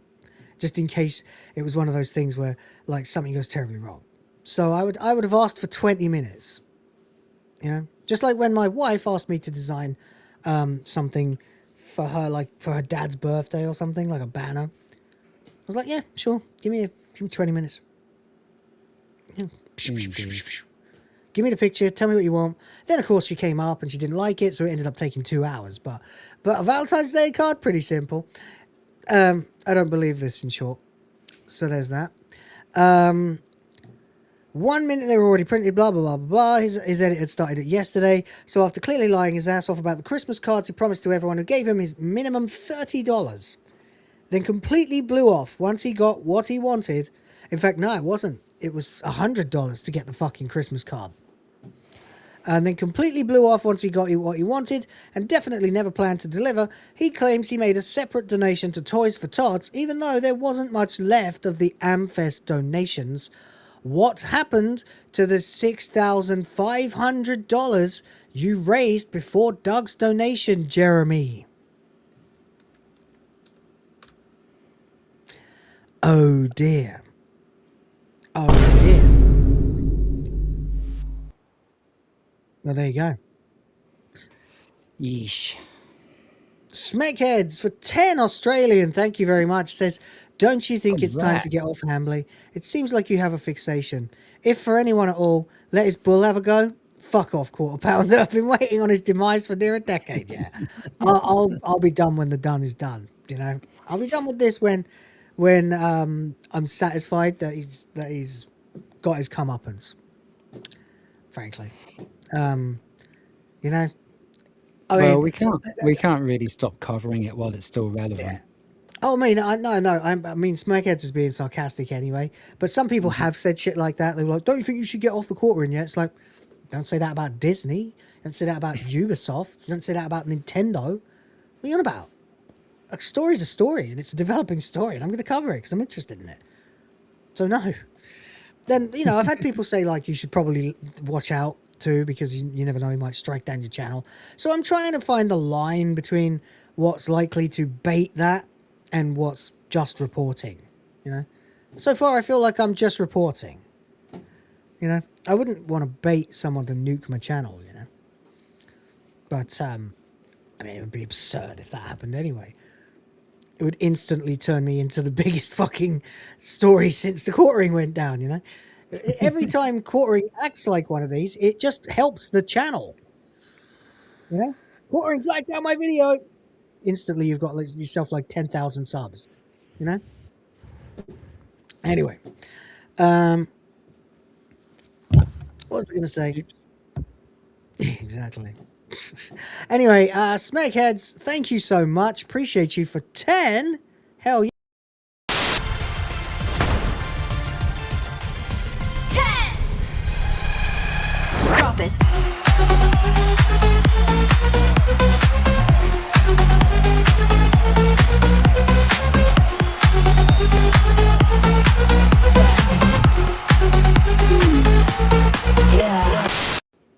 Hell yeah, thank you very much, buddy. Appreciate you for that. That's really, really appreciated. And Also, we got one from Sardok, says, you be what? You be jamming, bro. You be felted. You be... I don't fucking know. Ubisoft. Yeah. Everything that Quartering's brain tells him, like in his inner monologue says to him, when it comes time to, you know, to give the wife the seeing to that she deserves, Ubisoft. There you go. Best I could do. Thank you for $5. All right, this is turning around. We are at 45%. Is it still possible to hit the goal today? Well, I'll go a bit longer, but that would be pretty cool. And I can, you know, feed my kids. It's actually tragic this month. I'm at 30% for the month. So, like, the target for the month. It's awful. I'm fucked. But there you go. Anyway, and that's view time as well. Although these videos blowing up has helped as well, I bet. So there's that. Christmas cards. He promised everyone who gave him minimum $30 and completely blew him off. What happened to the $6,500+ that you raised before Doug's donation, Jeremy? Flash forward again to a week ago. This is a month or two ago. Quartering buys $10,000 in Magic the Gathering and Pokemon cards to open while his wife is out of town. I mean, what? You like the $5 better? You like the $5 better, you do. The best one then is the 50. If you like the 5, you'll like the 50 more. Probably more than any of them. Well, apart from when we hit the limit and you get like a 3-minute, 4-minute dancing clip of booby ladies, whether it's Street Fighter, Metal Gear Solid, or any of the others. And by the way, I know other channels do similar. They don't have my gift. Or my talent as an editor. Or my talent as a musician.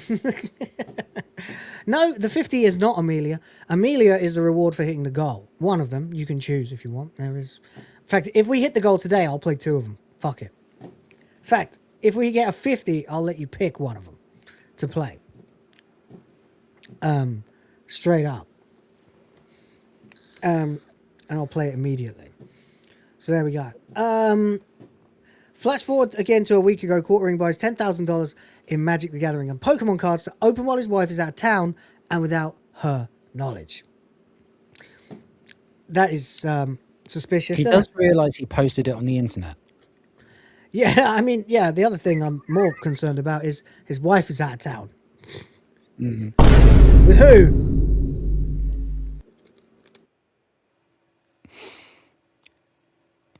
Some romantic getaway up to Aspen or somewhere. Oh, sorry. Someone's getting a romantic getaway up the ass. That's what I meant. But yeah, no, I'm not kidding there, by the way. If someone drops a 50, DSP has better ones, you fucking wish. DSP. No, I've been offering what DSP pretends to offer for a very long time. But there we go. Yeah, if you want Amelia, yeah, drop a 50 and just name Amelia and I'll do it. Oh no, Jeremy! Doug the Whale showed up literally seconds into Jeremy's $10,000 card opening stream, asking Jeremy to call him after the stream, and Jeremy is looking guilty as shit. Doug was the one who said he'd cover it as long as the donation happened. I wonder what Doug wants to talk about. Recap. Jeremy raised minimum $6,500 before Doug's donation covering the entire trip came through. According to Jeremy, the agreement with Doug was that Jeremy would donate anything raised above his donation to charity. Before the trip was covered, Jeremy was saying if he got it to half the donation goal, he would cover the rest no problem. So, he was only $500 away. He's got the full 14,000 given to him by a whale. He's got 6,500, almost half the 7,000 that he would need to hit in order to cover the other 7,000 himself in the donation. Right? So, what happened to that 65,000? 6,500? Should have been just literally... Do you understand what I'm saying here? Yeah. Like, the total he needed is 14,000, okay? He gets 14... He raises 6,500, so that's almost half. 500 shy of half. 7,000 is half of 14. With almost half covered, he says... So someone tells him he'll give him $14,000. So there's now a maximum of $28,000 in play. He gets the $14,000 donation, which he uses to buy equipment and shit and fly them down to Amfest. But he also says that he will donate anything above it, above the donation, to charity. And if they can get to 7,000, he'll match the other half himself. In other words, he'll match the final 7,000 if he can get $500. Now, I don't know if that happened or not, but anything above the 14,000 that was already covered should have gone to Toys for Tots. That means minimum 6.5 going to Toys for Tots. And if someone donates $500, then he's got to give 7,000 as well, so that they get $14,000. And he gets $14,000. And the nice guy who paid for the whole thing basically writes himself a nice charitable donation. Right? So that's it. But before the trip was covered, Jeremy was saying if he got to even half the donation goal, he would cover the rest, no problem. Suddenly, when the money was in his bank account, it disappeared, leaving little to nothing for Toys for Tots. A week after announcing that he spent all the money and there was none left to donate, Jeremy buys $10,000 worth of Pokemon and Magic the Gathering cards for himself. Doug wants to talk.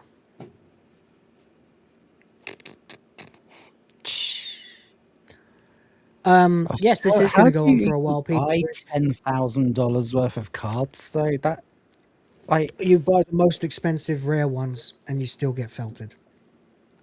we literally watched it on. I know. 6 weeks ago or so. I remember. Gary's saying he's broken the unwritten rule. Yeah, well, that's the thing. I'm saying that too. I've been saying that like from day one, basically. You never go after another content creator's platform. And you never, in just life, ever go after another man's livelihood. You just don't do that. If you got an issue with someone, you beat them up. You have a fight. You have a discussion or an argument, or you share a beer together and you work it out. You never go after a man's fucking livelihood. That's his family. That's the kind of thing that makes men desperate. You know? Yep. Yeah. I can't. Will everyone saying that, including me? I wasn't saying I said it first. I was saying I've been saying it too for a long time. Smeghead's Australian temp. I think it was June the King who was about to put out Jervid, then had to put it on hold after Ham's attack on KC. If Q really thinks it's going to be over quickly, he's very much mistaken. Correctamundo. Correctamundo. Yeah. Absolutely right. June the King is, a massive documentarian on YouTube, for anyone who doesn't know.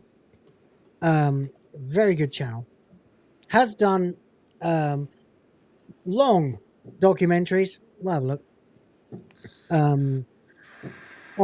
got 411,000 subscribers. He's done documentaries about the rise and fall of Halo, Pirate Software, iDubbbz, Tom Green, the fucking Hawk Tour girl. Not to mention Destiny, hour and a half there. What else? I know most of these girls, but guys and girls. Everyone Hates a Sam Piker, 1 hour 45 minutes. Dark Side Phil, 3 hours and 42 minutes. An hour and a half on the RTU. The Completionist, of course, gets one as well. A lot of people have received these, including Boogie2988, Wings of Redemption, basically every lolcow, Bam Margera. That was the first one I ever saw. Just by sheer fluke. That is a terrifying thumbnail, by the way.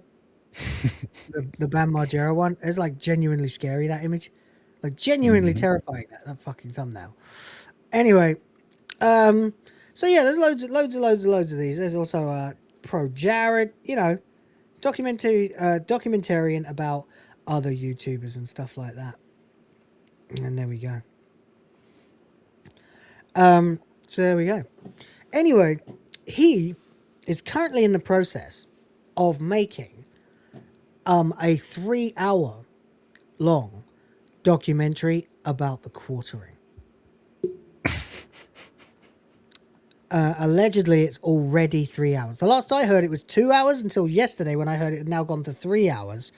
But he can't make it yet because he keeps having to add more because this whole situation is going on and on and on and on. So unless this comes to some sort of satisfying conclusion soon, this could be like, I don't even know how long. Well, why doesn't he just release it in installments like you've been doing? Because that's just not his style. Fair enough. And fair enough. To be fair, I love the guy's videos, and I think, to be honest, at a certain point, he will just draw the line. And I think that time is pretty soon, because, you know, if that channel comes back, it's going to come back in the next week. If it's not back in a week, this is over. And I don't mean this is over. I mean, the Kino Casino Clips channel is never coming back if it's not back in like a week. And if that is the case, then this goes on forever. And ever and ever and ever and ever. Until quartering is, you know, no more welcome on the internet than he is at Weight Watchers. You know? But there you go. There you go. Anyway, appreciate you for that, Smegheads. It is not going to be over quickly. It's going to go on forever. That was literally the title of my last video about it. It ain't ever ending. And there's that. Thank you for 10. 10. Drop it.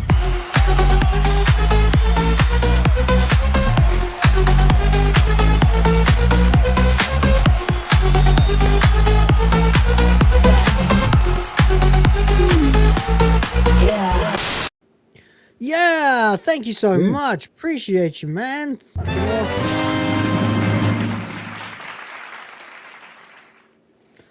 And we're halfway up the limit. That would be pretty cool. So there we go. Anyway, right. So all these backstories and random bits of blah blah. It's hilarious how this goes, by the way, because whenever I start talking about this stuff, someone will remind me of something else and something else and something else. Until eventually, I end up with like so far away from the original point that these always end up with bookending.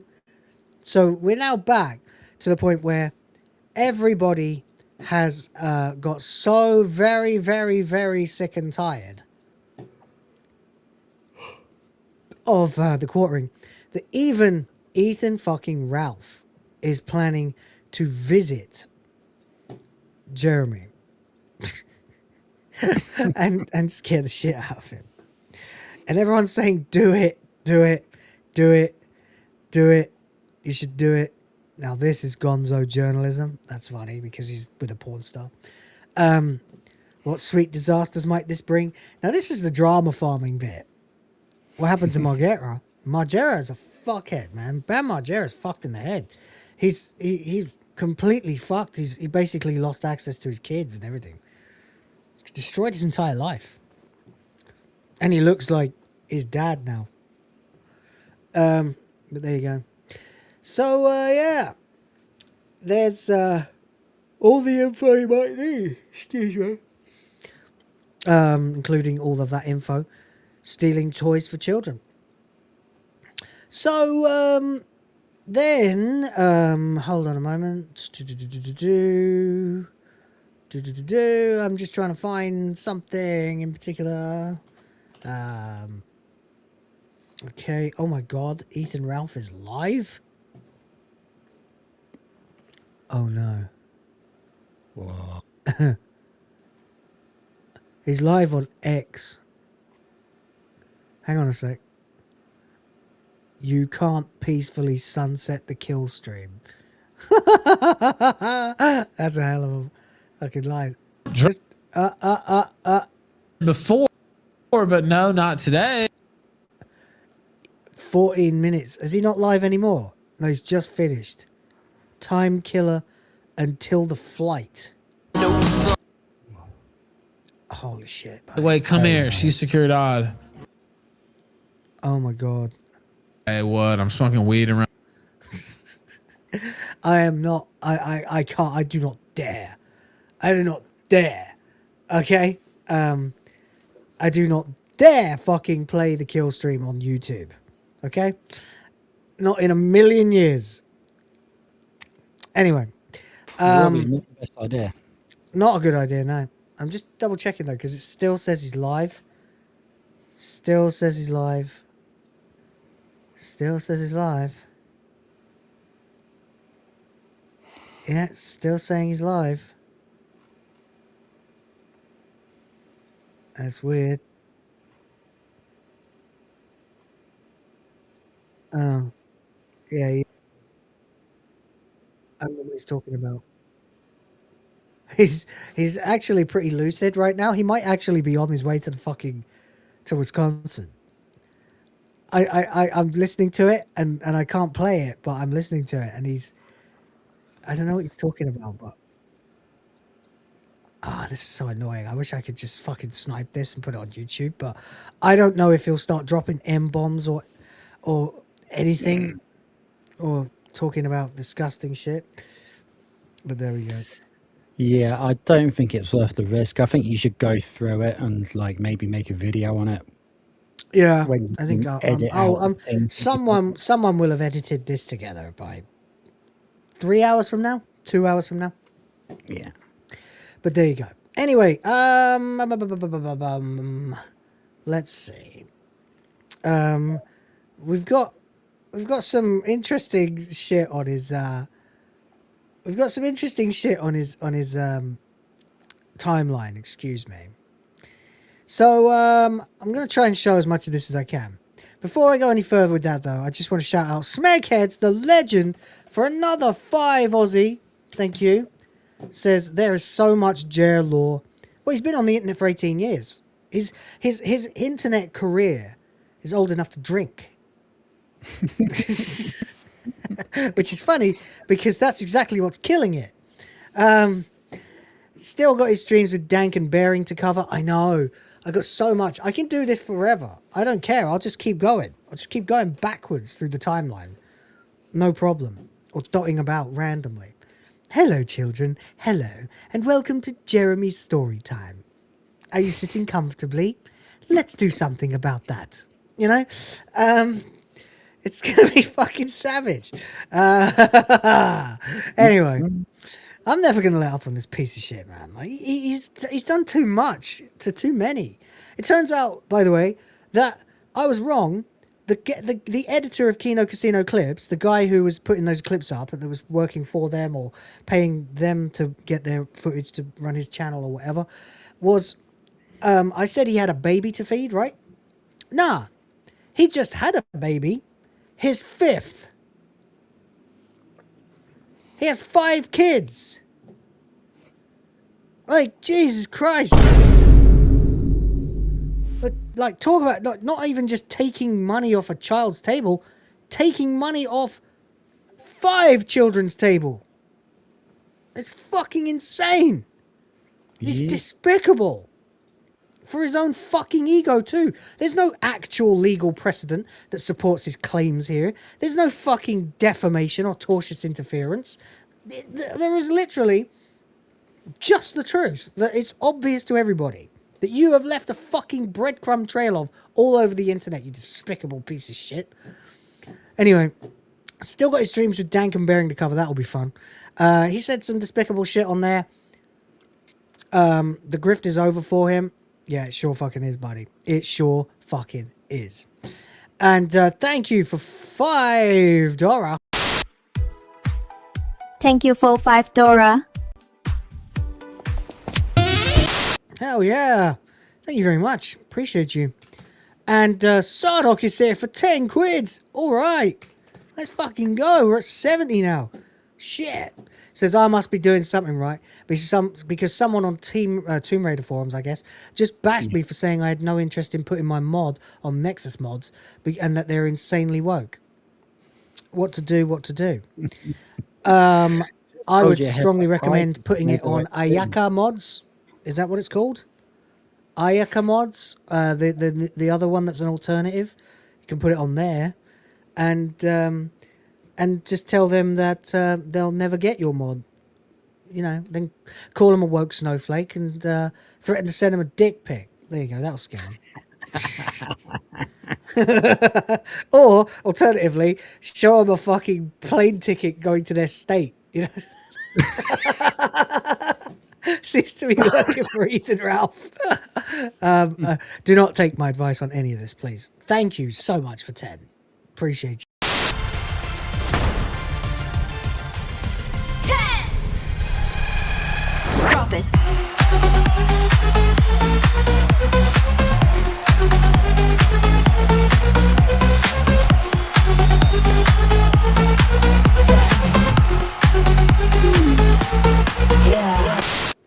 And Kyle's here. Kyle Barfear, the Haggis, is here in the chat as well. Says for Australian too, thanks for the help, mate. Glad you liked it. Lol.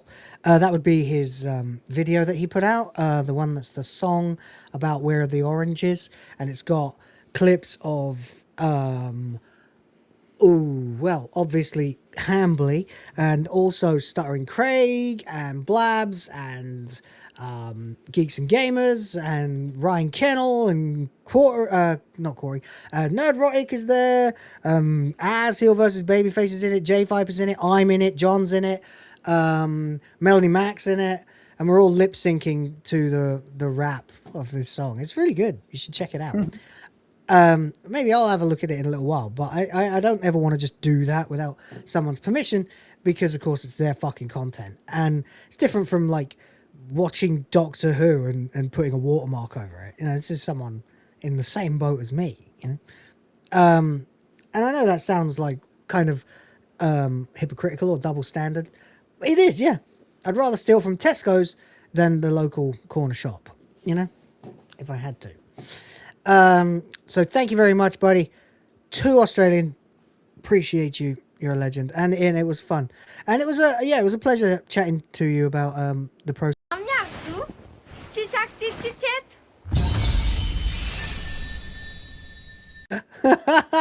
You have my permission to slap your logo on it too, lol, he says. It's all right. I only helped a little bit.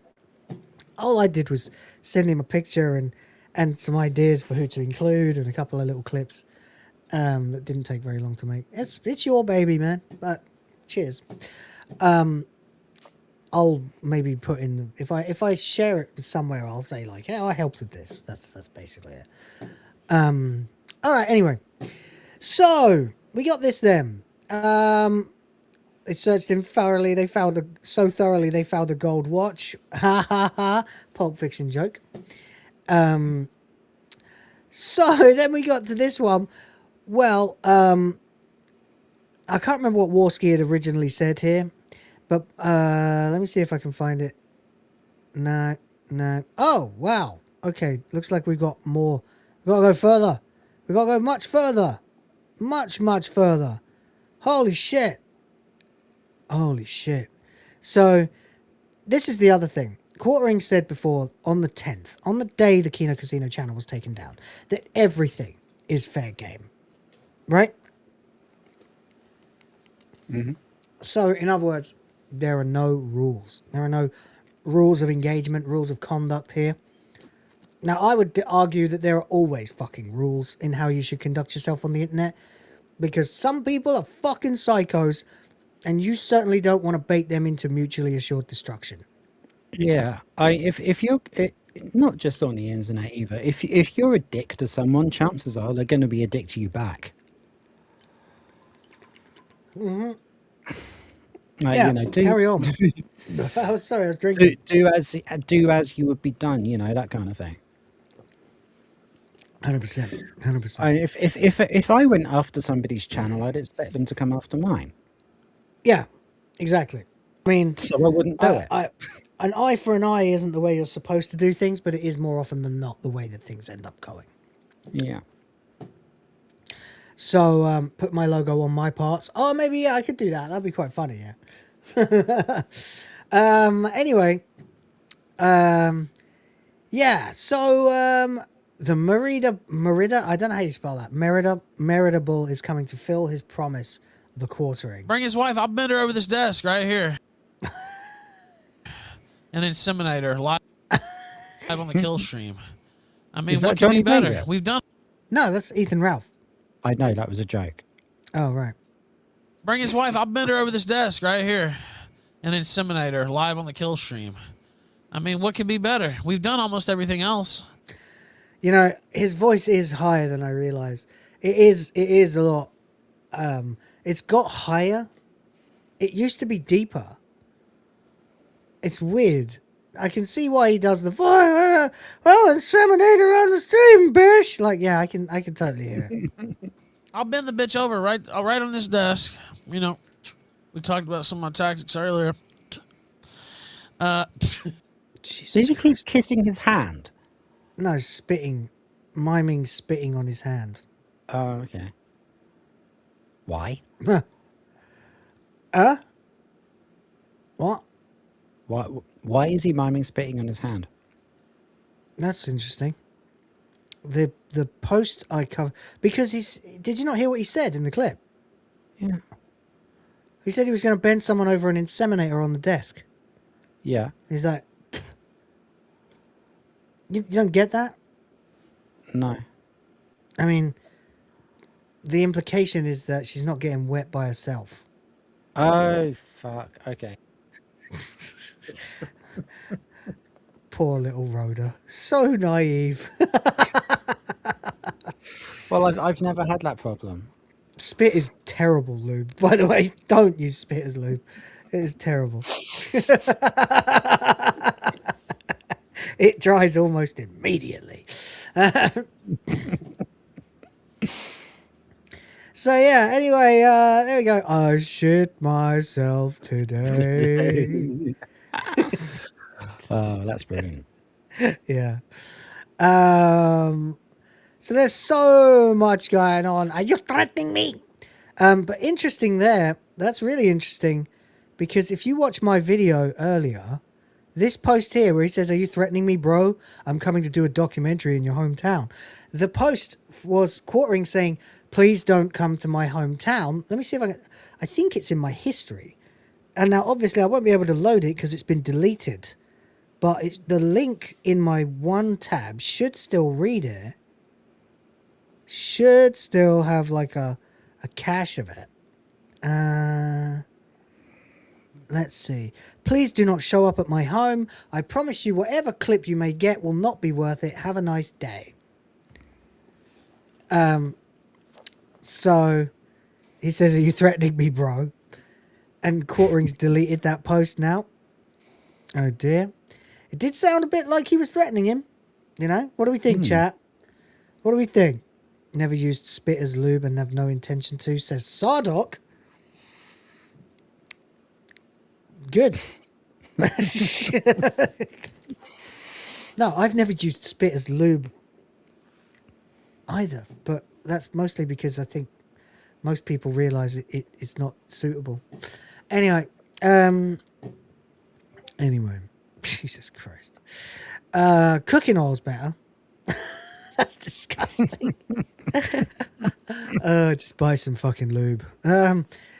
So anyway, we got to this then. And now I have Vaseline by Elastica stuck in my head. Oh no, don't do that. Don't go there. So anyway, I'm trying to think two massive ones, but we will not lay off. I can't think what the fuck it was that Warski said in response to that earlier. That basically it was something, two massive ones. I can't think what it was now. Let me see if it's in my list, in my history.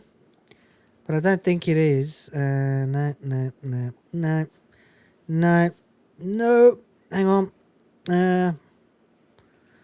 Try and find the original post. Sorry, this is the problem with people deleting their fucking tweets when they realize they've fucked up. No, that's not gonna work. Fuck. I can't find it. Can't find it. Sorry. But, hang on a sec. Trying to find the one where Warski basically threatens quartering, but I can't seem to find it. Anyway, it's really neither here nor there. At the end of the day, Warski basically replies to quartering earlier on when quartering says, please don't go to my house, etc., to Ethan Ralph. And I think he's trying to sort of talk it down. But at the end of the day, this is kind of tough because I've literally lost the thing I was relying on to tell this part of the story. But I don't know what you meant. Anyway, at this point, Ethan Ralph replied to Warski saying that if quartering were to apologize and return the channels, then... Oh, I know what it was. It was his initial tweet, his initial threat. That was it. I'll show this. That's what it is. It's this. This came out earlier on.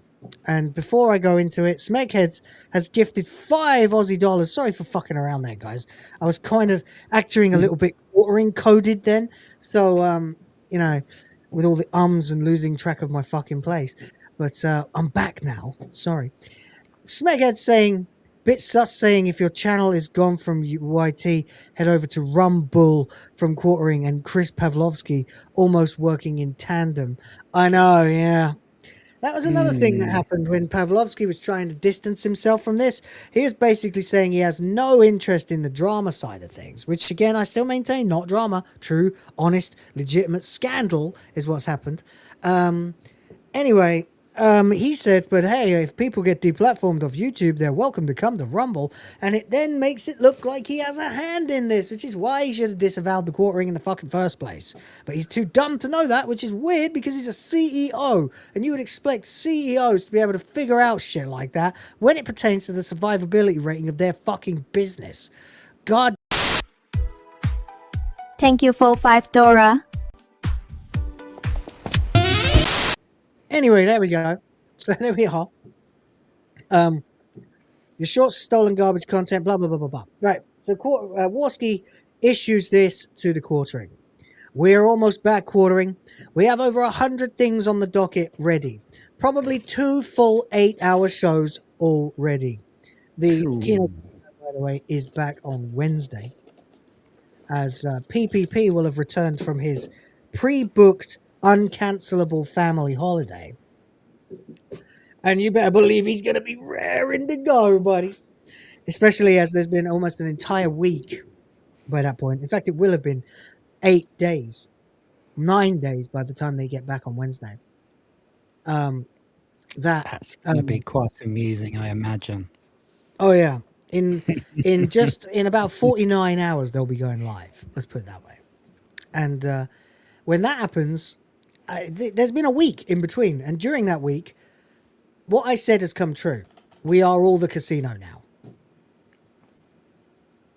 That's it. There'll probably be more by then as well. But the reality is, people have been digging and digging and digging and digging and covering and covering and covering and covering. There are too many channels now. There's too many people. We're all the casino now. I'm doing it, and I'm nothing. I'm no one. But, you know, Luther's doing it. Side Scrollers is on it. Geeks and Gamers is on it. Everyone's talking about this. Everyone's covering this. Because it's a fucking scandal. It's an actual fucking scandal. And I'm not joking. I'm not being, like, hyperbolic. I'm not exaggerating. Reality is true. It is a fucking scandalous thing that's happened here. Yeah. Literally. And not in a, you know, high school kind of way, in a, like I've said, man's livelihood on the line kind of way. So, fuck that. Anyway, it says here, we're almost back quartering. We have over 100 things on the docket ready. Now, I don't know if you know anything about this. I don't know how much Kino you've watched personally, but they are fucking meticulous when it comes to cataloging and categorizing the bits that they're going to use. So the reason their show is so fucking good is they are both absolutely ruthless at they share folders, right? They have like a shared Google Drive or whatever they use, and they're both uploading to it, and everything's in its own folder, but per like incident, right?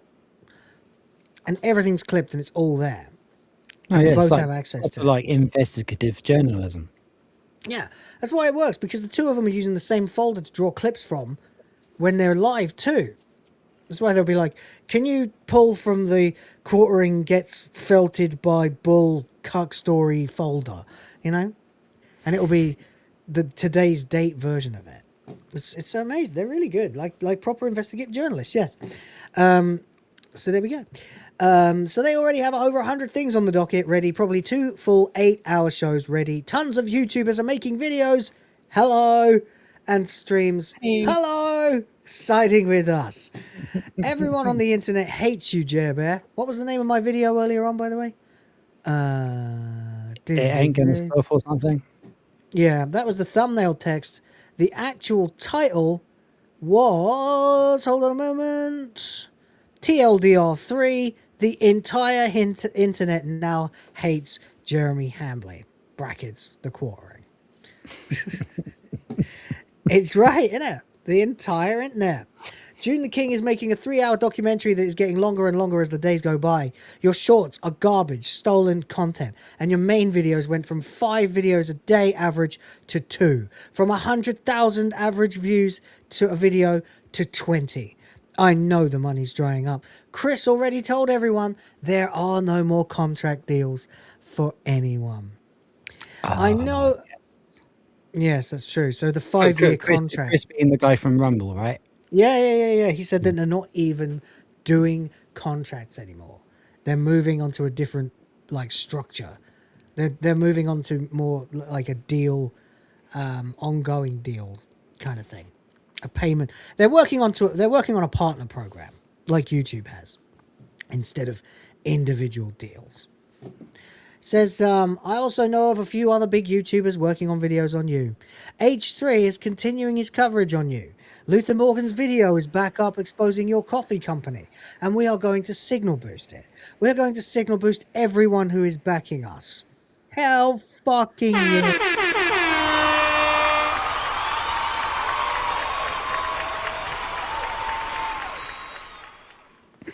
There is now a website that tracks all your videos, which has already exposed the Ford F-150 that came to your house, which was actually like a year ago. There's also a lot of interesting things that we're setting up that will expose all your lies. There are going to be a ton of casino clippers that are going to come out of the woodwork and make it 100 times worse. It's over. Now, how can you mitigate this damage? Talk to your YouTube rep and get the Kino Casino clips in the Andy Warski channel back and apologize. We're not breaking TOS and you know it. Maybe once you apologize, I suggest you stop striking people and quit drinking and go to rehab and prove you have remorse. Maybe, just maybe, you can start a path to redemption.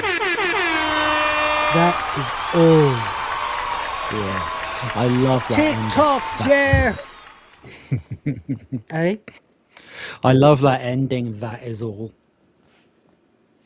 Yeah. Oh, it's great. Yeah. Hambly claimed he owned Geeks and Gamers.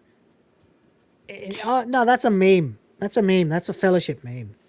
It was a thing a while ago that was said where it was mistaken that quartering was like the ringleader of the fellowship. That's Nerdrotic and Geeks and Gamers and all that. So in the meme, they'll all laughingly say, "Oh yeah, the quartering's my boss. You know, he owns blah blah blah blah." But that's not actually true. It's just a meme. I wonder if quartering's videos are being ratioed yet. You wouldn't be able to tell if they were because he bots everything, allegedly, in my opinion. He bots fucking everything, so almost certainly, I don't know. We could take a look. The quartering. I'll take a look. We've got a video here about Alex Jones. No. 506 likes, 37 dislikes. Another one, 3.1k likes, 95 dislikes. One about Carmelo Anthony has 2.1k to 190. Nah, it's not quite. It's not there yet, but it's getting faster. It's getting faster. Certainly. Certainly they're getting many more dislikes than they're used to. Which is going to limit their searchability, by the way. Of course. But anyway, right. From there, where do we go? Ethan Ralph says, "You're going to back off if he gets your channel back. Andy, find your balls. I'm looking at flights right now. The people want a proper documentary on Jeremy Hambly, aka The Quartering." He says, "Oh, there's no backing off, Ralph. That's not what I meant. I meant these two hate each other, by the way. They are fucking arch enemies. Not as much as Ralph hates PPP, but it's fucking weird how enemies have been coming together."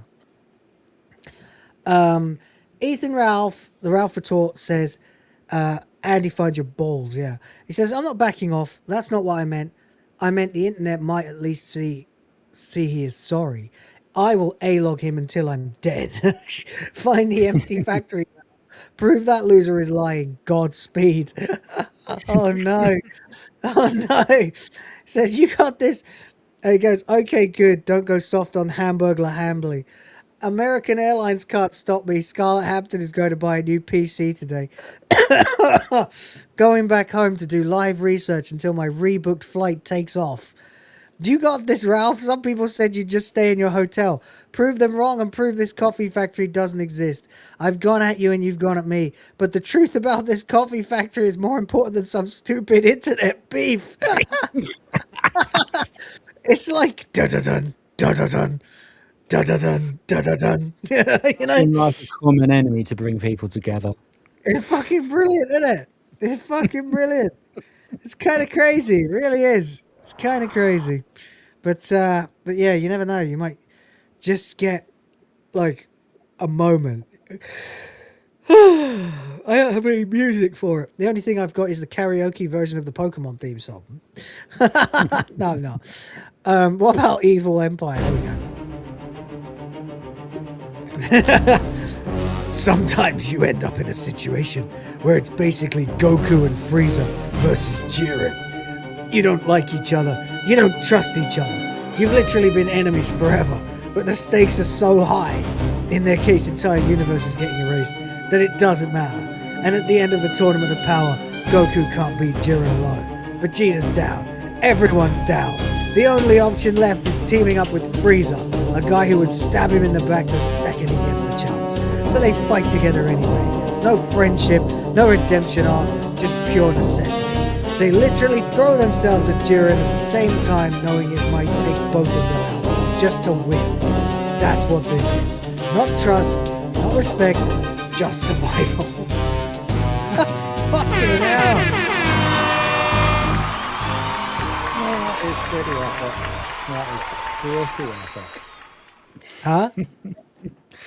That is pretty epic. Yeah, that's my music that I made for when I'm cutting a promo and I'm serious or angry or whatever. Oh god. Okay, Quartering commenting on the smell of his wife's coochie. So there's a guy at work who claimed that vegan vag didn't smell. Well, I can tell you this. My wife has been a vegetarian, and you can tell the difference. Why are you talking about that on the internet? So there we go. That's that more or less brings us up to date, except for the kill stream itself. Kill stream special, the Quartering threatens the Ralph male. Fuck's sake. I can't believe he unironically calls himself that. Wisconsin has a castle doctrine law. It allows residents to use deadly force in self-defense against intruders in their home, motor vehicle, or place of business without a duty to retreat. The law presumes a person acted lawfully when using force against someone who acts unlawfully or forcibly entered these locations. He basically said earlier that he thinks castling laws mean that he can claim Hambly's house. American Airlines boarding pass, Ralph, Ethan, Merida, Dallas, fucking hell, Fort Worth. American Airlines 23E Group 9 plane ticket. It was 3 hours ago. I'm thinking I should go back for a 24-hour or close to it festival. There's the proof, though. I was already running like crazy to even make this flight. Did I mention I fucking hate airports?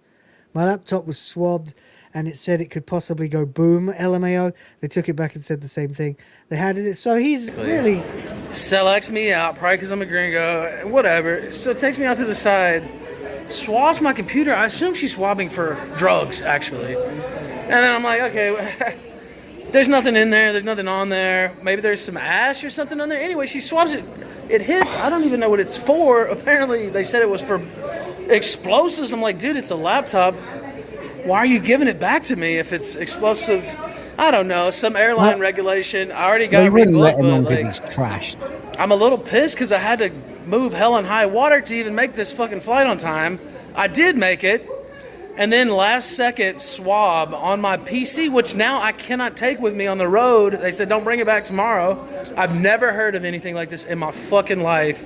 Airports and me don't go together. But I guess I'm going to go out here and get some dinner. Maybe I'll live stream from the airport for a minute. I'm not going to stay up here all day because it's not until... I might as well go... Should I go ahead and stream? Should I go... Well, clearly he did because we discovered it was live. Yeah. Not that long ago. And of course, I can't actually show it. But there you go.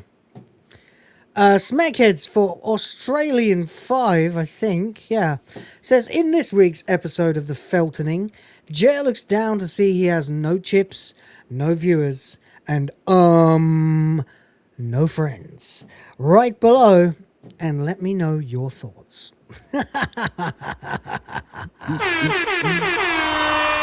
Yeah. It's over. It's fucking Jova. That's what it is. And there you go. Thank you for $5. I'm bloody legend today. We're at 78%. We are just over $20 from the goal. What are the chances we can hit it in the next 10 minutes? I'll play some boobas. I also have to go in 10 minutes. That's fine. I'm wrapping it up in 10 minutes no matter what. Cool. So I guess we might as well do some outros then. So what's going on with you from now on then, Rhoda? Well, in about 10 minutes' time, I'm going to be on Noise's show, which is why I have to go. It's cool. I can raid into it then. Yeah, that'd be awesome. That'd be fantastic. Is it preset? Is it already? Oh online? yeah. It's already up. I've already shared it on X, I think. Sweet. And yeah, apart from that, I've got a couple of videos in the works, and I've got a kind of a slightly different week for Shite Guys this week. I've got Doromuff returning on Wednesday, and I've got Slay Every Game returning on Friday. So it's like, I haven't come up with a cool name for it yet, but like people coming back week sort of thing.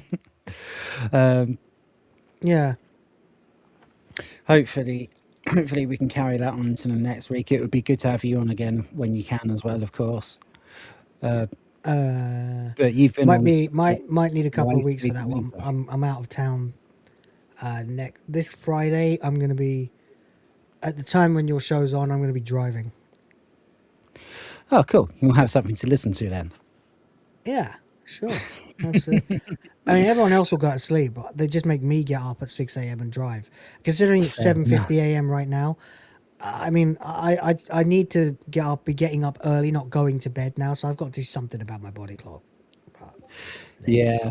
I'm the same. This end of the week, I pretty much end up nocturnal. Yeah, it's a nightmare. It's not, but really it has done me the credit of being awake long enough for Smackheads to wake up and come and join us and drop loads of super chats. So that's nice. But carry on, mate. That's awesome. So yeah, Sharkgeist on Wednesday and Friday as usual, and obviously you guys on Tuesdays, Thursdays, and Sundays, and Noise's Place on Mondays and Thursdays. And apparently randomly showing up here on random days, so that's all good and fun. And like I said, I've got a couple of videos in the works as well, and I believe Sardoc's back from visiting his bud for his birthday, so hopefully our gaming streams will be resuming this week as well. And yeah, that is pretty much about it. Just thanks everyone who's donated. There's been a bit of a tsunami of donations in the last couple of hours, so that's fantastic. Hopefully I will see you all very, very soon. Thanks for inviting me on again, Will. I wasn't expecting it today, but I always love to do it if I can, so thanks, man. Been lovely talking to you all. Yeah, absolute pleasure. Just a sec. Noise pollution, is that 2 words or 1? I'm just trying to think. What's the show called? It's normally called Monday Night Noise. Not Manic Monday Noise. But it's Manic Monday at the moment, I think. But it used to be called Monday. That is the one then. That's the right one. Yeah, it's not noise pollution is 2 words, yeah. Yeah. Upcoming So some one, people don't. Some people with the handling and stuff. I'm still confused about all that fucking shit. All right, we got another $2 Australian from Smackhead. Says no one can stop the Malfa male, bitch.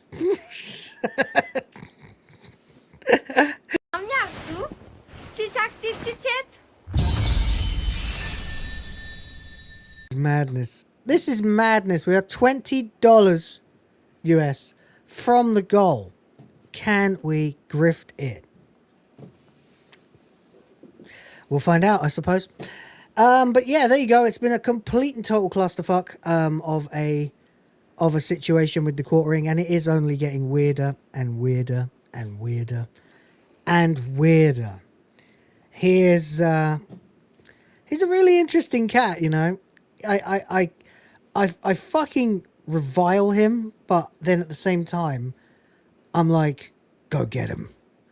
But then at the same time, I'm like, in Minecraft, because I'm on YouTube right now live, and I can't endorse anything like that.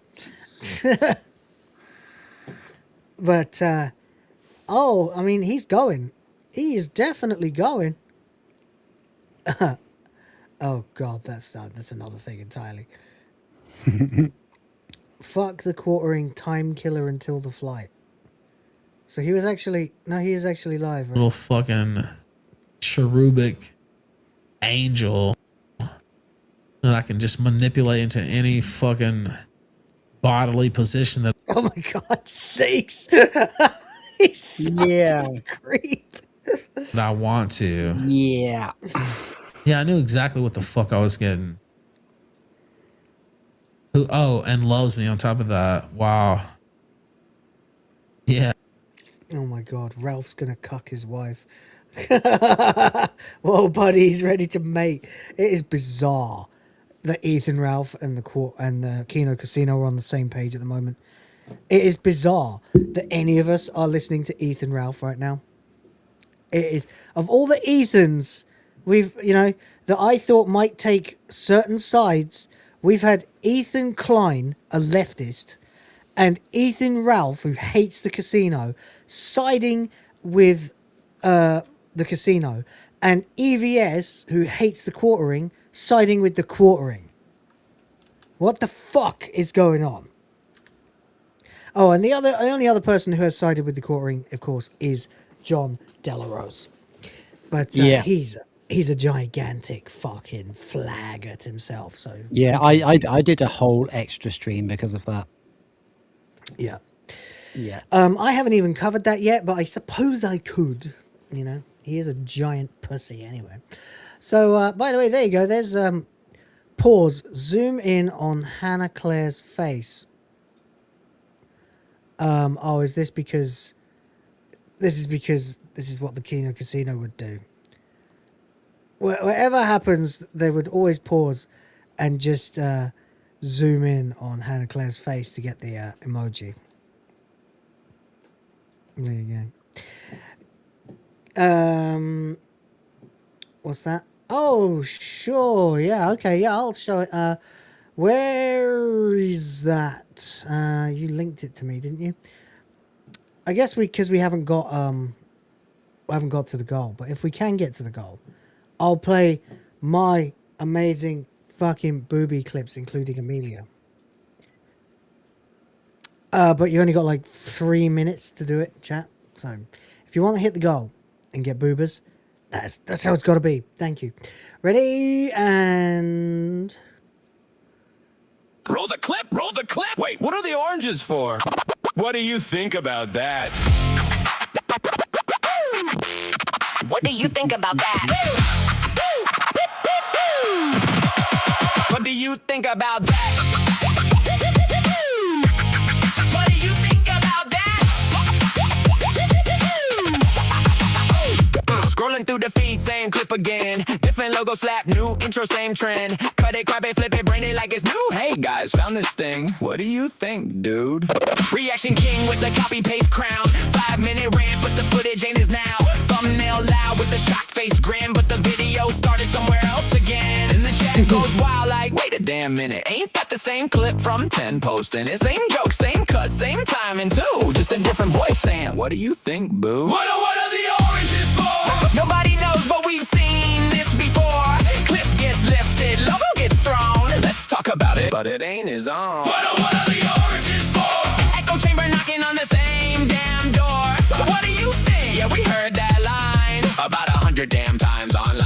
Now the timeline, spicy dramas heating up. Names get dropped in the teas in a cup. Stream clips flying, call outs in the air. Everybody watching like, yo, is this fair? Keynote talk buzzing, threads going deep. Receipts get posted, nobody asleep. Some say hustle, some say nah. Internet court gonna judge that call. And the comments roll in like a tidal wave. Original credit, yeah, people crave. But the algorithm loves the same old play. Recycle, repeat, generate, okay. What are the oranges for?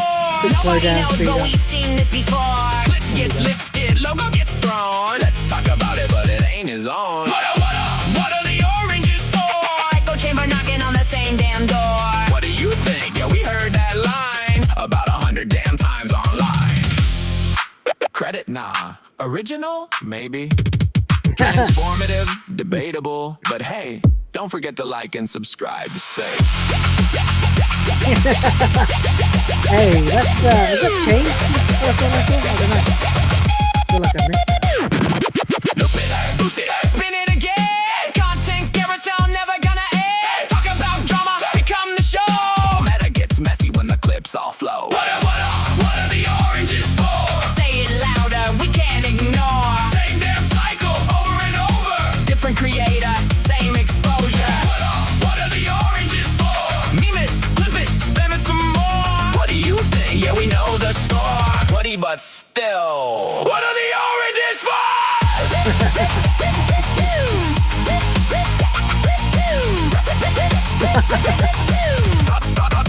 What do you think about that? You gotta go, What Rhoda, do just you go. think about that? Yeah. What do you think about that?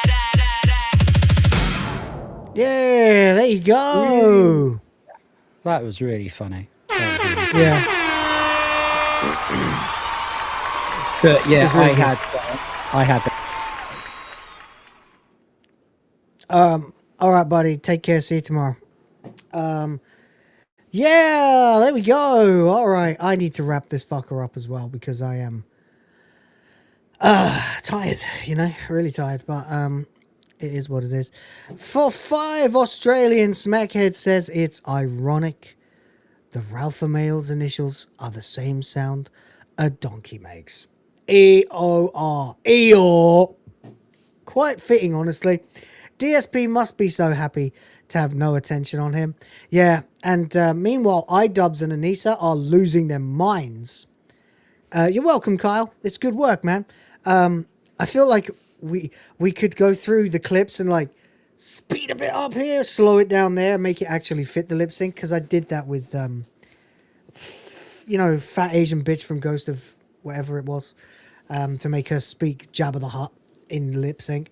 But I don't know. This sounds like a lot of work for a music video. It's probably not worth it. It looks good as is. Thank you. Anyway, Smegheads for 5. Yeah, it is interesting with the DSP thing because he seems to be siding with us. He's actually A-logging the quartering for this outrage. And then, amazingly, ridiculously, it's fucking... Oh my god, it's so very bizarre. The iDubbbz situation has got crazy because this has all happened during no iDubbbz April. So no one is A-logging iDubbbz except me and the actual dedicated channels. None of the big fucking A-log channels and actual sector guys and that, none of them are doing shit about iDubbbz. And so we really are seeing a situation here where iDubbbz and Anissa are getting desperate because they aren't getting any money because no one's going to watch them.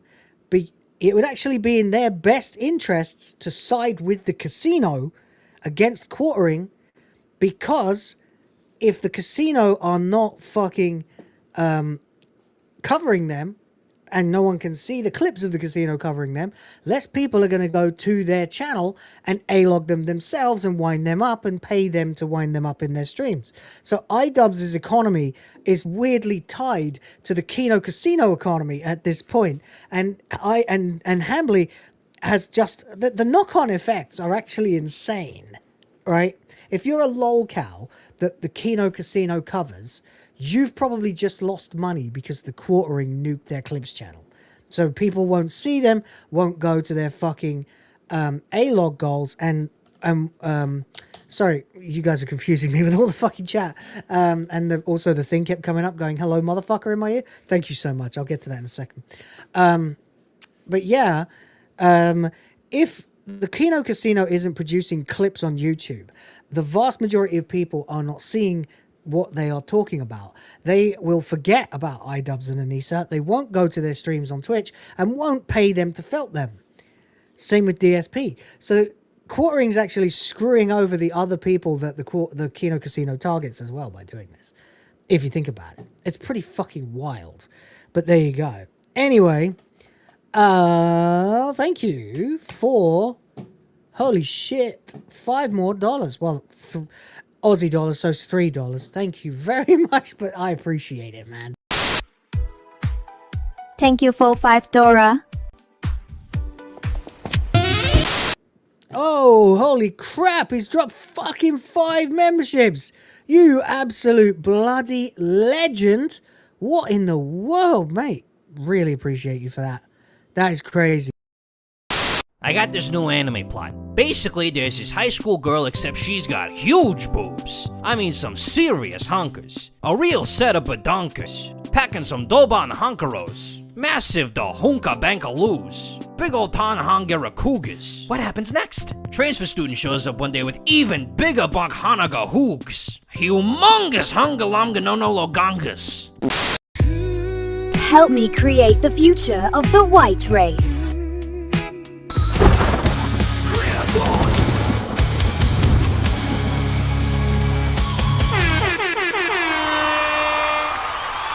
Hey! Amazing! Thank you. Oh god, that got us up to 98%. And oh, for Christ's sakes, 98.4. And he's dropped 2 Australian dollars again. Literally 50 cents from the goal. Says, ha ha ha, self-felt from your own TTS. It's true. It's true. It's damn true. And, yeah, I did get rather felted there. Unbelievable. But thank you very much, buddy. Appreciate you for that. That is fucking amazing. Thank you so much.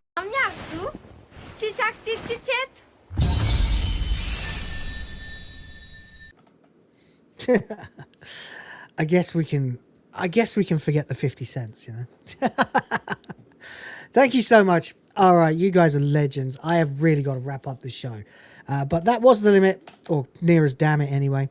Thank you so much. Smackheads, you're a fucking legend. Like, really. To have done that and to have done all that in Aussie dollars as well. You're fucking, you're hardcore, man. Thank you very much.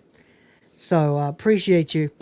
And I, of course, also very much appreciate everybody else who has been supportive today, including St. Hugo, Kratos Snapos, or whatever, 85 earlier on, Mr. Sardoc, Smegheads, of course, and also Sardoc again a couple more times, and Kyle. Thank you indeed very much. You guys are legends. Appreciate you. Hope you enjoyed the grand Feltning. I can more or less never get tired of this. What the fuck? Did you actually just gift another 2 just to make sure we like legally hit the goal? You did, didn't you? You beautiful bastard. You're a legend. You're a fucking legend. You're an actual fucking legend. Oh my god, there we go.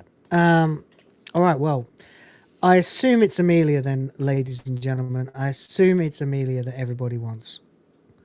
Because we did mention Amelia earlier on. And I'll play Amelia. To play you guys out, thank you so much. By the way, that is also, not for nothing, but that is also the second full heart container for the quarter. Thank you very much indeed. So there we go. We are indeed moving our way through. Appreciate you guys. And let me know, by the way, like, when are the best times for me to stream? Because I'm torn between the fact that my audience are in Australia, in the UK, and a lot of them in America. I almost have to stream twice a day if I want to tag you all, you know? So it's very difficult.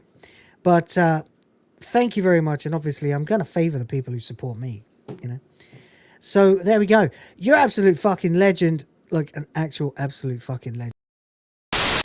Let's go, style.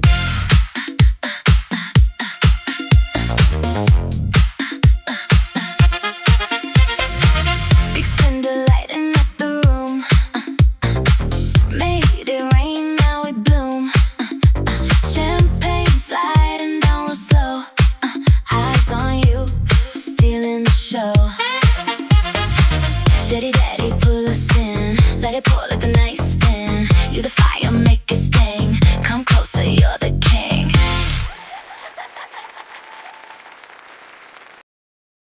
He's a smee. He's a smee. He's a smee. He's a smig. Hey. Rift Force sponsored by the Quarter Order. Yeah, PD Rich. So basically, the Griff Force thing is a joke. Obviously, I've always been outraged that people call me a grifter. I'm not a grifter. I really care about what I talk about. Yes, I ask for money because, well, if you're doing something and you're doing it well, don't you think you deserve to at least ask to be paid for it? Sure. But, of course, the Griff Force is like my little joke until Hambly came along and I realized I had to start using the term sincerely again, which sucks. So that's why the Griff Force, indeed. Smegheads, you're a fucking legend. I appreciate you so much, buddy. Thank you for carrying us that way. A quarter-ing. True story, man. True story. We're there. That was the limit. Okay.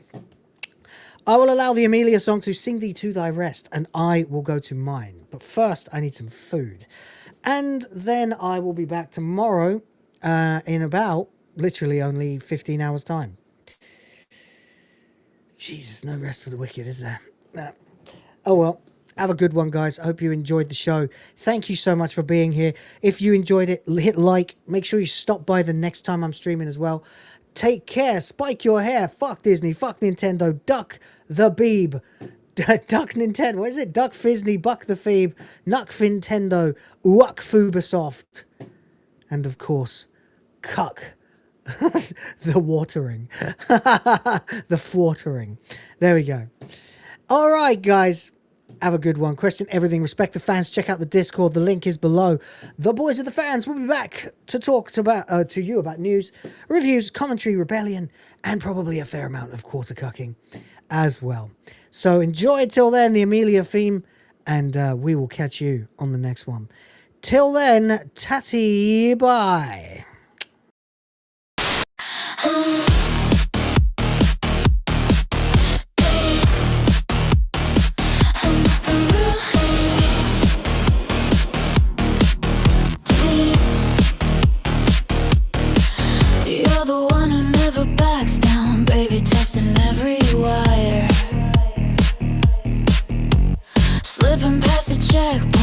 setting all their alarms on fire.